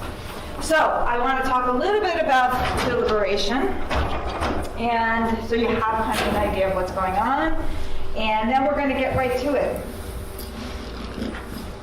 And actually, before I do the PowerPoint, I forgot, I wanted to just sort of break the ice and have you all talk to each other. So the moderator at your table will introduce himself or herself, and also I'd like each of you to talk to each other and what brought you here today. So just chat with each other for a couple of minutes, introduce yourselves, the moderator at your table, introduce yourself, and what brought you here today. So let me explain why this is important to understand. This is a technique. It is a technique meant to brainwash individuals. It's a technique used to prevent any dissension. When you have a group of individuals who don't know each other, and the first thing that you're doing with a moderator at each table is you're introducing people, you're creating a social bond amongst the people who don't have one in any other reason. This makes everyone feel like they are a unit, that they are a tribe, and that everyone is aligned in that group. It helps to prevent individuals from dissenting, because most people in public do not want to dissent. We see that in our politics on a regular basis. We see that in elections. We see this constantly in our lives. People do not want to be ostracized. They do not want to be isolated. They don't want to be the odd person out. And so in putting a group together and putting people into small groups where they are intimately now connected with each other, you have now created a bond. And it makes it harder for people in that small, more intimate group to be able to object, to be able to say that they don't agree, because they're expected to go with the consensus, to go with the flow. This is a tactic that is used, and it is used to brainwash individuals. And I want you to be very clear. So that is what this event started with. It started with an interaction to create small cells of individuals to help mitigate their ability to disagree with any other information that would be coming up later. The cell that I was in, which is approximately 9 people in each group, included individuals. I was the only black man and the only person of color at my cell, which was not uncommon for many of the cells in this event. And I was the oldest person pretty much in the room. Just to give context on that, we had several college students that were with us, as well as other individuals from the university that were at the table with me. Let us continue on this. We're really excited you're here, and hopefully you'll have a great experience today and spread the word about deliberations, and we plan to run these again in the spring. So hopefully you'll have such an awesome experience. You'll tell all your friends about it, and they'll come running in the spring to participate. And we'll be looking for moderators to train in the spring too. So if you have a good experience, we'd love to have you to be a moderator. That's on the sign-in sheet. If you if you want to indicate that, just say yes to the moderation thing. We'll contact you in the spring. Great. Yes, absolutely. Yeah, we definitely need more moderators, and we do those training. We're going to run some training, so we would love it if you signed up. So I want to be very clear. They are making a pitch to expand the cells that they have. The moderators that, as I understand, were individuals who were trained by the university to promote this progressive ideology. There is a specific training and coursework that must be taken for an individual to become labeled as a moderator, to be able to conduct these deliberations so that you can understand. I want to make sure you understand. And they are making a call to action in each of these small cells to say, please join us, which is a very cult-like kind of thing. But at the same time, I won't fault any organization for trying to recruit new members. Every organization tries to do that. We can't fault them for that, but we do want to highlight what these moderators are, how they are created. And this is something that we see very often with organizations like Progressive Leaders of Tomorrow, Antifa, BLM, and other organizations. But let's go on. So I want to talk real quickly about what is a deliberation, so you have sort of an idea of what we're hoping to do today before we just jump right into our topic. So deliberation is a form of political discourse where, and I'm just going to show it all to you and then we can kind of go over it together. So where we tackle issues that are not easily solved. Often they're called wicked problems that there's no, I think there's some feedback here, that there's no particular easy solution, right? And so we deliberate on how can we find some common ground on a particular issue. And we all approach it with our values that we bring to the table, with our perspectives. And so that's what a deliberation is. We don't actually bring our values and our views to this. In fact, if we're looking at the terms, what is a deliberation? First of all, let's understand that a deliberation is a closed system. Outside views are not welcome in that system. This isn't a presentation that is balanced where we have, since this is a more progressive ideology, to also have the opportunity to have a less progressive viewpoint being presented to these students. This isn't about critical thinking. This is about listening and being obedient, of servitude. Look at the terms. What is a deliberation? Deliberation is a form of political discourse where people tackle issues that are not easily solved. That's fantastic. Consider difficult issues with an open mind. That's fantastic. Actively listen to different perspectives. That's fine. Think about what matters most, what they value, and what they are willing to trade off. Okay? Learn to appreciate all points of view that are important. You notice what's not being said there? To introduce differing views. That's not part of deliberation. Deliberation isn't about having an interaction and having a discourse. You'll see what I mean in just a moment. We're not going to solve it in 90 minutes, but we're certainly going to have an open and honest conversation about that particular topic. We're going to have... How can you have an open and honest conversation if you're not allowed to have differing points of view? If all the information you're presented and all of the data that you are presented is from a single point of view, how can you have a critical thought about it? How can you critically say this is correct or not correct? How do you make that basis if you have nothing else to compare? That's something that's important to understand about these kind of events and what is being pushed onto students. These students don't have any other data than what is being presented to them. They have no other information than what is being given to them. They have no way of understanding what is fact and what is opinion because there is no other voice. So there is nothing open about this. This is closed. This is a closed system. An open mind when we deliberate. We're certainly going to listen to each other carefully, and we're going to appreciate each other's points of view. And we're going to actively listen to one another. So that means, of course, no cell phones out on the table, and we look at each other and really listen to what each other has to say. You're committed to being here. This is your own free time.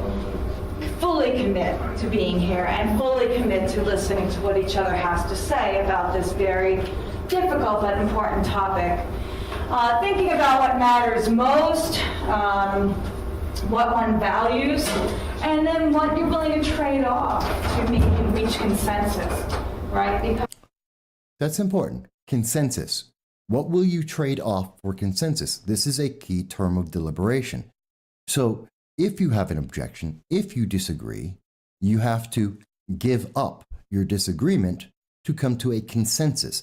This isn't about individuality or individual thoughts.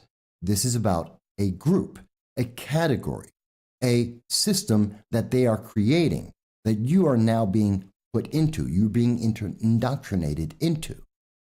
This is what is being said to the students, and the students don't realize they don't have another choice because another choice is not being presented. This is important. Because in order to achieve or reach some kind of consensus on a very difficult topic, we are going to have to compromise. Something that, we can learn how to do, even if we see that our political leaders struggle with that. That's something that we, as students, can do that. And learn to appreciate that everyone's point of view is really important. and not dismiss it at a turn. But also don't present everyone's point of view. Don't present all the information that's available. Don't give people the facts from a different point of view. Isolate people and isolate the information that they have. That's important. Right? That we all have something to bring to the table, and that we appreciate and recognize that everyone's point of view is valuable. And that is why deliberation is so important, and that we have more of it, and that we don't do this. And a lot of times you probably experience debates in, hold on, I want to make sure, I do this in my class all the time, students know this, I don't want to advance too fast. You've experienced debate in high school, I imagine, right? You probably all had to do a debate in high school, and you... No, everyone doesn't do a debate in high school. Schools may have changed in the many decades since I was last in school, but no, everyone doesn't involve in a debate. Nor would I say that debates are defined in the manner in which they put it. A debate isn't always about who won. It's about the information, the exchange of ideas. It's firm. You don't have to be firmly rooted in a position to have a debate. And again, it's an investigation of ideas. You can start with a position that you may or may not be sure of, and that debate is meant to gain greater knowledge and to be able to be more informed, to make a better decision. People often take sides in debates because we have understandings. That understanding may be incomplete or incorrect, but that's not a negative. See, these are being presented as negative things. Why a debate is a negative thing. Why you shouldn't be involved in debates, you should be involved in deliberations, which are closed systems. But a debate is an open system where someone can interject and involve and present facts that counter the position that is being made, that people can have a different point of view, that people are individuals and not a collective. But we are seeing that this is being presented as it was written by progressives to say, well, a debate is competitive, aggressive, and fast-paced. Again, giving a negative connotation to what a debate is, but debates aren't that. In fact, at my table, people mentioned, well, a debate is like what we see in the presidential debate. No, that isn't a debate. That's a political event. But that's not a debate. We haven't had debates in our politics in many decades. Lincoln Douglas was a debate. But what we saw in 2020 and in many years prior, that's not debating. That's just people spouting sound bites. That's what our politics are today. They're exchanges of sound bites, but not an actual debate of the issues. But they're trying to put this in a very, very negative context so that you don't have debates and you only involve yourself in deliberations so that you are in a closed system. And a closed system is also a very safe system so that no one can point out if you're wrong, because no one wants to be wrong. Everyone wants to be as right as possible. That's why we have our views. We think it's the correct view. Sometimes it's not. And that's what debate is for. But let's go on. How we know that it was very aggressive, very fast-paced. You had to make your point, and the goal was to win, right? Well, that's not what a deliberation is. We're not taking sides. We're not going to be so stuck in our own point of view that we're not going to be listening to everyone else's point of view. So this is not a debate. We don't use that word at all. We try really hard not to use the word debate. It is not that experience at all. It is the opposite.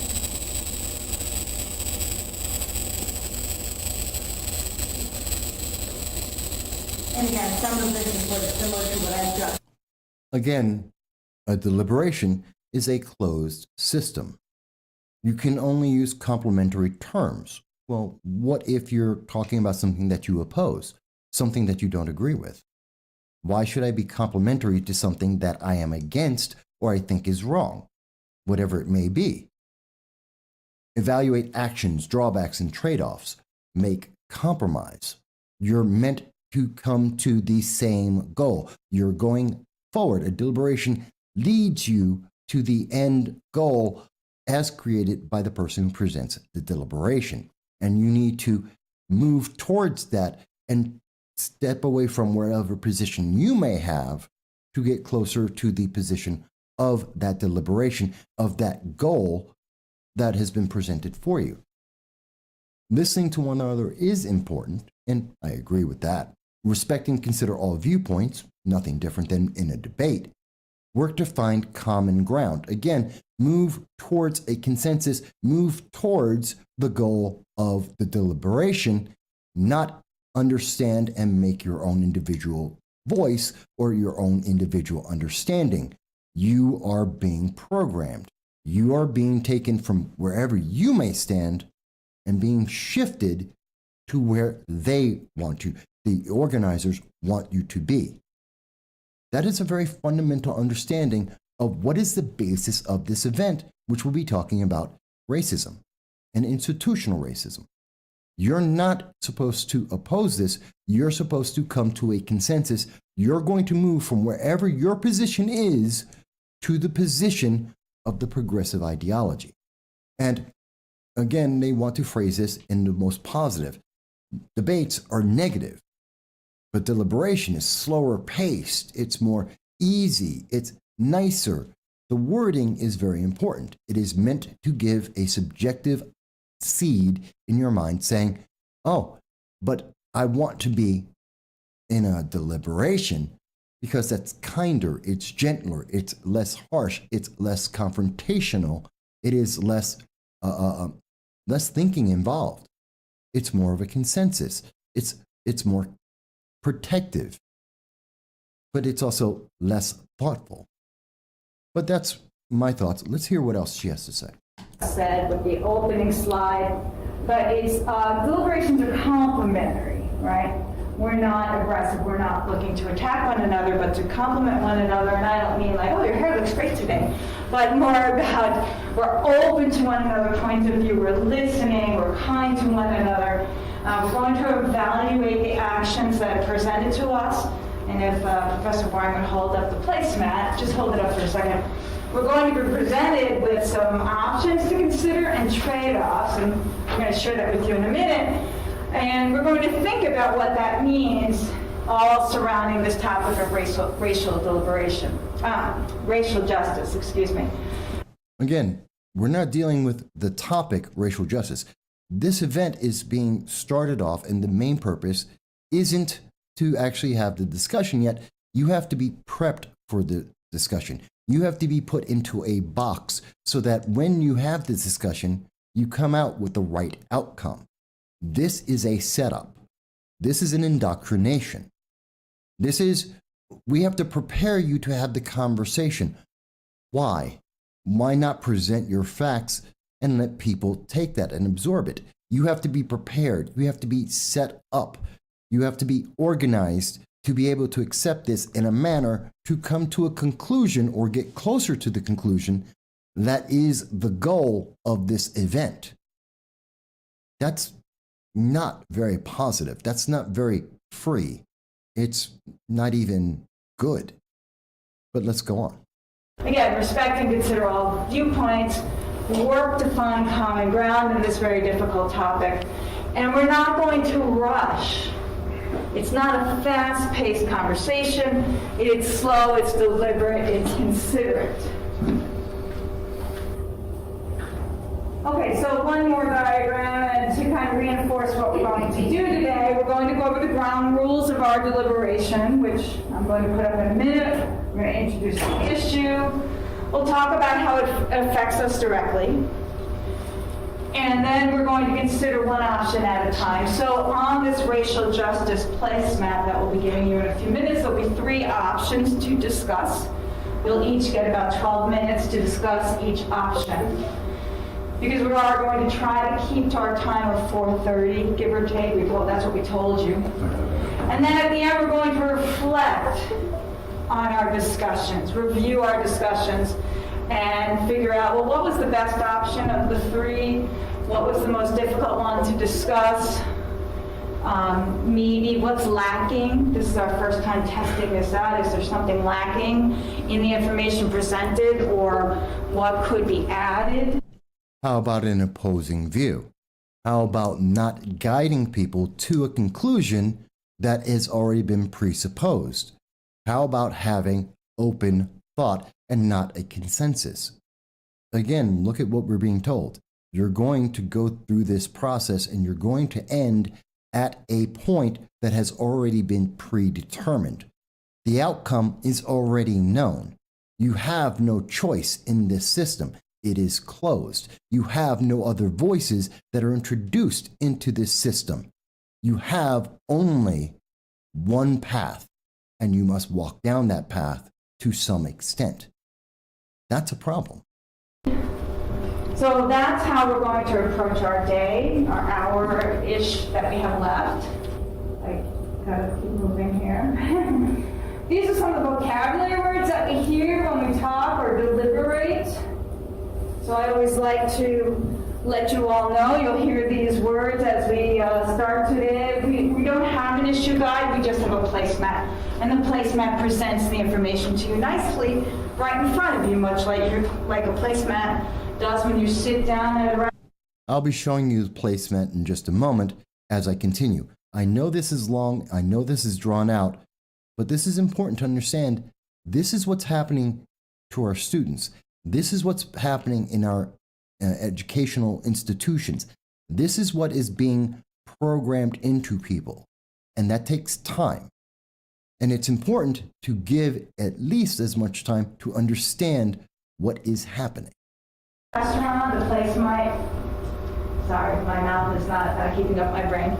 When the placemat at a restaurant might tell you a little bit about the restaurant you're eating at, the history of the restaurant. Also, it usually has the sponsors, right? Sometimes it even has the menu down. So the placemat has a consolidated amount of information on it for you. That's why it's called the placemat. Table setter question. We sort of set the table with an opening question. Get everyone warmed up and chatting a little bit. And that's what that is. Then the options, sort of our 3 points we're going to address today. Moderator will be the person at your table that keeps the discussion flowing. The moderator does not insert his or her points of view, just keeps things moving along for the participants to keep talking about the options.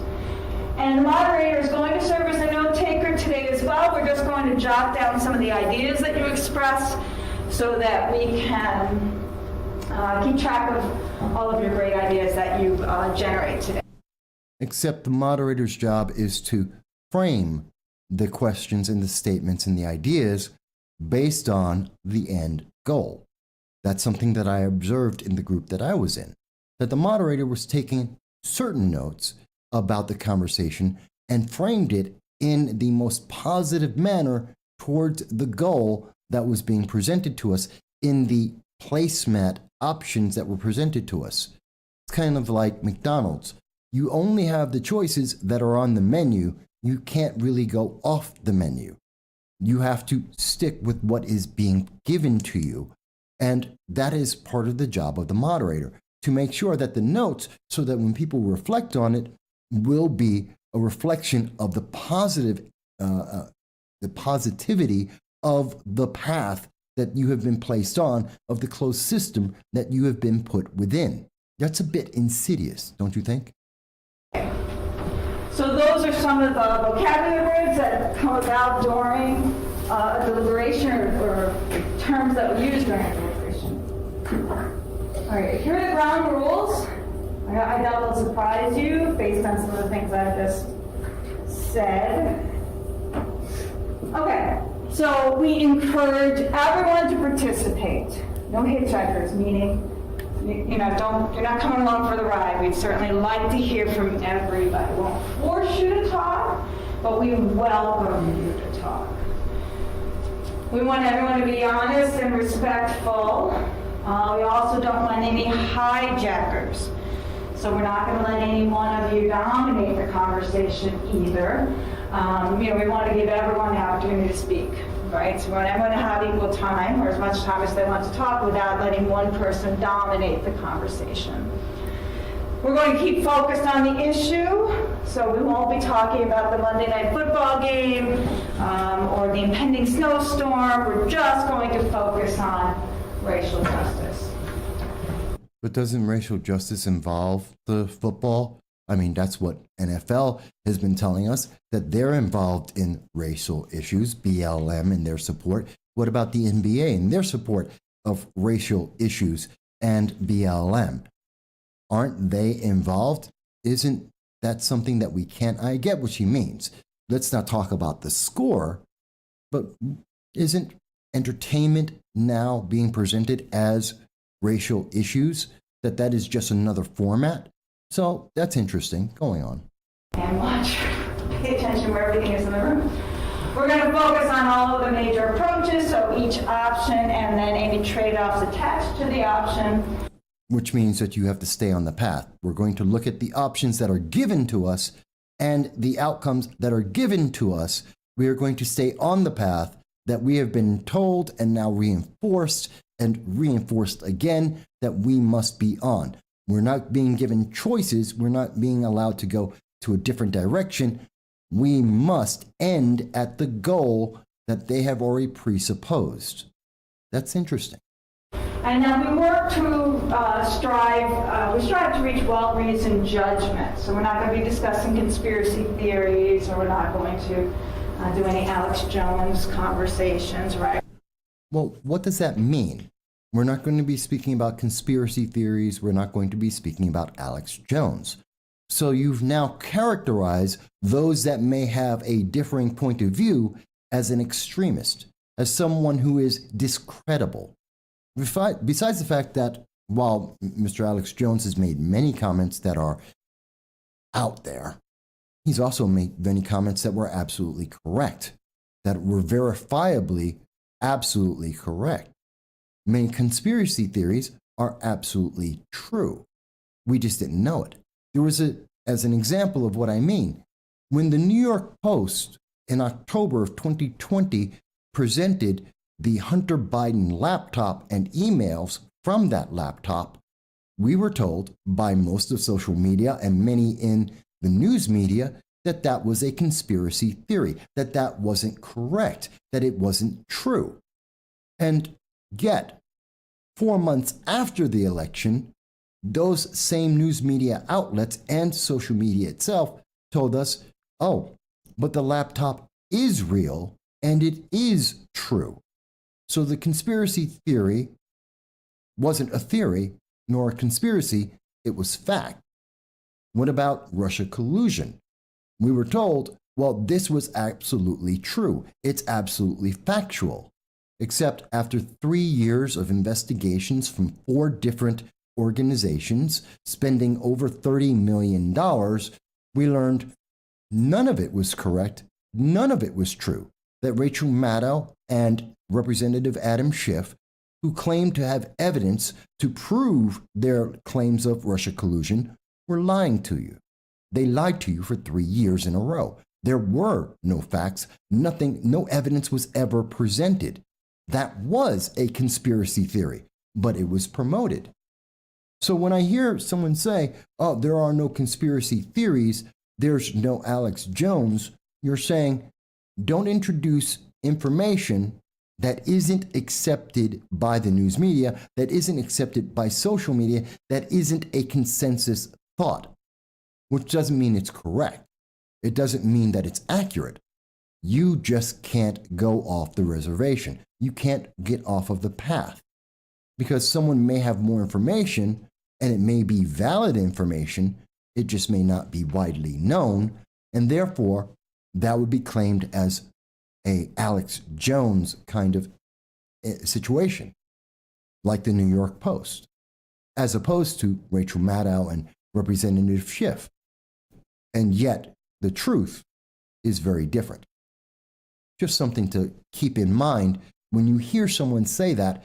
It's not meant to say, oh, let's not go off into the weeds. It's meant to say, if you have a different opinion, if you don't want to come to the goal that we have presented, then you are an extremist. You're the problem. That's what it's saying. We're going to stay focused on what's provided to us. We're going to focus on Now, what's do these provided. ground rules make sense? No. Okay, good. I see some nods heading. Heads nodding. Yeah, sorry. What am I missing? Would anyone like to add a ground rule? Just raise your hand if you think there's something missing there. Jordan. Interrupted. Okay, no interrupting each other. Perfect.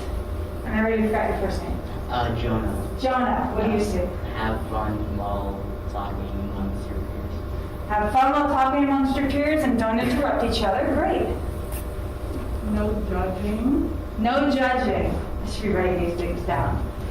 Okay, no judging. Excellent. What else? All right, so we're going to add no judging, no interrupting, and enjoy yourselves or have fun while talking with your peers. Do we agree to add? So what she's saying is, what are these additional rules? There is no conflict. There is no open thought. See, and I think Professor Jordan Peterson highlighted this very well. To reach a consent, to advance human knowledge, to advance human technology, to move forward, it requires conflict, different ideas, a clash of ideas, a clash of ideologies.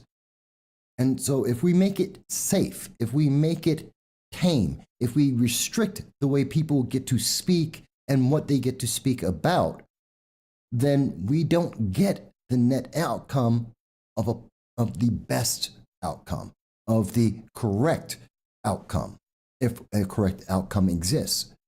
They're couching this, as we have said, in these small cells of individuals who want to be in a consensus, who don't want to be ostracized, who don't want to be isolated, that have a path put before them, that they're told they must stay on, that they must reach the goal, the objective on this path without any interruptions, without going anywhere else the information might lead to or introduce any questions that would take us off of that path. And we don't have the ability to be able to speak freely. That doesn't mean to not speak respectfully, but we don't have the right to speak freely. You are being chained to the path, and the path has a goal, and that goal only leads one way, which is why there is no conversation and no information that conflicts with the goal of this event. This is what progressivism is in our colleges. It sounds very nice. It sounds very pleasant. It is presented in the nicest way possible, and it is insidious and it is wrong. Again, I'm not making a personal attack on the presenters and the members of the Civic Engagement Board. That's not the case. I'm talking about the material and the process. And this is all before we've had even one opportunity to address the cause of this event, which is to discuss racial justice or the institutional racism. All of this work has been put in to make sure that people can only address this issue from a very specific point of view, with a very specific end goal, with a very specific outcome. And no one can deviate from that based on the rules, or they will be outcast and considered extremists. They will be punished, socially punished, for doing something that it was unacceptable as deemed by the elite progressives that created this event. Can you see why I have a problem with this? Those three? Yeah. Yeah, those are awesome. Very good. Thank you. I'm going to add them to my PowerPoint later. Okay, wonderful. All right, so we're going to start with the table setter question, which is just to get everyone warmed up at each table. And here it is. It's table setter or an icebreaker question. I'm sure you're all familiar with icebreaker questions. So I want you to talk at your table about this question. Talk about a time when you might have felt out of place. That experience might have occurred in an educational institution or at a religious setting, or or even a social event. How did it make you feel? Share if you can or if you want. Not everyone has to talk, but you can certainly if you want. So we'll take about 5 minutes to do that, and then we're going to move on to a quick video. So let's look at these questions. The first question, it's been 20 minutes in the event.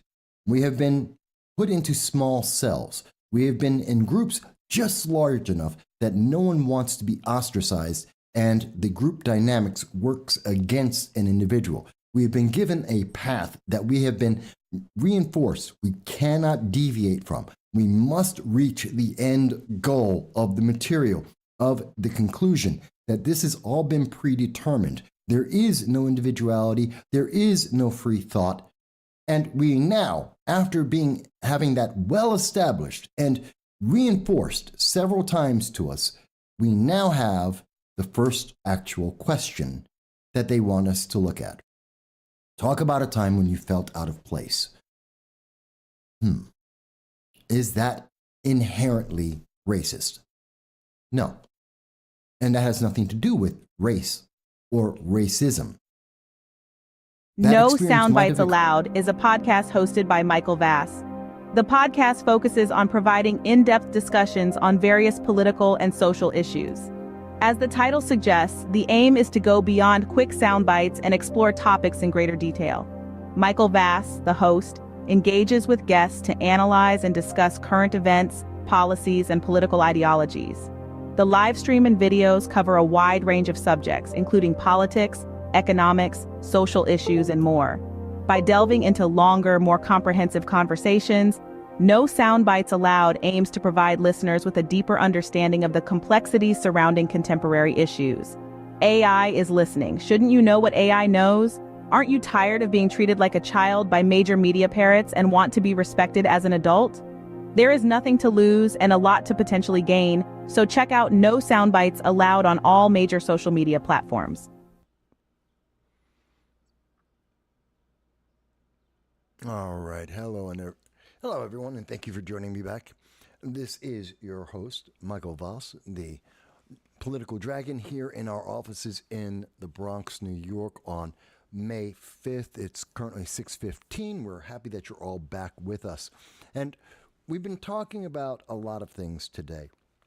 Talking about what's happening with Hamas, what's happening with the American hostages, talking about what's happened to Americans in Haiti as well as in Sudan, things that have been forgotten, thrown away, meant to distract you and keep you from paying attention because you might not vote Democrat if you knew that. And that's a big problem, a recurring theme that we have seen under the Biden-Harris administration as we go into the 2024 election. And there's a lot of fortification that is going on. Let me double check. I want to see if my other camera is still down. All right. Don't know why, but my primary camera is down, so we're on my backup camera. I hope you don't mind too much. Okay. We'll make it work. Hey, I'll just make it work. So I thank you all. And so the beginning of our show, we always like to do the breaking news. If anything is of interest there, we then go into the international, and then we start talking about the domestic. And we were talking about the domestic before we took the break, when I had to take my puppy and walk him because he is 13 years old. So now that we're back, we had left off on something I thought that was kind of important, and that was Mark Hamill. And as you can see, Mark Hamill's here, and sorry, got a glare on my glasses, can't do anything about it. But we were talking about Mark Hamill, and Mark Hamill going to the press briefing, it was meant as a distraction. Why do we have him there? There's no reason why he's there for the White House press briefing other than to completely distract the public from the issues at hand. All of the things that we've been talking about.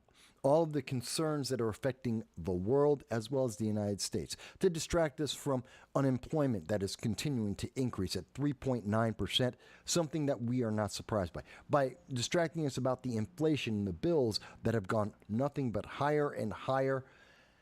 He's meant to try and distract that. Oh, Joby Wan Kenobi, what a funny joke. Not like there's anything else that the United States needs to talk about at this time. And some of the things that we need to talk about include domestically the West Virginia, what's been happening there. Now, you may see this. Let me make sure I show it on the screen. So there was a recent event, and I know there's some background noise. I'm in New York City. What do you expect? Oops. Turned off the wrong thing. Sorry about that. So recently, this just happened 5 days ago. Okay, 5 days ago, there were 5 young West Virginia middle school students. They were at a shot put event. This is women's sports, Title IX. And I know the Democrats love to talk that they are all for equality. They're all for women. They want to support women's rights. Well, here, when it comes down to it, to actually support women's rights, these are young girls who were competing, and they had to compete against a trans student. Now, you can see from the Daily Mail, I want you to notice, Daily Mail, West Virginia Metro News, WBOY.com, Newsweek. You know what you're not seeing? Where's MSN? Where's MSNBC? Where's CNN? Where's the New York Times? Where is the National Organization of Women? None of them are talking about this. The AP News is talking about it. Some of the right-leaning news media, they're talking about this. You probably haven't heard about this because it's not being covered by the majority of the mainstream, ABC News, CBS. I'm showing you the live feed. I'll even update it for you. This is an update now. So they were up against a trans athlete. Where is the news? I mean, where is the mainstream national U.S. news? Where are the organizations? We see there's Pink News. That's a left-leaning organization, and they're in the favor of the trans athlete. Now, you can think whatever you want. You can, again, let us be very clear. You can be as trans as you want to be as an adult. If you're 18 and above and you want to chop off your genitals, knock yourself out, that is your life. You deal with those consequences. And by the way, you pay for it, not me. And if you want to talk about affirming someone's gender, no, that is wrong. That is cruel. That is unusual punishment. Don't do that. When you get to be 18, you can define your gender as whatever the hell you want. I am not obligated to have to agree with you, and you can live your life, and I will live mine.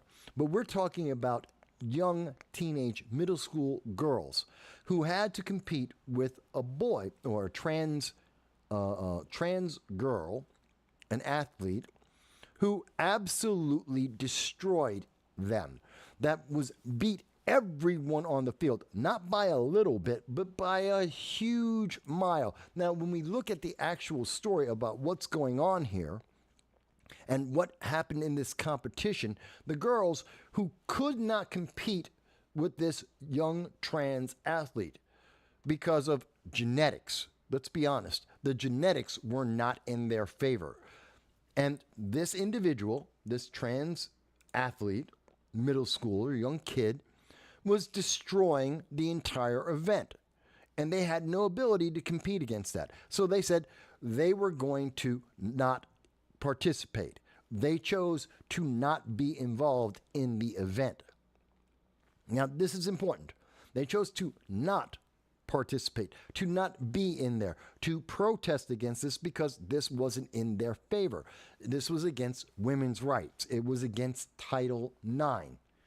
You would expect that the Democrats, the ones who scream at the top of their lungs that they're in favor of women's rights. This is what the whole abortion movement is, that they have to protect women's rights. They have to make sure women are protected. That's what Democrats do.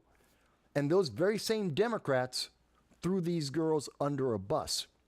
These young girls, for not participating, for choosing to not be involved in this competition against a trans athlete, they were suspended.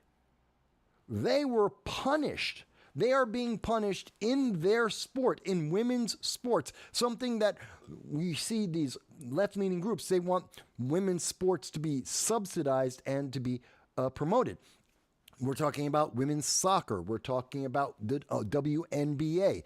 Federal funds need to be used to subsidize this. The men's sports are being dragged in and have to subsidize these sports because no one's interested. To maintain this interest, to try and get more girls to be involved in these sports, well, when that's the left saying we have to have this, we have to support this. And when they pit young women who are trying to be the best athletes that they can be, and they pit them against trans athletes where there is an unfair advantage genetically. And when those girls say, I won't be in that, I won't participate in that, in something that I cannot win, that is balanced against me, that is not a fair contest of my, in their sport, in their division, the girls are punished. Here's the thing about that. Where's the National Organization of Women? Where's the DNC? Where are the Democrats that have been talking about they stand for women's rights? Where are they standing for these young girls? That they're being punished for not participating, for not being part of this rigged system. What, they don't count anymore? Did they stop being women? Because I hear this all the time. I'm not black because I'm a Republican. When did I stop being black? According to Joe Biden, if you don't vote Democrat, you can't be black. Who gave him that right? Did these girls, because they wouldn't compete against a trans athlete, did they suddenly stop being girls? Why are they being punished for choosing not to compete, which is their right? They have a right to not compete against someone who's not their peer. That's what Title IX is all about. But yet, the left is more than happy to punish them for daring to say something that was unapproved. And that's the real problem. It's unapproved. And that's what we're seeing at colleges right now. We're seeing that in video games right now. We're seeing that in legislation that's trying to be passed in Congress right now. We are seeing the left, the progressive movement, are saying, you have no choice. What did we see with Rashida Tlaib, the Michigan primary? What did we see? Her and her supporters said that they would not vote for Joe Biden. They would withhold their votes because he wasn't doing what they want, what they feel was right, what their feelings demanded, which was support for Hamas. Even as Hamas continues to hold Americans and torture them, possibly have killed them, they were more than happy to say, no, you have to support Hamas. You have to support terrorism, or else you won't get our vote. And Joe Biden complied. Joe Biden bent the knee because he desperately wants those votes, which we'll go into in just a second, because he desperately needs those votes. But these girls said no. They had more balls than Joe Biden and the Biden-Harris administration. They said, no, we're not going to go and do that. We're not going to bend the knee. We deserve to compete against other young girls. And because they dared to say something that wasn't approved, the unapproved message that young girls should compete against young girls, because they dared to make that position known so that they would have a chance, a fair chance of possibly winning, they were punished. They have been kicked out of their sport. They are being ostracized and penalized for daring to stand up for women's rights, for women's sports. Does that make sense to anyone? Does that make sense to anyone? And the big organizations that are covering this, the international news that is talking about this, is coming from the United Kingdom. This is coming from the Daily Mail. This isn't the New York Times talking about this. This isn't MSNBC or CNN talking about this. They don't want to talk about this. This happened on April 30th. The mainstream media had the opportunity. And as I showed you initially, Google showed you, they're not covering this. They don't want to talk about this. They don't want women to know that they don't support women. That if the choice is between women and trans women in a woman's sport, the trans women have higher priority. That equity, This is the big thing that we see in all the schools that are being taught to all the kids these days. It's all about equity. And the equity says that a woman, young woman, or a full-grown woman, they're not as important as a trans woman. That women, if they dare to comment about a trans woman, about an unfair advantage, that they're in trouble. Not only will they not be able to win, they will be punished. Now, the shot put isn't a big sport. It's not a big deal. I don't really care about the shot put. Not for men, not for women. I don't think it's a big sport. But it doesn't matter if I think it is or isn't. The question isn't, well, who cares about shot put? It's not even about women's sports. It's about what is approved and what is not. And if you dare to speak up against what is approved, you will be punished. If you dare to question the equity scale that has been created by some group that we don't know, you can't name anyone who created the equity scale that exists right now. Who said that trans women are more important than women? I don't know. Who said that trans anything is better than straight men? Who created this list? Who made this ranking? You didn't get to vote for anyone who did that. You were just told this is the list. This is the scale. This is the approved people who can make the comments, and you're not on it. Well, that's very upsetting. And I find it really infuriating that rather than talking about this and trying to understand where do transgender athletes, the trans movement, where do they fit into the world as it exists, in sports, in entertainment, in everything? Where do they fit? How does this equity scale really work? Who's in charge of determining what is and isn't appropriate for the equity scale? Instead of talking about that will affect generations going forward, we're getting Mark Hamill. We get to listen to Mark Hamill talk about Obi-Wan Kenobi because he doesn't like Orange Man bad. Mind you, I like Mark Hamill. I do. I like his acting. I like his voice acting. I think he does a good Joker voice acted. I liked him as Luke Skywalker. I love the pleasure he has in being Luke Skywalker for kids in hospitals and to bring families joy. I'm all happy for that. I felt for him when The Last Jedi destroyed his character, but I don't care about his politics. His politics are not important to me, and he doesn't deserve to be on the White House press secretary's podium distracting the public from things that are actually important, that are going to actually affect the future of America, that is actually affecting women right now as they are being told they're second-class citizens and there's nothing that they can do about it. And if they dare to stand up for their rights, well, they're going to be punished. They're the bad guys. That just makes no sense to me. That is infuriating to me that we get to see everyone is covering Mark Hamill. In America, nobody wants to talk about West Virginia and the 5 middle school girls who were banned because they dared to not compete in the shot put against a trans student. That's just upsetting. Why is that happening in America? Why are we going through this right now? This makes no sense whatsoever. We should not have to have this conversation. But it's just part of a system of things that we are seeing happening over and over again. Because we're seeing that with other things too. As an example, and we said we would talk about this, what about hell divers? Are you familiar? I know a lot of people play video games. I do too.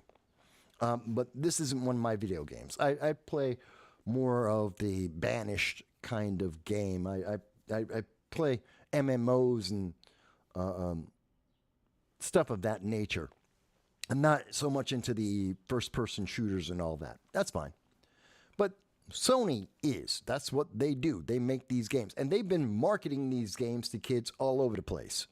And Sony has a game which is called Helldivers 2. You may have heard about it, you may not. It's one of the best-selling games at this time.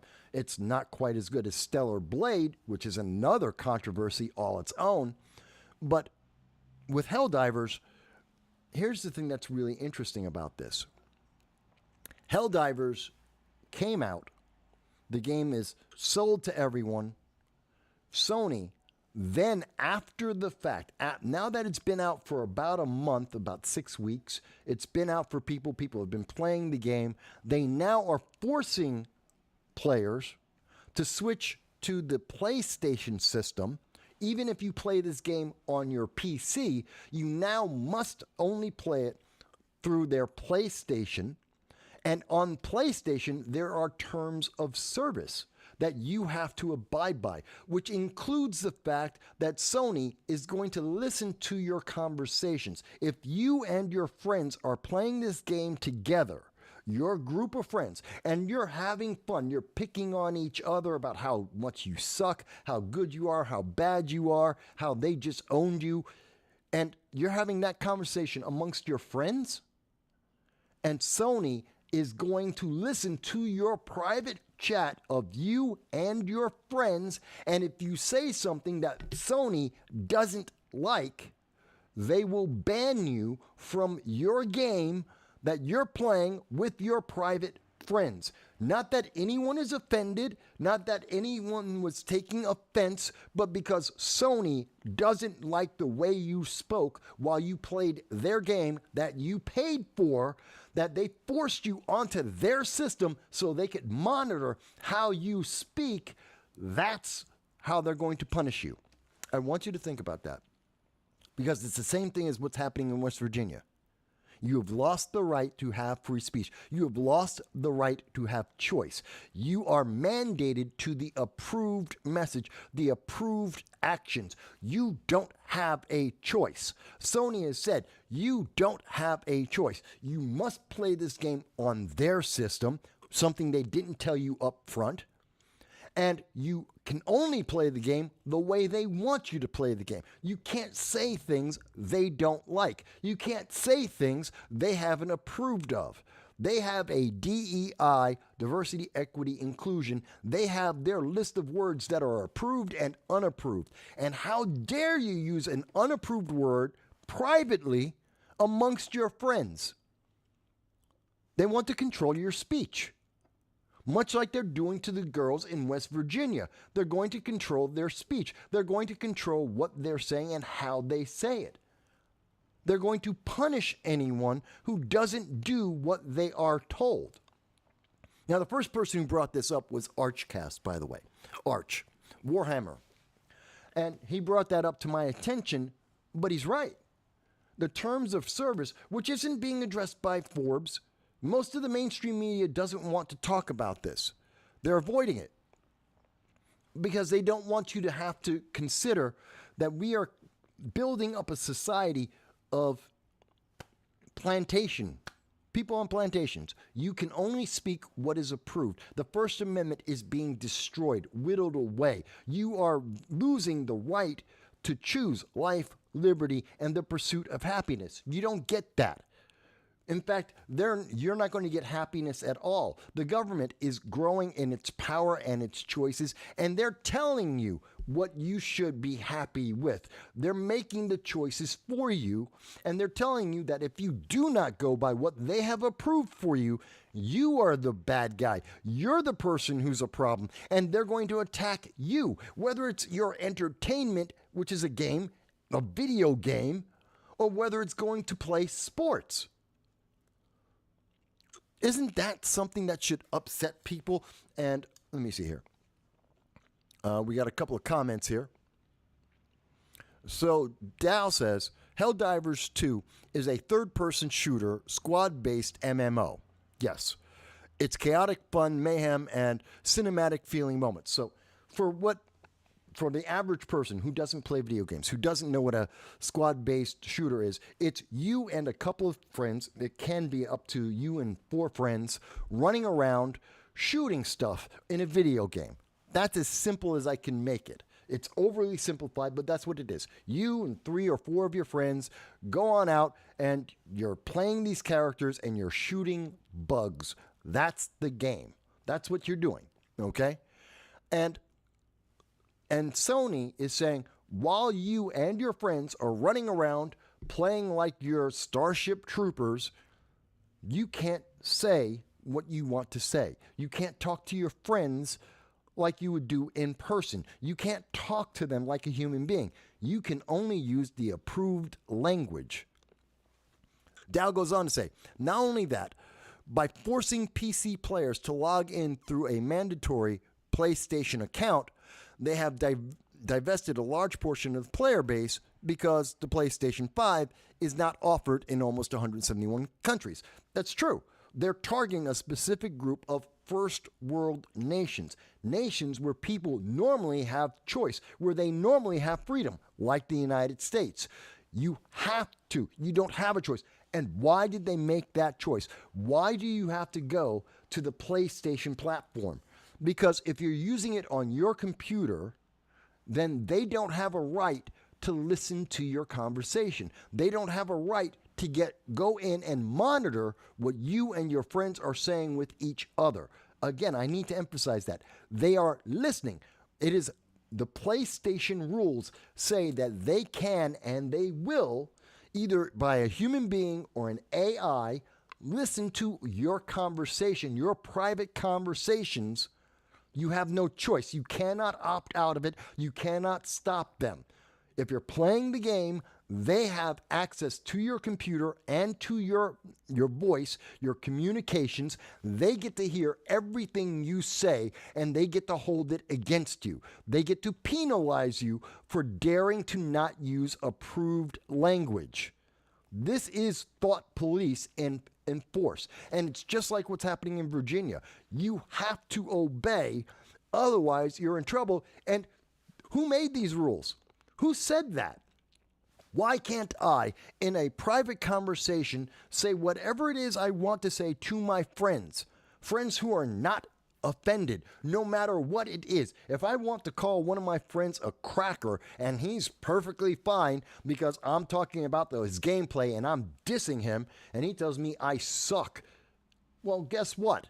He can do that. I can do that. If we're okay with having that conversation, then that's on us. Why does Sony get the right, first of all, to listen to our private conversation, and then second of all, get to punish us because we paid them money so that we could play their game that we weren't intending to play on their system? We were trying to play it on our computers, but they forced us to take it in. That's really insane to me. Dow goes on to say, to clarify, Sony's requiring Steam players, I know. No one is forcing you. Let me clarify, and you're right, Dow. Let me be clear. No one's forcing you to buy the PlayStation 5. You can have a computer and play this game with your friends. You don't have to have PlayStation. They're making you play the game through the PlayStation server. I want to be clear about that. So you don't own a PlayStation. You don't have to. You're still being held to the standard as if you did. You're still using the system that PlayStation had because they forced you into that. Now, you don't have to buy the game. Of course not. But I guarantee you that if Sony can get away with doing this, if they can force people to use their system just so that they can monitor and punish you for not using the appropriate approved language, then you will see that happen with every single game.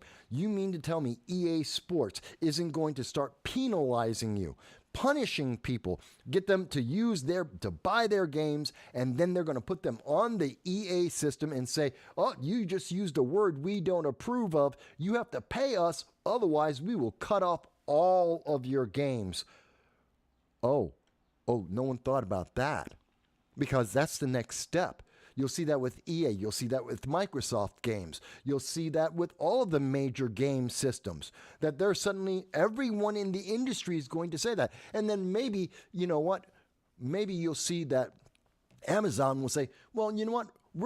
Since you're watching our movies on Amazon, We're going to listen to your TV. We're going to listen to your phone. And if you say something while you're watching our program that we don't like, well, then we're going to cut off your Amazon Prime. We're going to send you a bill. We're going to punish you for not using the approved language, because that's not DEI. That's not ESG. Your score is too low. You need to be retrained and punished until you do what we tell you to do. Again, for a list of words and thoughts and ideas no one ever asked you about, no one told you you had to vote on, they just came in and said, these are the rules, and we're making it up as we go. You should be pissed off about this, folks, because if you think this doesn't expand beyond a video game, if you don't think it's expanding into women's sports, if you think it's not going to expand beyond that, you're not watching what's happening in front of us right now. This is insane. This is insane, folks, that they are allowing this to happen in our nation. And yes, this is a big deal amongst people who play video games, but this should be something that would be an uproar for all of America. And so Forbes isn't even talking about the problem with the terms of service. They're not even talking about, in this entire article from Forbes, they're not even talking about the fact that this is going to control the way you speak and the way you interact with people and the way that you think. They're not even addressing that. They're talking about, well, this is going to force people to use the Sony system, and it's going to interfere with their right of how they access the game after the fact. That's not the important thing, at least not to me. The important thing is that you're losing freedom of speech. The thing that Forbes doesn't want to talk about, the New York Times won't talk about this, CNN, MSNBC, they won't talk to you about this, ABC, CBS, they don't want you to consider this, to think about the fact that businesses are now doing what countries have been trying to do. And in New York State, in the United States, no, they can't control your words. They can in Canada, they do in the United Kingdom, they absolutely do in Europe. But the way around that, oh, well, we'll just control everything that you use. And if you don't do what we want you to do, what we have approved for you, well, then we're going to punish you. In effect, they have made you a slave.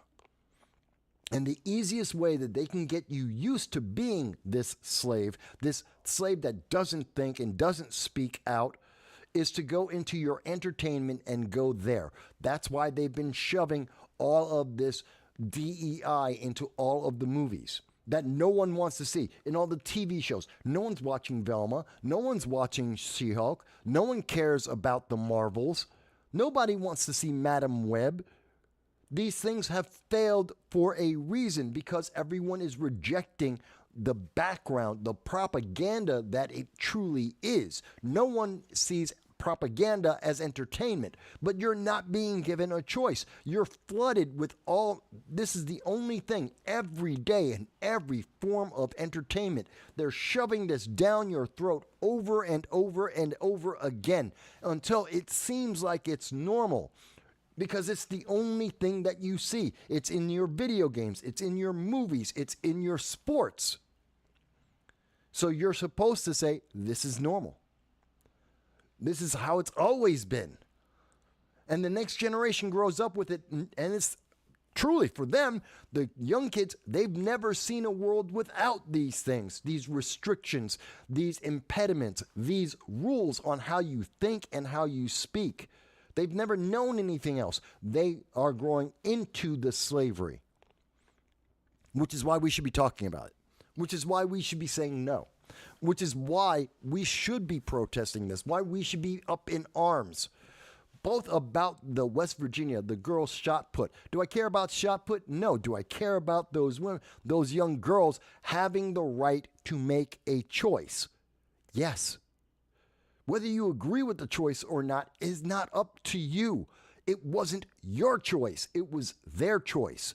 And that choice did not break the rules. It did not break the law. The fact that they said, I won't compete doesn't break any law or any rule, nor does it harm anyone. They didn't have to compete. They aren't compelled to play the game and compete against a trans athlete. You aren't compelled to play the game in Helldivers. But they are compelling you that if you do, then you only have one path. This is how they fortify your life. This is how they fortify elections, and they fortify every choice in your life. You can only do what is approved. Otherwise, you will be punished. Keep your head down, say nothing, do as you're told, obey. Some people may not agree with me. And I like to hear the argument that says, oh, Mike, but you're wrong. You're misunderstanding this. Because this is what we are seeing. We're seeing it in Title IX. We're seeing this in video games. We're seeing this in movies, in TV shows. We're seeing this in the news. We're seeing this in business. Business after business after business have been doing this. Bud Light as an example. Target as an example. We've even seen it with Coca-Cola. Think about that. Think about how they are stripping away your right, your choice, your freedom over and over again. And they are teaching you, they are telling you that this is the right way because it's the only way. That's the part that really gets you. It's the only choice that you have. You don't have another choice. You don't have another option. And as one company, if Sony's able to do this, then you're going to see more and more businesses. Every business will do this. Well, here's our list of equity. Here are all the things you can't say. Oh, you want a Pepsi? Fantastic. But by the way, you said the wrong thing to your friend the other day. You don't get to have a Pepsi. Oh, we've got to have Verizon and T-Mobile and all the wireless carriers. They're listening. They already listen to your conversation, by the way. It's already in the terms of service for Facebook. They turn on your microphone and your camera randomly and listen to your conversation. We already know that Alexa turns on by itself and listens to your conversation on a regular basis. That's why when you go onto Facebook after talking about, hey, when you're there in your house, you're talking to your wife, your girlfriend, your boyfriend, your whatever significant other. And you know, I'm hungry. Maybe we should order pizza. And then you go onto your Facebook page, and all of a sudden, all of the ads on Facebook are talking about ordering pizza. Gee, how did they happen to know that? They turned on your phone. They're listening to you. When you go to Alexa, and suddenly Alexa's suggesting all the foods that you can order online and Uber Eats and all the other delivery services that can be available to you. Why did it suddenly suggest that? Because it's listening to you. They're listening into your conversations. Google's turning on your microphone. Facebook's turning on your microphone. It's in their terms of service. Now they're going one step further. It's not enough to listen to you and try and suggest what you're going to do. Now they're going to force you to do what they want. And in the background, you have the Biden-Harris administration, the progressive movement that are there saying, oh, by the way, here's the list of words we don't approve of. Here's the content, the messages we want on your platform, and here are the ones we don't want. Because we've heard about this, you know that we've seen this, that they've been in the courts since 2018. We have heard from Facebook and Google and Twitter and TikTok, and they have told us over and over again that their algorithms, oops, made a mistake. The algorithm, we didn't know it was going to ban hundreds of thousands of people, except that's the way it was built. We didn't know that that AI was going to turn everyone into black people. So whether you're looking up Mother Teresa or you're looking up Eric the Red, who happens to be a Viking, they're all black people. Oh, we didn't know that our algorithm would do that. We didn't know the AI would do that, except that's the way you built it. That's what you told it to do. That's the way that you want to control how people see and speak. And it's in every avenue. You think you can escape and go and watch a girl's sport, you want to watch women's basketball, you want to go out and watch women's shot put or track, don't worry, because there's still DEI right there. There's still intersectionality even there. You have no private space. You have no private time. They're listening to your phone. They're looking at everything you search on the internet. They are in the schools. They are in your video games, in your movies, in your TV shows. People want to say, oh, but that's a conspiracy theory. No, it's the reality in front of your face. And I'm just pointing it out. I'm pointing it out point blank so that you can't do anything but address it. Rather than say, it's in the background, don't think about it. I'm telling you, think about it. I want you to make a decision. I want you to be aware of what is happening around you, because the less you pay attention to it, the more it's going to happen. The more it's going to be pushing further and further. They're going to take more and more away from you every single time. Warhammer. Warhammer is a game. I've been involved in Warhammer since, I think, 91, about 5 years after they started the Warhammer gaming system. Warhammer 40K. I'm a big fan. Love Space Marines. That's my thing. You know, Henry Cavill, he likes Custodes. I like the Space Marines. Alpha Legion. Fantastic. Love them. But that's fine. That's my choice. And the game it has women in it. Yeah, they're called the Sisters of Silence or the Sisters of Battle. They have women in there. And women can be there are several classes that women can be in, but they can't be Space Marines. Can't be Space Marines until now. Now they are. Now they're part of the Custodes, which broke the story, broke the history. Why did they break everything? Why did they have to inject that? Why did they have to go into that private business, that private sport, that entertainment that we have enjoyed for years, for decades? And now they are forcing their DEI, their intersectionality into there and saying, you have to accept it. You know, it breaks the law. It breaks the story. It breaks everything. But you have to accept it. You want Stellar Blade. You want a beautiful woman to be your character? No. It's okay to have a woman, but she can't be beautiful. She's got to be ugly as sin. Oh, she can't have any tight-fitting clothes. She's got to be ugly and have bad clothing. How dare you want any sex appeal?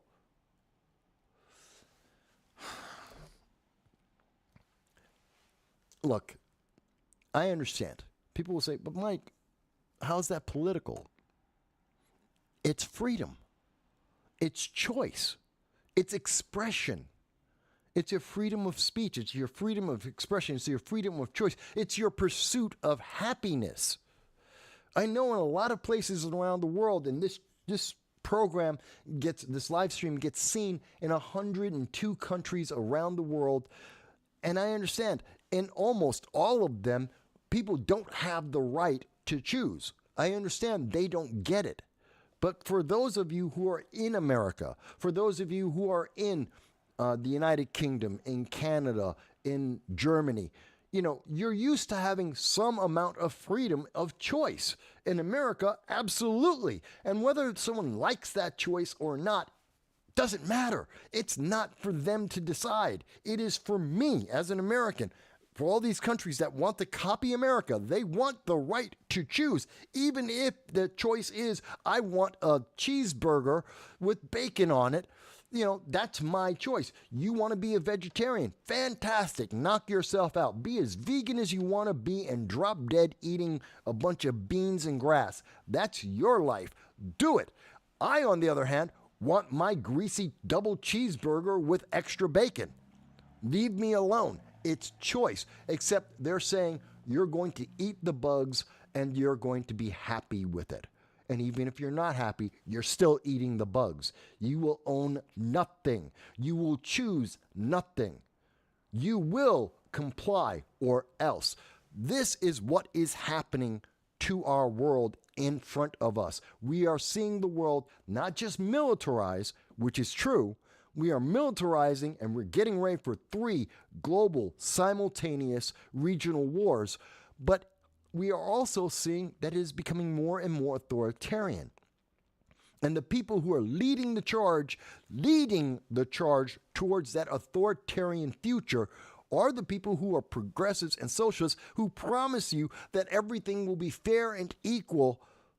They're the ones who are the ones first in line telling you, you can't say that. You can't eat that. You can't do that. You can't think that. And they are reinforcing it at college after college after college.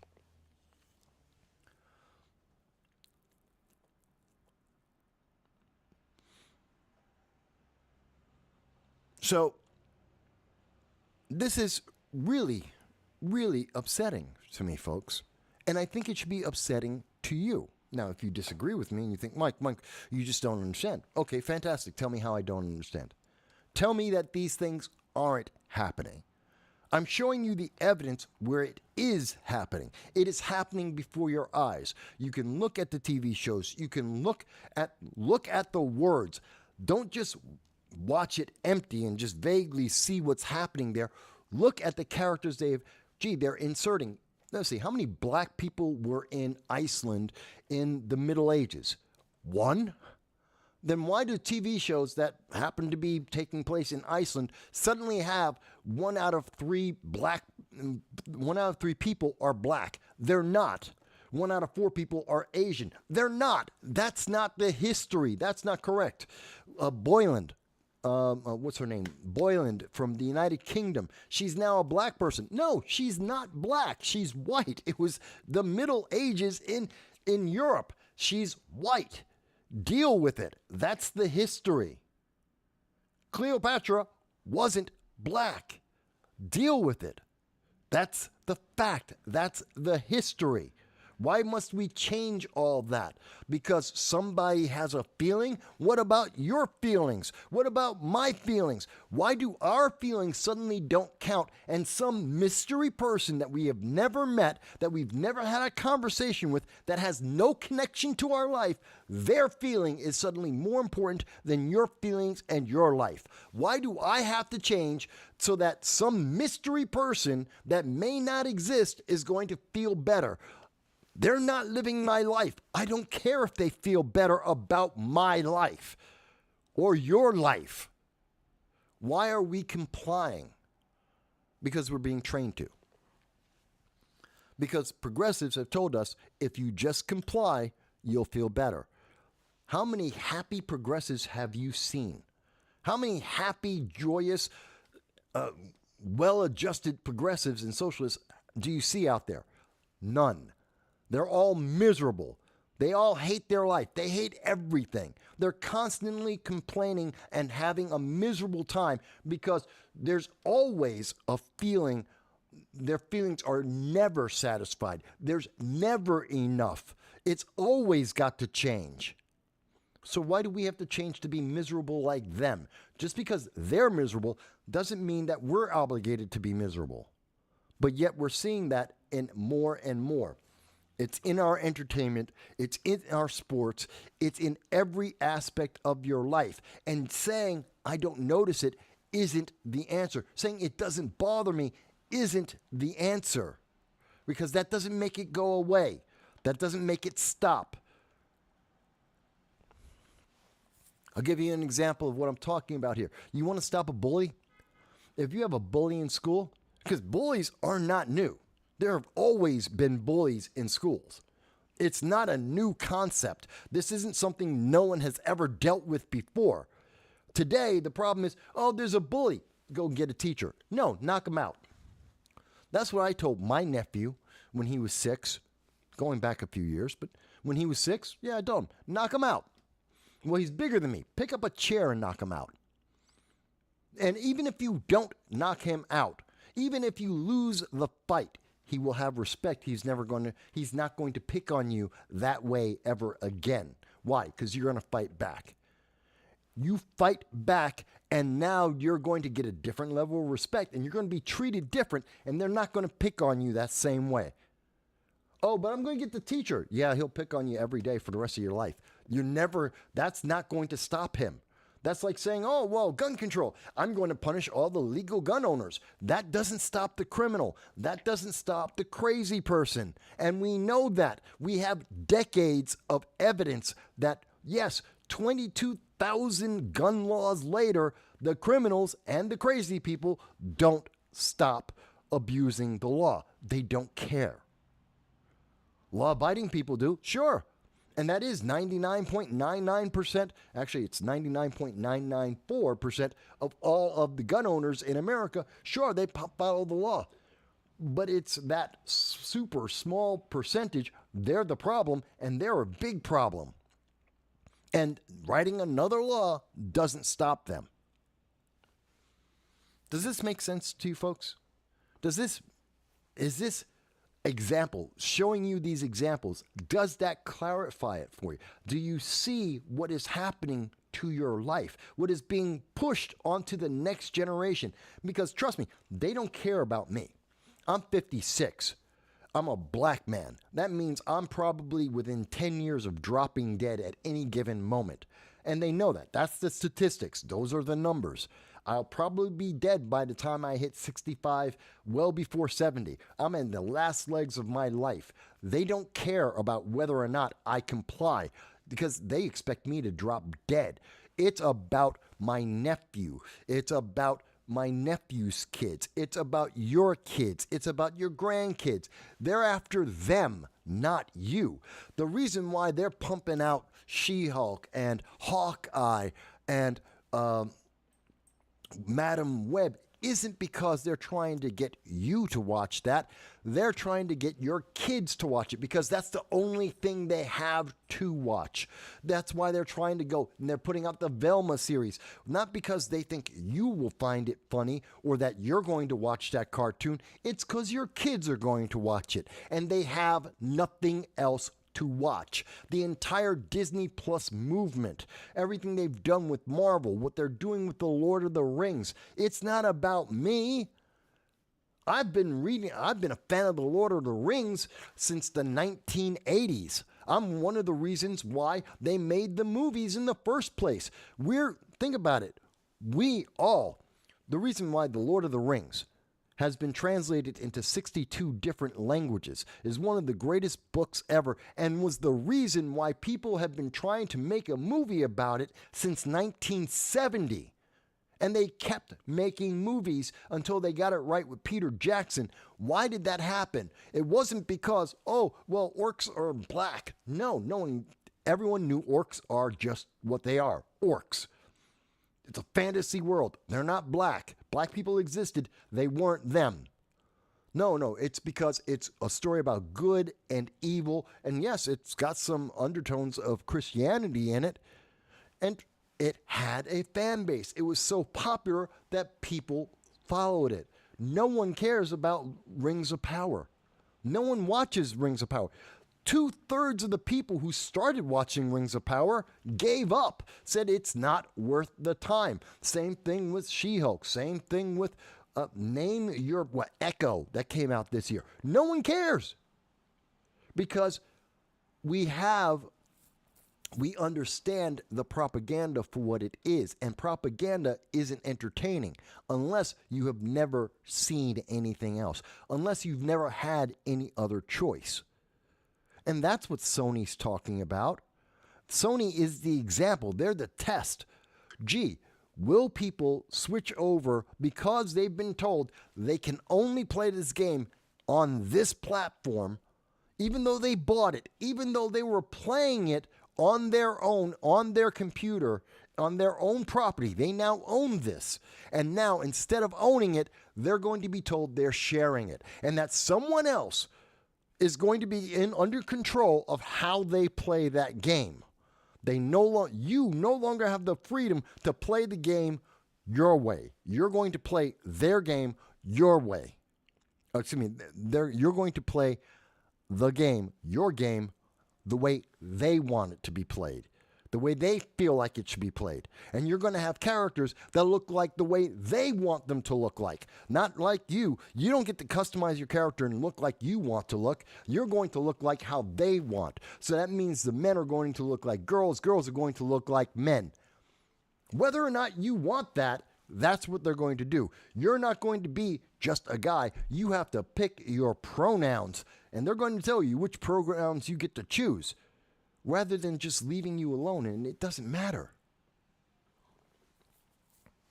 Do you see this? Do you hear this? Do you see what's going on there? And again, if someone thinks that I am wrong, that I am somehow misunderstanding this, that I have missed the boat on this, please tell me how. I'm giving you exact real-world examples of what I am talking about. I'm giving you examples that we have all seen over the last several decades, and I'm giving you real-world examples from this week, pointing out how you are losing freedom and choice. How am I wrong? And it's being reinforced in school after school after school. And we're seeing this happen in school after school after school. As an example, let me go and take you to what happened over at, come on, well, as soon as it catches up here. Here it is. And we're seeing this being reinforced. This is what the next generation of leaders, those kids who went to the colleges, we were told under the Obama administration that we have a service. Everyone needs to go to college, and we're going to have a service economy, and it's going to be slower growth, 1.3% growth, that everything's going to scale down, and it's going to be more expensive, but you're going to enjoy it. That's what Obama said. He's transforming America. And here we are with Joe Biden continuing to transform America, and that transformation is saying that pro-Hamas protesters are going in to other people's graduations from college, and they're blowing it up. They're going to protest other people's. This is 4 years. Some of these kids have been going there for 4 years, studying day and night, getting $50,000, $60,000, $70,000, $100,000, $200,000 of debt. And they finally got through. They've got the grades. They're going to go into the real world. They're going to try and start their lives, to buy their houses, to buy their cars, to live independently and free, to make their lives. And in the middle of that, in that moment of their celebration, that they did it. They succeeded. They have started their life of adulthood.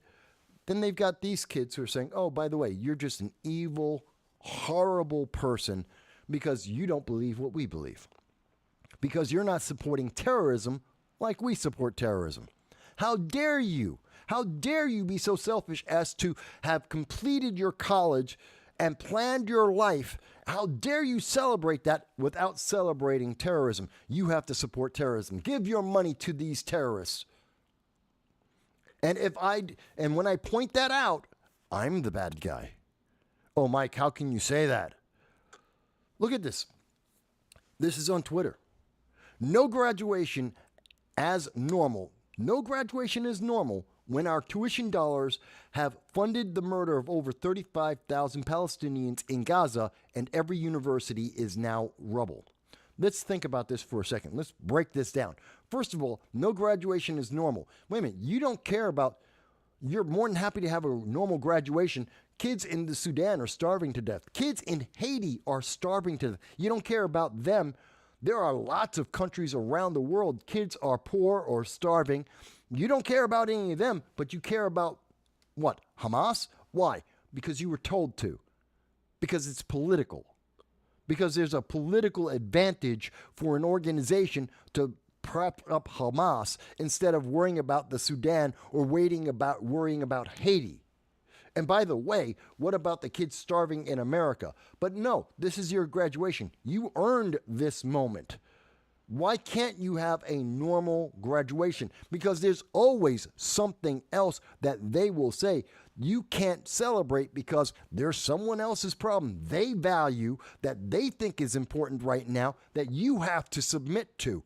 How dare you enjoy your life? They have a priority, a political priority. Let's go on with this. They then go on to say, when our tuition dollars have funded, wait a minute, your tuition dollars, what about the money that comes from all of the alumni? What about my tax dollars that went to subsidize your college? Because we have a Department of Education. The federal government backed up those loans. That's on me. That's on the public. We backed it up. Every one of those federal loans that these students have, they're backed on American taxpayers. That's my loan. And by the way, you're supposed to pay it. You took the loan out. It's your debt. I'm the collateral. You're the debt.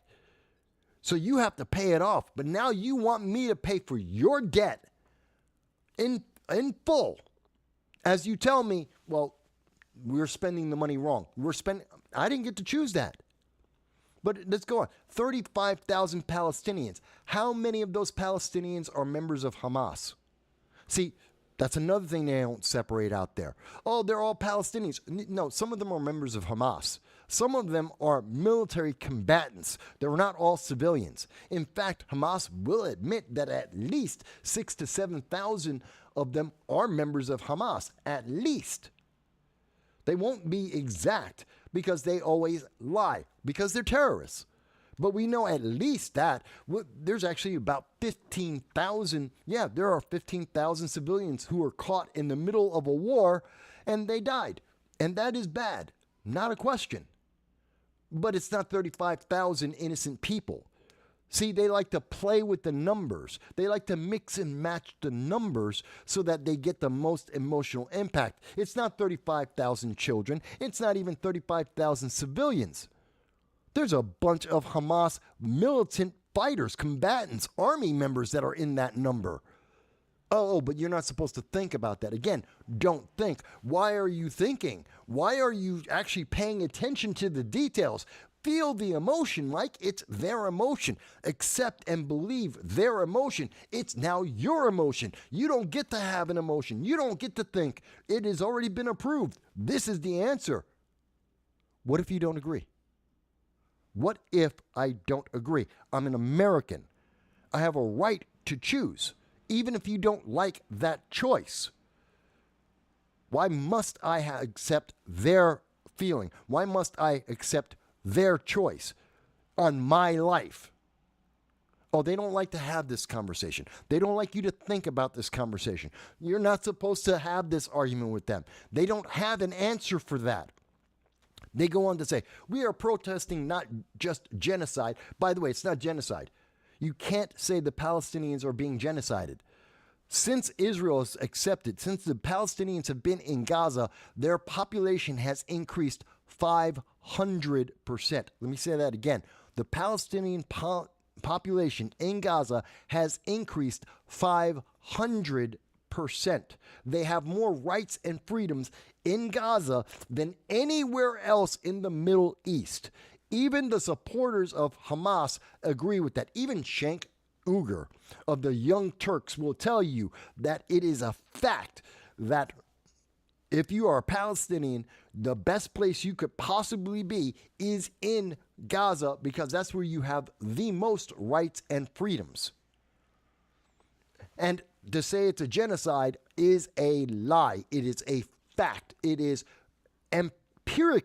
empirically, mathematically, absolutely a fact that the number of Palestinians has been increasing under the care of Israel than any time before for the Palestinians. They were decreasing everywhere else. So it's not a genocide.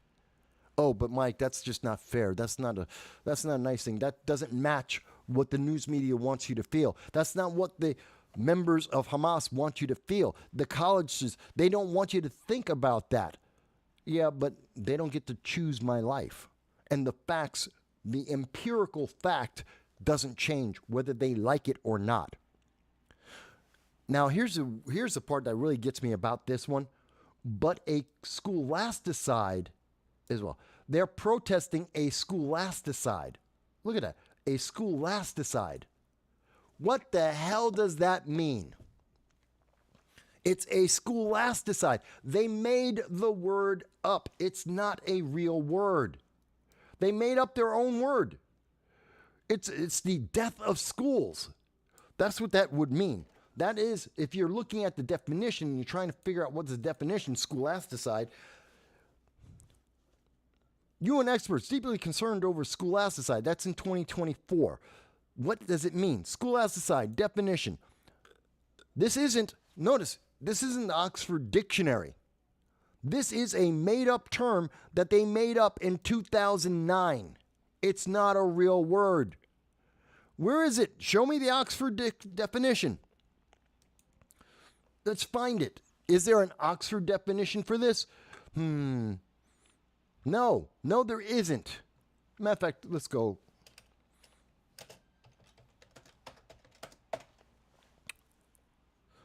So we've got the Scholars Against War on Palestine. That's a political organization. That's not the Oxford Dictionary. That's not the Merriam-Webster Dictionary. Where's the definition? Where is the Merriam-Webster Dictionary? Where is the Oxford Dictionary? Where is the No, everything is either a college, a newspaper, or a political organization. That's not how you define a word. It doesn't exist. It's made up. You're being told that you have to obey and you have to agree with things that they're making up because it's all about their politics. It's about obey their politics. It's a scholasticide. The schools are dying. No, the schools aren't dying. That's a lie. It is a lie meant to motivate your emotions while denying the truth, hiding the empirical facts from you. Oh, scholasticide. Well, it sounds, they're talking about colleges. This is an organization. It's a student organization. It's at the University of Michigan. It must be a real word. I'm just dumb. I just don't know. That's what they want the American people to think. This is what they want the world to think. You're just dumb. You don't know what scholasticide means. It's because it's not a word. Just because you said it doesn't make it a word. What's his name? Don King. Don King. This is a word that Don King would make up. It's not because he knows words that you don't know. It's because he's just making it up as he goes. They're making it up as they go. And they want you, how dare you question it? How dare you ask for what the definition is? How dare you think about the definition of this term? You're supposed to just accept it and just agree. Don't think, just do what we say. Okay, and so Hal says all words are made up. No, Hal, they're not. And by the way, hi, Hal. Good to see that you're here with us. I appreciate you being here. But let's be very clear. I can look up, if there is a word, I can look it up. Words have meanings and definitions that are not politically based. They actually have a meaning. This does not. This is a political term created by a political organization in 2009, as I just showed on the screen. It was created in 2009 for a political organization to describe a political agenda. That's not a definition. That's a political movement. And all words aren't made up. It's just that clear. Authoritarian is not a made-up word. It's a word it's got a meaning, and it goes back. We have an etymology on the words. We can track the history of the words, how they got created. We have an understanding of why they get created and where they got created. Words aren't made up. You don't just make up a word and go, I don't know. Skibble. Skibble is something I made up. It's not a word. It's a sound. But we're supposed to think, oh, well, and how, I understand, and I'm not picking on you, Hal. I don't mean to pick on you, but I'm using the example of you just said. We're supposed to go, all words are made up. Someone says that, and now that's supposed to end the argument. And it's supposed to go, well, all words are made up. Well, I can't argue that. I guess I'm done. Yes, I can argue that. It can be very easily argued, and it can be proven that isn't true. It's not even close to being true. It may feel good for some people who share in that feeling. They feel like that's what they want, but that doesn't make it true. The truth has nothing to do with the feeling. You may feel words are just made up, but they're not. Words have a reason, a meaning, a etymology. They have a history. They're not just made up. That's just the reality of it. And we're not supposed to think about that. You're supposed to just say, oh, well, I guess all words are made up, so I can't talk about this anymore, and I just have to shut up and obey. No, you don't. You get to call it out. You get to say, no, that's just politics. That's just propaganda. That is just someone trying to limit my free speech and also trying to prop up their political agenda. And where is this stuff coming from? Well, I'll show you where it's coming from. Qatar is one of the sources. And just so I can show you on the screen here, chat will be coming back in a second. Qatar has been funding terrorism. Now, if you're talking about between 2017 and 2021, they've been funding a lot of it. But you can go back. And again, these are facts. It's not feelings. And we can see, going back, organizations, international governments, as well as news media, internationally verified news media organizations, and the federal government and governments of other countries, going back years upon years, have been talking about and pointing out that, yes, Qatar is a major supporter of terrorism and funding of terrorism. And this goes back years upon years. Again, look at the organizations. Here's the BBC from 2017. Going back, the United States government, multiple governments. This one's in Arabic, no less. So we do know Qatar is funding terrorists. Now that's important because Qatar is also funding colleges in the United States. Now, I know the first one, everyone's going to go, it's Wikipedia, Mike. Even though they're mentioning that from 2001 to 2021, $13 billion was funded to colleges in the United States, at totaling $4.7 billion. Okay, throw out Wikipedia. We don't need to look at that. Times of Israel, awash in Qatari money, U.S. campuses, $4.7 billion. This is where Wikipedia got it from, the Times of Israel. But you'll say to me, Mike, but the Times of Israel, that's bias. They have a bias in there. Okay, throw out the Times. How about the Financial Times? How about the Orange County Register? Let's go to the University World News, the Hill, the Free Press. I'm skipping. Throw out Fox Business. Don't need them. Mid-East Journal, Wall Street Journal, Newsweek, Free Beacon, Carnegie Mellon, Pittsburgh Post. How many organizations does it take? How many do I have to go down through? And how many years going backwards in time? 2018. This is Al Arabiya. How Qatar is paying U.S. institutions $1.3 billion to gain access. This is from December 20th of 2018. It's Arabian News.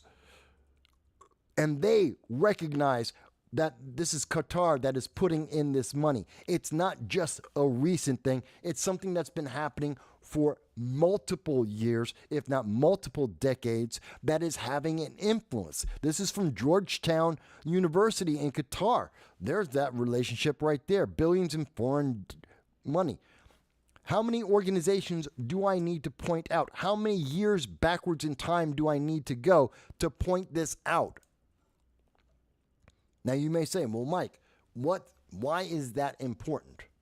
Why is it important? We know that, okay, Qatar has a history of funding terrorism.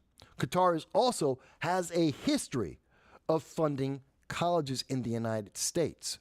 Gee, maybe it's that history of funding colleges, of funding terrorism. When you put those two things together, maybe that's why you get things like these news articles from the Detroit Press. Maybe that's the reason why According to the Wall Street Journal, activist groups have been training students for months before the campus protests. Left-wing groups and veteran demonstrators provided guidance and support before the rise of the pro-Hamas encampments. And they're not encampments, they're autonomous zones, and they are insurrectionist by definition. They are illegal in the United States at the local, state, and federal level. They are no different than the autonomous zones that were created in 2020 under the banner of BLM and Antifa. They're the same thing. And they're created by the same activist groups, supported by, in part, Qatar. And where does Qatar get the money? Iran, the greatest sponsor of terror in the world. By the way, when you wonder about Qatar, when you're thinking about Qatar, Qatar also happens to be the headquarters of Hamas. The same place that funds terrorism, the same place that's funding colleges in America as we speak to influence the way kids are being taught, is also the headquarters of Hamas, the very same place that these kids are saying you have to support as they make up words. Trained the students for months. This has been coming down the pike. This isn't a surprise. This was going to happen no matter what. These protests, these illegal autonomous zones, this violence has been coming. And by the way, communities don't support this. In Binghamton University in upstate New York, central New York, Binghamton University has already, they had a student council meeting, and the students voted against divesting from Israel. And the meeting was kept alive until enough students left that they held another vote and actually said, okay, we're going to divest. Only after all the students had left, only after people were told the meeting was over, an hour after everything was supposed to end and the vote had already been handled, did they take another vote to match up with the administration and suggest that students want to divest. No, the student body didn't want to divest. No, the students didn't do that. And even at Binghamton University, the very same place where they fraudulently came up with the bill to divest, students forced the students to divest from Israel. Then they created this week a autonomous zone in Binghamton University, and lo and behold, it's already gone. It's already gone. It was there for about 3 days, and it's already gone because it is illegal, because it violates the terms of the colleges, because it's illegal at the local, state, and federal level, and because this is being backed by an organization, Divest from Death Coalition. Yeah, that sounds like a student organization that's always existed at Binghamton University. Everyone was part of the Divest from Death Coalition at Binghamton University. No, it's a brand new made-up organization. These are the same people who said, hey, you got to have a riot because of BLM. You have to go out and burn down cities because Antifa. Because far left. I'm just trying to call it for what it is, folks. Now, again, I respect if you disagree. I respect that. I really do. And I want to be clear. I respect that Hal has a different opinion than me, as he stated. That all words are made up. That's his opinion. I understand that. And in pointing out why I think he's wrong isn't because I say, well, you can't say that. No, I believe there's a flaw in the logic. Now, Hal has every right to say, well, Mike, you don't understand. And clarify his position. Maybe I got it wrong. But this is how we have a conversation. Hal says, Mike, I think you're wrong. Okay. And now I've given my reason why I think his argument that all words are made up. That's not correct. It's not true. It's never been true. That's not how words are created. That's not why words have meanings. Again, I'm not picking on Hal. I'm picking on the topic, the subject, the discussion. Because a discussion isn't, I said this, you shut up. No.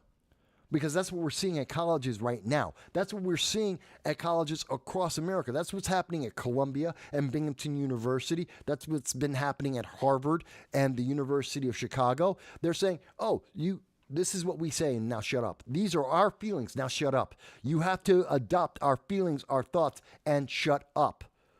That's not a conversation. That's authoritarian. That's not freedom. That's the exact opposite of freedom. That's slavery. So I want people to understand that. So if you disagree, I'm perfectly fine with someone saying, I disagree with you, Mike. Fantastic. Have a reason. And let's have a conversation about that reason. Doesn't mean that you have to change your opinion. I haven't said once that, Hal, you have to change your opinion. No, I told you why I disagree. Now you, the audience, get to make your choice. You've heard my argument about it. You see what Hal has said. Hal can also follow it up. He can call in. Hal knows that. He can also type in more if he wants to. That's up to him. And that's fine. See, that's how we advance. That's how we improve. That's how we get understanding and we make things better. We have the conversation, even if it's uncomfortable. And if I am wrong, I'm perfectly fine with saying I'm wrong. Hal has corrected me in the past. I know there was at one point, I had not, some people may not be aware, I'm a Second Amendment advocate, and I've been following red flag laws probably as long as just about anyone in the United States. And I'm about as familiar with every red flag law in the entire country as the top experts in America. Okay? I've spent months upon months studying this. And it was about a year ago, I think, that I had mentioned that I had read every report, every study that had been done on red flag laws. And that was true in 2018, 2019, 2020, 2021, 2022. But in 2023, that wasn't true. And Hal pointed out to me and said, Mike, but you're not right because you missed a study. There is a study that isn't exactly what you said. It's one of the studies you didn't mention. Oh, you know what? I was wrong. I admitted that. And I have corrected myself ever since. Now, since that time, I have read that study. I do know what that study says. So again, I can say that I've read all the studies about red flag laws and their impact, both on gun crime as well as suicides. I can go through that. So it's not like I'm perfect. I'm not. But we take the time to listen to each other, to learn from each other. And that's how we improve. Not by telling someone, I said this, so shut up, which is what we are getting from the left at colleges right now. This is the education, the indoctrination they have received at this time. This is what we said. It's been approved. Shut up. Don't question it. You're the bad person if you have a question. And that's something that we should not abide by in any nation that wants to say that they are free. Any level of freedom. You can't. But in the meantime, Dow says, one thing I will agree with Mark Molinaro. Mark Molinaro is the congressman for the New York 19th District. And Dow says there's one thing that he does agree with Representative Molinaro on. If these protests continue, the large portion of the Jewish community whom vote largely for the Democrats, the DNC candidates, will vote by voting independent or GOP. Well, that is an option. I wish there was a better reason. I wish they were voting for the best candidate. And I've always said that. And yes, I'm a Republican. I'm a conservative Republican. I believe that many of the Republican candidates are the best candidates. Not always. And when they aren't, I call them out. Last week, I was telling you why I disagree with Representative Mike Lawler, because he and Representative Richie Torres of the New York 15th District came up with the Columbia Act, which is a way to kill the First Amendment, to kill the right to free speech. And he's a Republican. Mike Lawler is a Republican, and I think he was absolutely wrong. I disagreed with Senator Marco Rubio on red flag laws, and I disagree with President Trump about red flag laws. I've said that publicly because the best person, the best idea is what I support. The greatest amount of freedom whenever possible. That's what I support. I support the rule of law. I don't support, they said so, so that's it. It's the approved message, so there is no other choice. That isn't right. And what we have been seeing from Qatar, what we have been seeing from Iran, what we have been seeing in this indoctrination, it leads to 134 protesters have been arrested. Over 2,400 at this moment, at the start of this program, over 2,400 protesters across this nation have been arrested. Every one of the locations that there has been a autonomous zone, a riot created at a college, matches up exactly to where there was a BLM riot in 2020. Every single location, point for point. Everywhere there's been a BLM, where there was a BLM riot is exactly where there have now been the protests at colleges across the United States. And in New York, when 134 protesters were arrested on May 3rd on two campuses, just two campuses, 60% of the students at City College, 25% of the students at Columbia University were not students. They were outside influencers that were there. Gee, why were they there? Because where is it? There it is. As the Wall Street Journal told us, they have been trained. The reason why 60% in some schools 40%, on average about 50% of the people who are being arrested at colleges across America, why are so many of them, roughly 1,000 or more of them so far have been arrested, are all non-students that are being arrested at these protests that are supposed to be student expressions of free speech. Why? Because they were trained and they got the money, many of them from Qatar, which gets its money from Iran, the greatest sponsor of global terror in the world. New York, this is in addition to the previous arrests. Now, Washington Post was saying this on May 3rd. They were talking about Columbia and City College. In addition to this, and yes, I know it's Fox News, but facts are facts, 56 were arrested at NYU, totally separate of the others. And in this arrest, we have the chief of police for New York City is telling us that this is coming. Somebody is funding this. Somebody is radicalizing the students. The leaflets, the tents, the organization that is happening here. Someone is behind these acts of civil disobedience. Someone has been training these kids. And gee, that's what the Wall Street Journal has told us. Again, I will link to all of these so that you will be able to read these articles for yourself in your own time. Joshua Martin, who is part of the University of Houston. The overwhelming majority of college students support President Biden because he focuses on issues we care about. That's not true of any study that I have seen to this day. Ignore the noise from the loudest voices in the room. The loudest voices in the room are the progressives. They are the left. And even they don't support Joe Biden. Yeah, and he's right. Ignore the noise from the loudest voices in the room. They don't represent the majority. That would be the progressive movement. The loudest voice on campuses, as we can see even at this moment, the loudest voices aren't the students who are graduating, it's the ones that are protesting. So taking the advice from the University of Houston student body president, don't listen to them. They don't represent the majority. I agree with him. He's right. They're not the largest voices. And they're not having the influence they think they are. But since we're about to talk about elections, let's talk about the elections. Oh, one moment. Mary mentions, let me go comment here. Mary says, yes, all the tents are the same. Yes, they are. And again, I'm showing you why they're the same. It's the question we've been asking since April 18th. How did this all happen at the same time? Who coordinated this? Where did the money come from? It's not from the students. They don't have any money. It's not coming from the colleges. Where's the money coming from? Well, now we know. It's coming from Qatar. It's going into Harvard. It's been going into all of the colleges.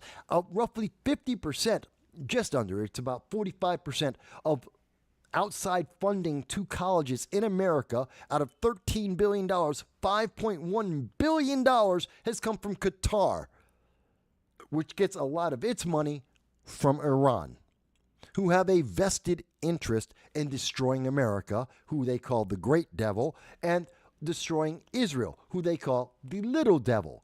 Are we surprised that these colleges, like Harvard, that's getting half of its endowment, $5 billion that are going to colleges, they're getting this huge godsend of money coming from Qatar, and Qatar says they hate Israel because Iran hates Israel. Are we surprised that they won't say genocide is a bad thing?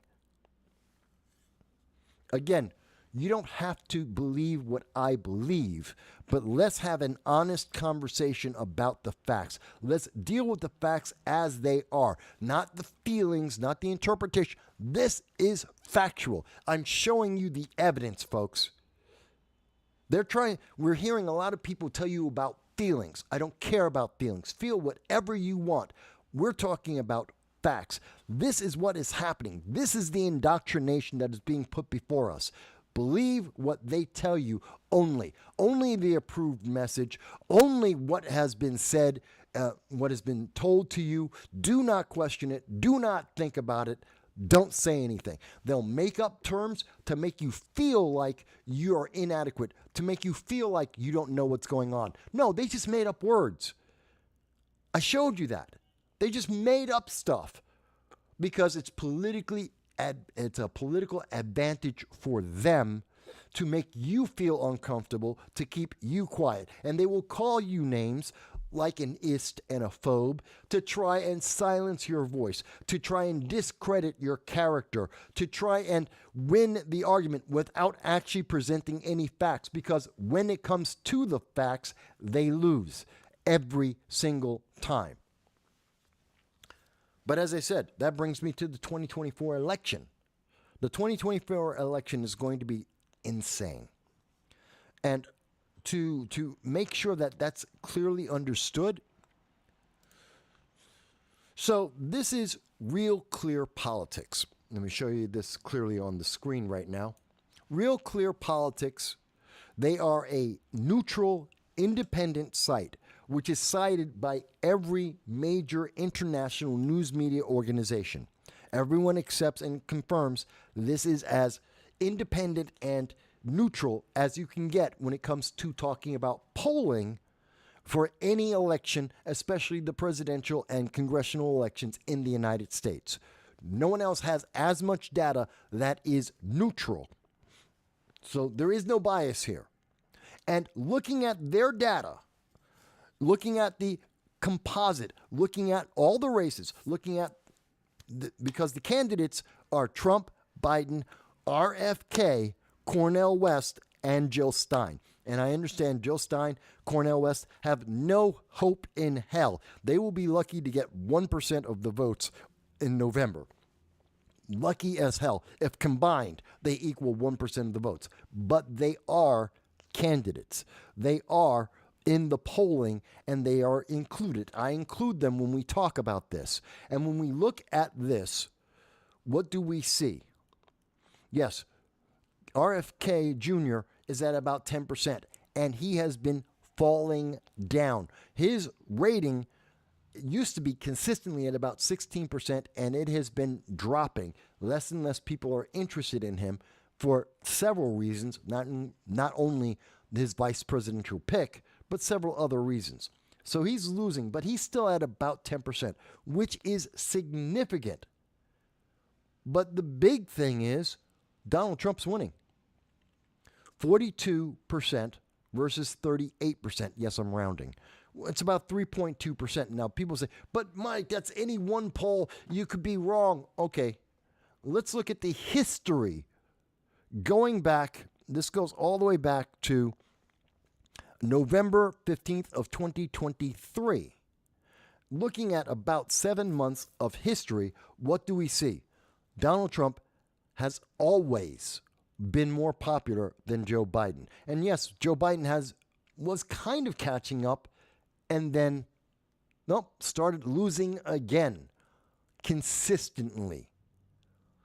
This is in the five-way race. And if you look at this, and we have said over and over again, roughly 90% of every single poll shows a lead for Donald Trump. The lead can be as little as 1. I've seen it as high as 12.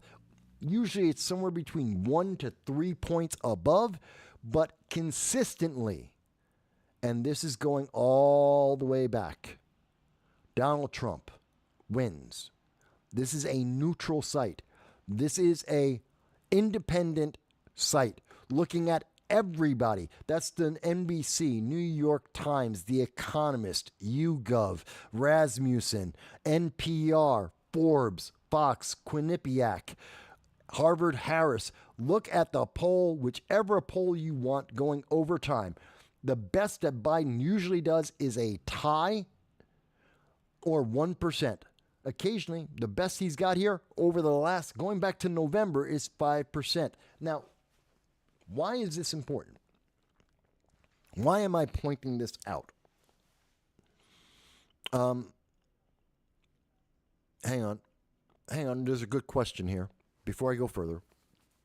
Dow says, I put more stock in aggregates of polling, not questioning my commentary, just have the preference for aggregates to show trends. Well, I do too. And it's fair because, again, anyone can point to any one poll and you might get an entirely different number. But this is why I use Real Clear Politics, because it shows us consisting a history of the major polls of the major reporting polling institutions. And we can see over time that trend. And I think that tells us more about what's going on than any one poll. Because you can say, tomorrow, there was a poll from, from Columbia University. And Joe Biden and RFK are winning. And, no one's voting for Donald Trump. That's not realistic. That's not a national poll. They'll present it as such, but it's not. But when we look at the history here, we're seeing that Democrats are losing consistently losing, even when given the biggest battle, which everyone's saying, RFK is going to take votes away from Trump. He is. He's also taking votes away from Joe Biden.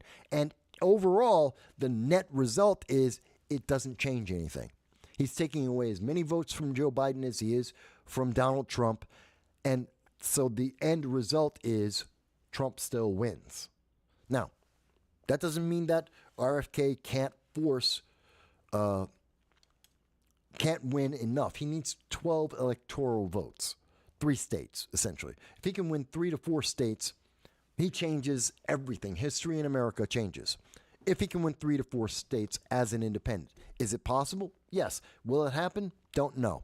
Libertarians, their Libertarian candidate hasn't been included yet. And I'm going to get to the Libertarians in just a second. But I say this because you have been told over and over, as an example, as we were told just a moment ago by Joshua Martin out of the University of Houston, who is trying to convince his fellow students and the American people, well, Joe Biden is winning. Everyone's voting for Joe Biden. That's what the approved message is on the campus, the same campus that is promoting Hamas, the same people who have funded these students to be trained and taught to believe in Hamas. Well, he's wrong. It's just a fact. He's point blank wrong. Looking at it short term, looking at it long term, looking at the history of it, he's wrong. There is no aspect of this that he gets it right in. But he feels like he's right. He feels. That's why he went on to CNN to tell America to try and convince fellow students and black people that Joe Biden's winning. You should be on that same track. No, that's not real. That's not the truth. This is propaganda. It's not because he's a bad person. I don't think he's saying it because he's bad. I think he's saying it because he doesn't understand. Because he's not supposed to understand. He's supposed to parrot what he was told and do what he was told. And this is why Democrats are losing. Because everyone's looking at the propaganda and even at a glance at the reality, the conversations that are being had across America. When people are talking about looking at their bills, they're looking at their grocery bill, they're looking at the world, and they see every objective issue, Biden failed. Nobody wants him. Democrats don't want him. They're stuck with him, but they don't want him. Now, and I believe that's one of the reasons why the news is out about the Libertarian Party. Trump is going to go and speak to the Libertarian Party at the Libertarian National Convention. Now, this is just like the Democratic National Convention. It's just like the Republican National Convention. Same thing. The Libertarians are going to meet up and they're going to pick their candidate for president. That's happening this month. And so they're going to come together. They're going to have their vote. They will get a national libertarian candidate, which I know some people that I've talked to. I know many libertarians. I know many Democrats. The consensus I've heard is it might be Lars Mapstead. It might be one other individual. But it looks like it could be Lars Mapstead. And we're going to see more announcements coming out in the next couple of days about the Libertarian Party, about people who are running for the president, who's running for vice president.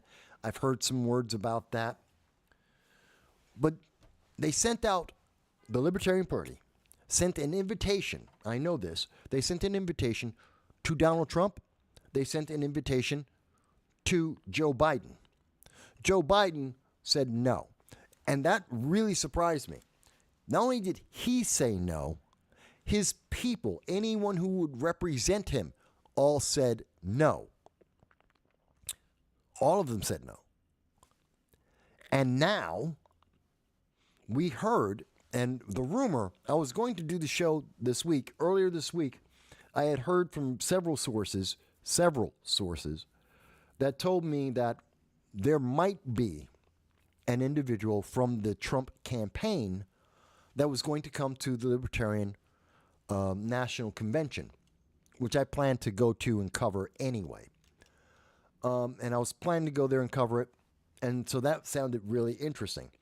And someone who is a surrogate for Donald Trump might, there was a rumor that might get someone, a surrogate, to speak.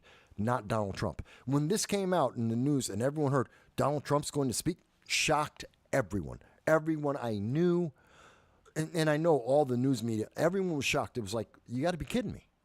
Donald Trump's going to Libertarians? Yeah, because he plans to win. And he has the room to do it.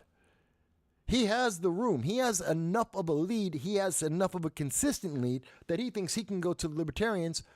And all he needs is 1-2%. 1 or 2% of the Libertarians gives him 1% of the national vote. That quite likely prevents RFK Jr. or Joe Biden from being able to stop him from winning. I think it was absolute genius. I think it was absolutely brilliant. And if you look at the news media, they're absolutely terrified because they know it was genius too. And Joe Biden can't do it. Even if Joe Biden tomorrow said he was going to go to the Libertarian National Convention as well, he cannot kill the momentum of Donald Trump because Trump beat him. That's why you're now seeing, look at the national organizations, National Review, New York Magazine, The Hill, Daily Beast, The Independent. This is international even. Trump's going to speak to the libertarians? You got to be kidding me. Wasn't RFK was the one who was talking to the libertarians? Weren't they supposed to be going Democrat? Wasn't everyone thinking that libertarians were either independent or Democrat? And now, because Trump's showing up, the New York Magazine, who doesn't ever talk about libertarians. This is how political this is. This is how much propaganda is out there. Are libertarians MAGA adjacent now? If you mean make America great again, are they Americans? Are they American nationalists? Do they want a great America? Yes, libertarians are. I know many, many libertarians. Some of them are anarchists. Some of them are conservatives. I know them on the left and the right in terms of libertarians. And I can tell you, sure, they love America. It's one of the most free nations in the world, and they'd like it to be even more free than it actually is. But that doesn't mean they're part of the Republican Party. They're not right wing. There's a big difference, but it tells you they are so terrified that groups and organizations that they would never talk about in the past. New York Magazine, Daily Beast, New York Post, Daily Caller, AP News, they never talked about the Libertarian Party. Mind you, the Libertarian Party is winning here. This is a win for the Libertarians. They're winning because they're getting more attention than they'd ever get. Because none of these news organizations, none of these groups cared about the Libertarian Party. None of them would talk about the Libertarian National Committee. None of them talked about the Libertarian candidates at all. They are talking about them now. They are interested. They're going to show up to the Libertarian National Convention for the first time because they have interest, because Donald Trump's showing up. Donald Trump is helping libertarians get more attention and get more votes. He really is. At the same time, he's getting more votes for himself. He is brilliant. Libertarians can't be pissed at Donald Trump. He is helping them. This isn't one of his surrogates. This is the man himself, and they're helping him. And the Democrats, the progressive left, are so terrified, so angry because they can't do it themselves. They couldn't replicate this even if they tried because they're failing so hard. Their only answer is to do what they have always done. Attack the character, attack libertarians, attack the MAGA, Americans who believe in making America great again. They are trying to demonize everyone. That's their only answer. Joe Biden isn't running on anything other than Orange Man bad. That's it. His thing is MAGA is evil and Orange Man bad. That's what Joe Biden is running on. He has no success. He has nothing to point to that's positive. And now they're going after the libertarians, which I think is really vicious and horrible. Now, the reason why I think it's vicious and horrible, people who have been following this channel, I do political interviews with candidates every election year. I try to get candidates in on a regular basis. I've done interviews with Democrats, I've done interviews with Republicans and Libertarians, Green Party, everyone, independents. I don't care. There's only one thing I look for in an interview, and I'm known to be a harsh but fair interviewer. I want answers to the questions. That's it. I don't care what party they represent. I don't care what ideology they represent. I only want one thing. Answer the question. That's it. No rhetoric, no bullet points. That's what I look for in every single interview. And I have interviewed individuals from the local to the national level. I've interviewed vice presidential and presidential candidates in the past. So I've been pretty successful in 18 years. Members of Congress, of candidates for Congress, every level of government.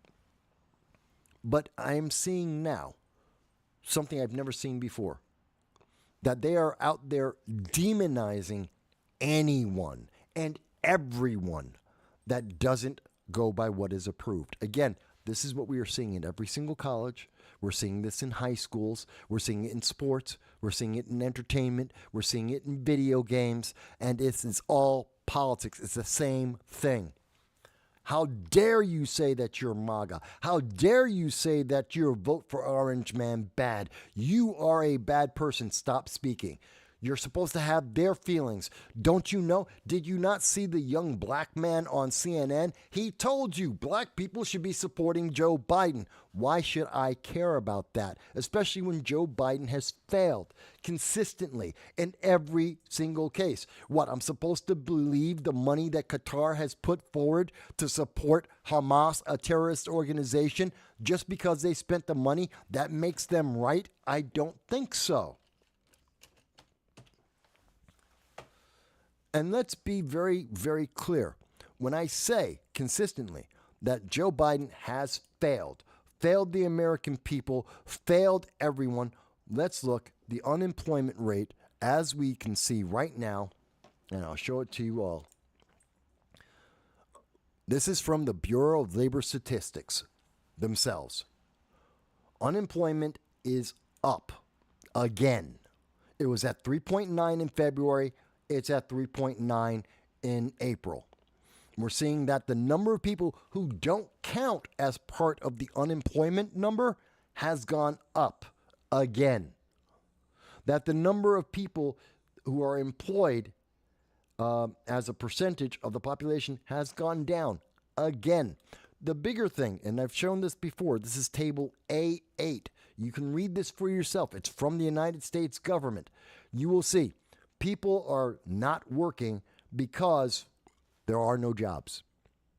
This is they're working part-time because they can't get a full-time job. And that has increased for every single industry in America and for non-farm as well. The number of small businesses in America has decreased again.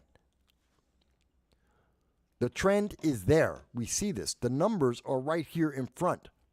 I don't need to make up any of this. The numbers are right there.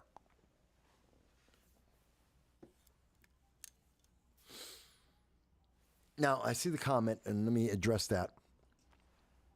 Dow says that Donald Trump, it's a great strategic move to appeal to a third party and independent voters, which is what Donald Trump is doing, and Joe Biden can't, which is why they're demonizing independent voters and the libertarians, because they can't offer them anything, because there's nothing to offer them, because they failed.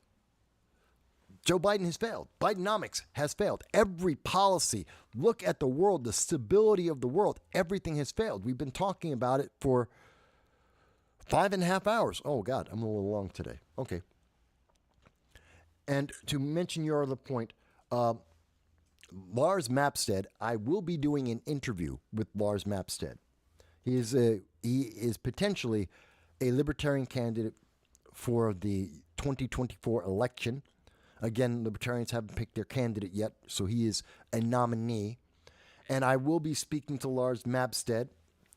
I will be doing an interview with him later this week, so I should have it out before the end of the week for you. And you'll be able to hear him speak about why he's running for president. And Mapstead is talking with Larry Sharpe. I know that they're, well, okay. Let me see. Let me double check something.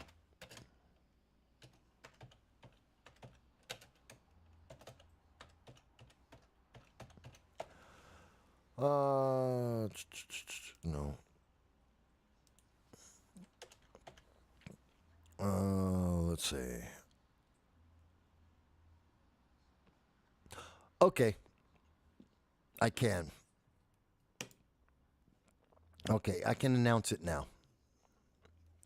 So, yes, I did know this. So I can announce it now. It's been released to the public. I was made aware of this before the public was. I did find out about this beforehand.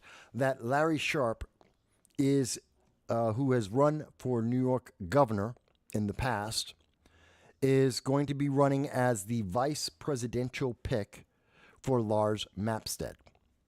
So Larry Sharpe, the announcement came out today. Actually, it came out a little bit earlier, 2:30. I'm not shocked by this news. And so, yes. So Larry Sharpe could be a vice presidential candidate. Now, for full disclosure, have I met Lars Mapstead in the past? Yes, I have. Do I know Larry Sharpe? Larry's a good friend of mine. He's been a good friend of mine for several years. I obviously love and support my friend Larry Sharpe. No question about it. It doesn't matter what the politics of Larry is. I know Larry as a person, and he's a great man. I enjoy having my conversation with him. He's a former Marine like myself. We have great times talking, even when we don't agree, which happens more often than people might think. And so we do have that conversation. But I look forward to my friend Larry Sharpe. I would love to see him be vice president of the United States. Absolutely. And as I said, Lars Mapstead, I will be doing an interview with him later this week. So you'll be able to judge that for yourself. I have met him at events before where he has spoken, in particular the free and equal debate that happened in February. So there is that. So yes, I am aware that Larry Sharpe is running for vice president of the United States on the Libertarian ticket. And I look forward to seeing him do as well as possible. And of course, Lars is his choice as president. Okay, so we've been talking for about 5.5 hours. For people who've been watching the show before, that's not unusual. We've gone about 6 hours. It's a little bit longer, but I think we covered a lot of ground. And I think I've made the case for the arguments I have here about what's happening with our colleges, that the problem with our colleges right now aren't the students, because most of the students aren't involved in the protests that we have seen. It is a problem that if we do not address it, it will grow and it will get worse. But we are seeing that the money is coming from outside sources, that the influence, the training are coming from outside sources. International news media is telling us this. Take them at their word. The money is coming from Qatar. Same place that the terrorists get their money, which is funded by Iran, the greatest supporter of terror in the world. Take them at face value. They're telling you, this isn't real. This is AstroTurf. They're trying to make you comply.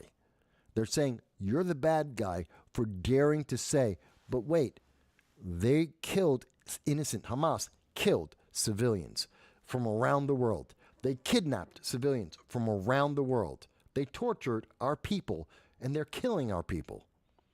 Maybe we shouldn't be trying to support them, at least until we get our people back.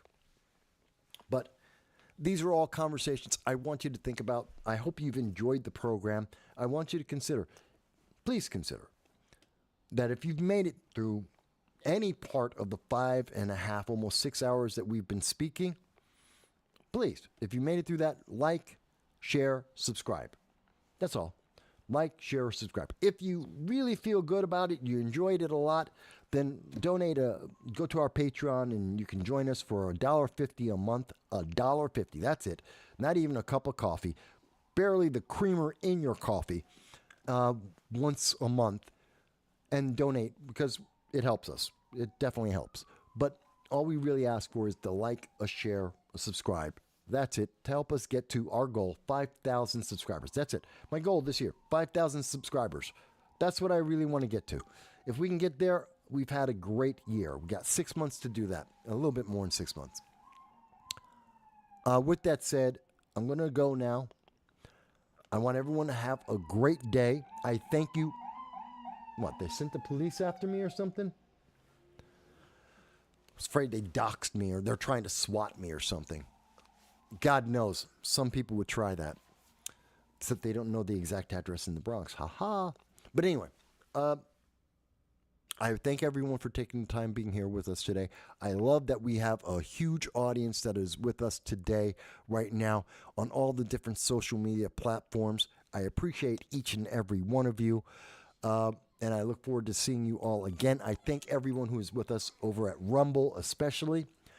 But I'm going to go now. I want you to think about it. We'll have the links to everything that we've been talking about up after the show. I got to walk my puppy, so give me about an hour, and then I'll have the links up. It'll be in all the descriptions on all social media. Folks, I want you to have a great day today. Thank you.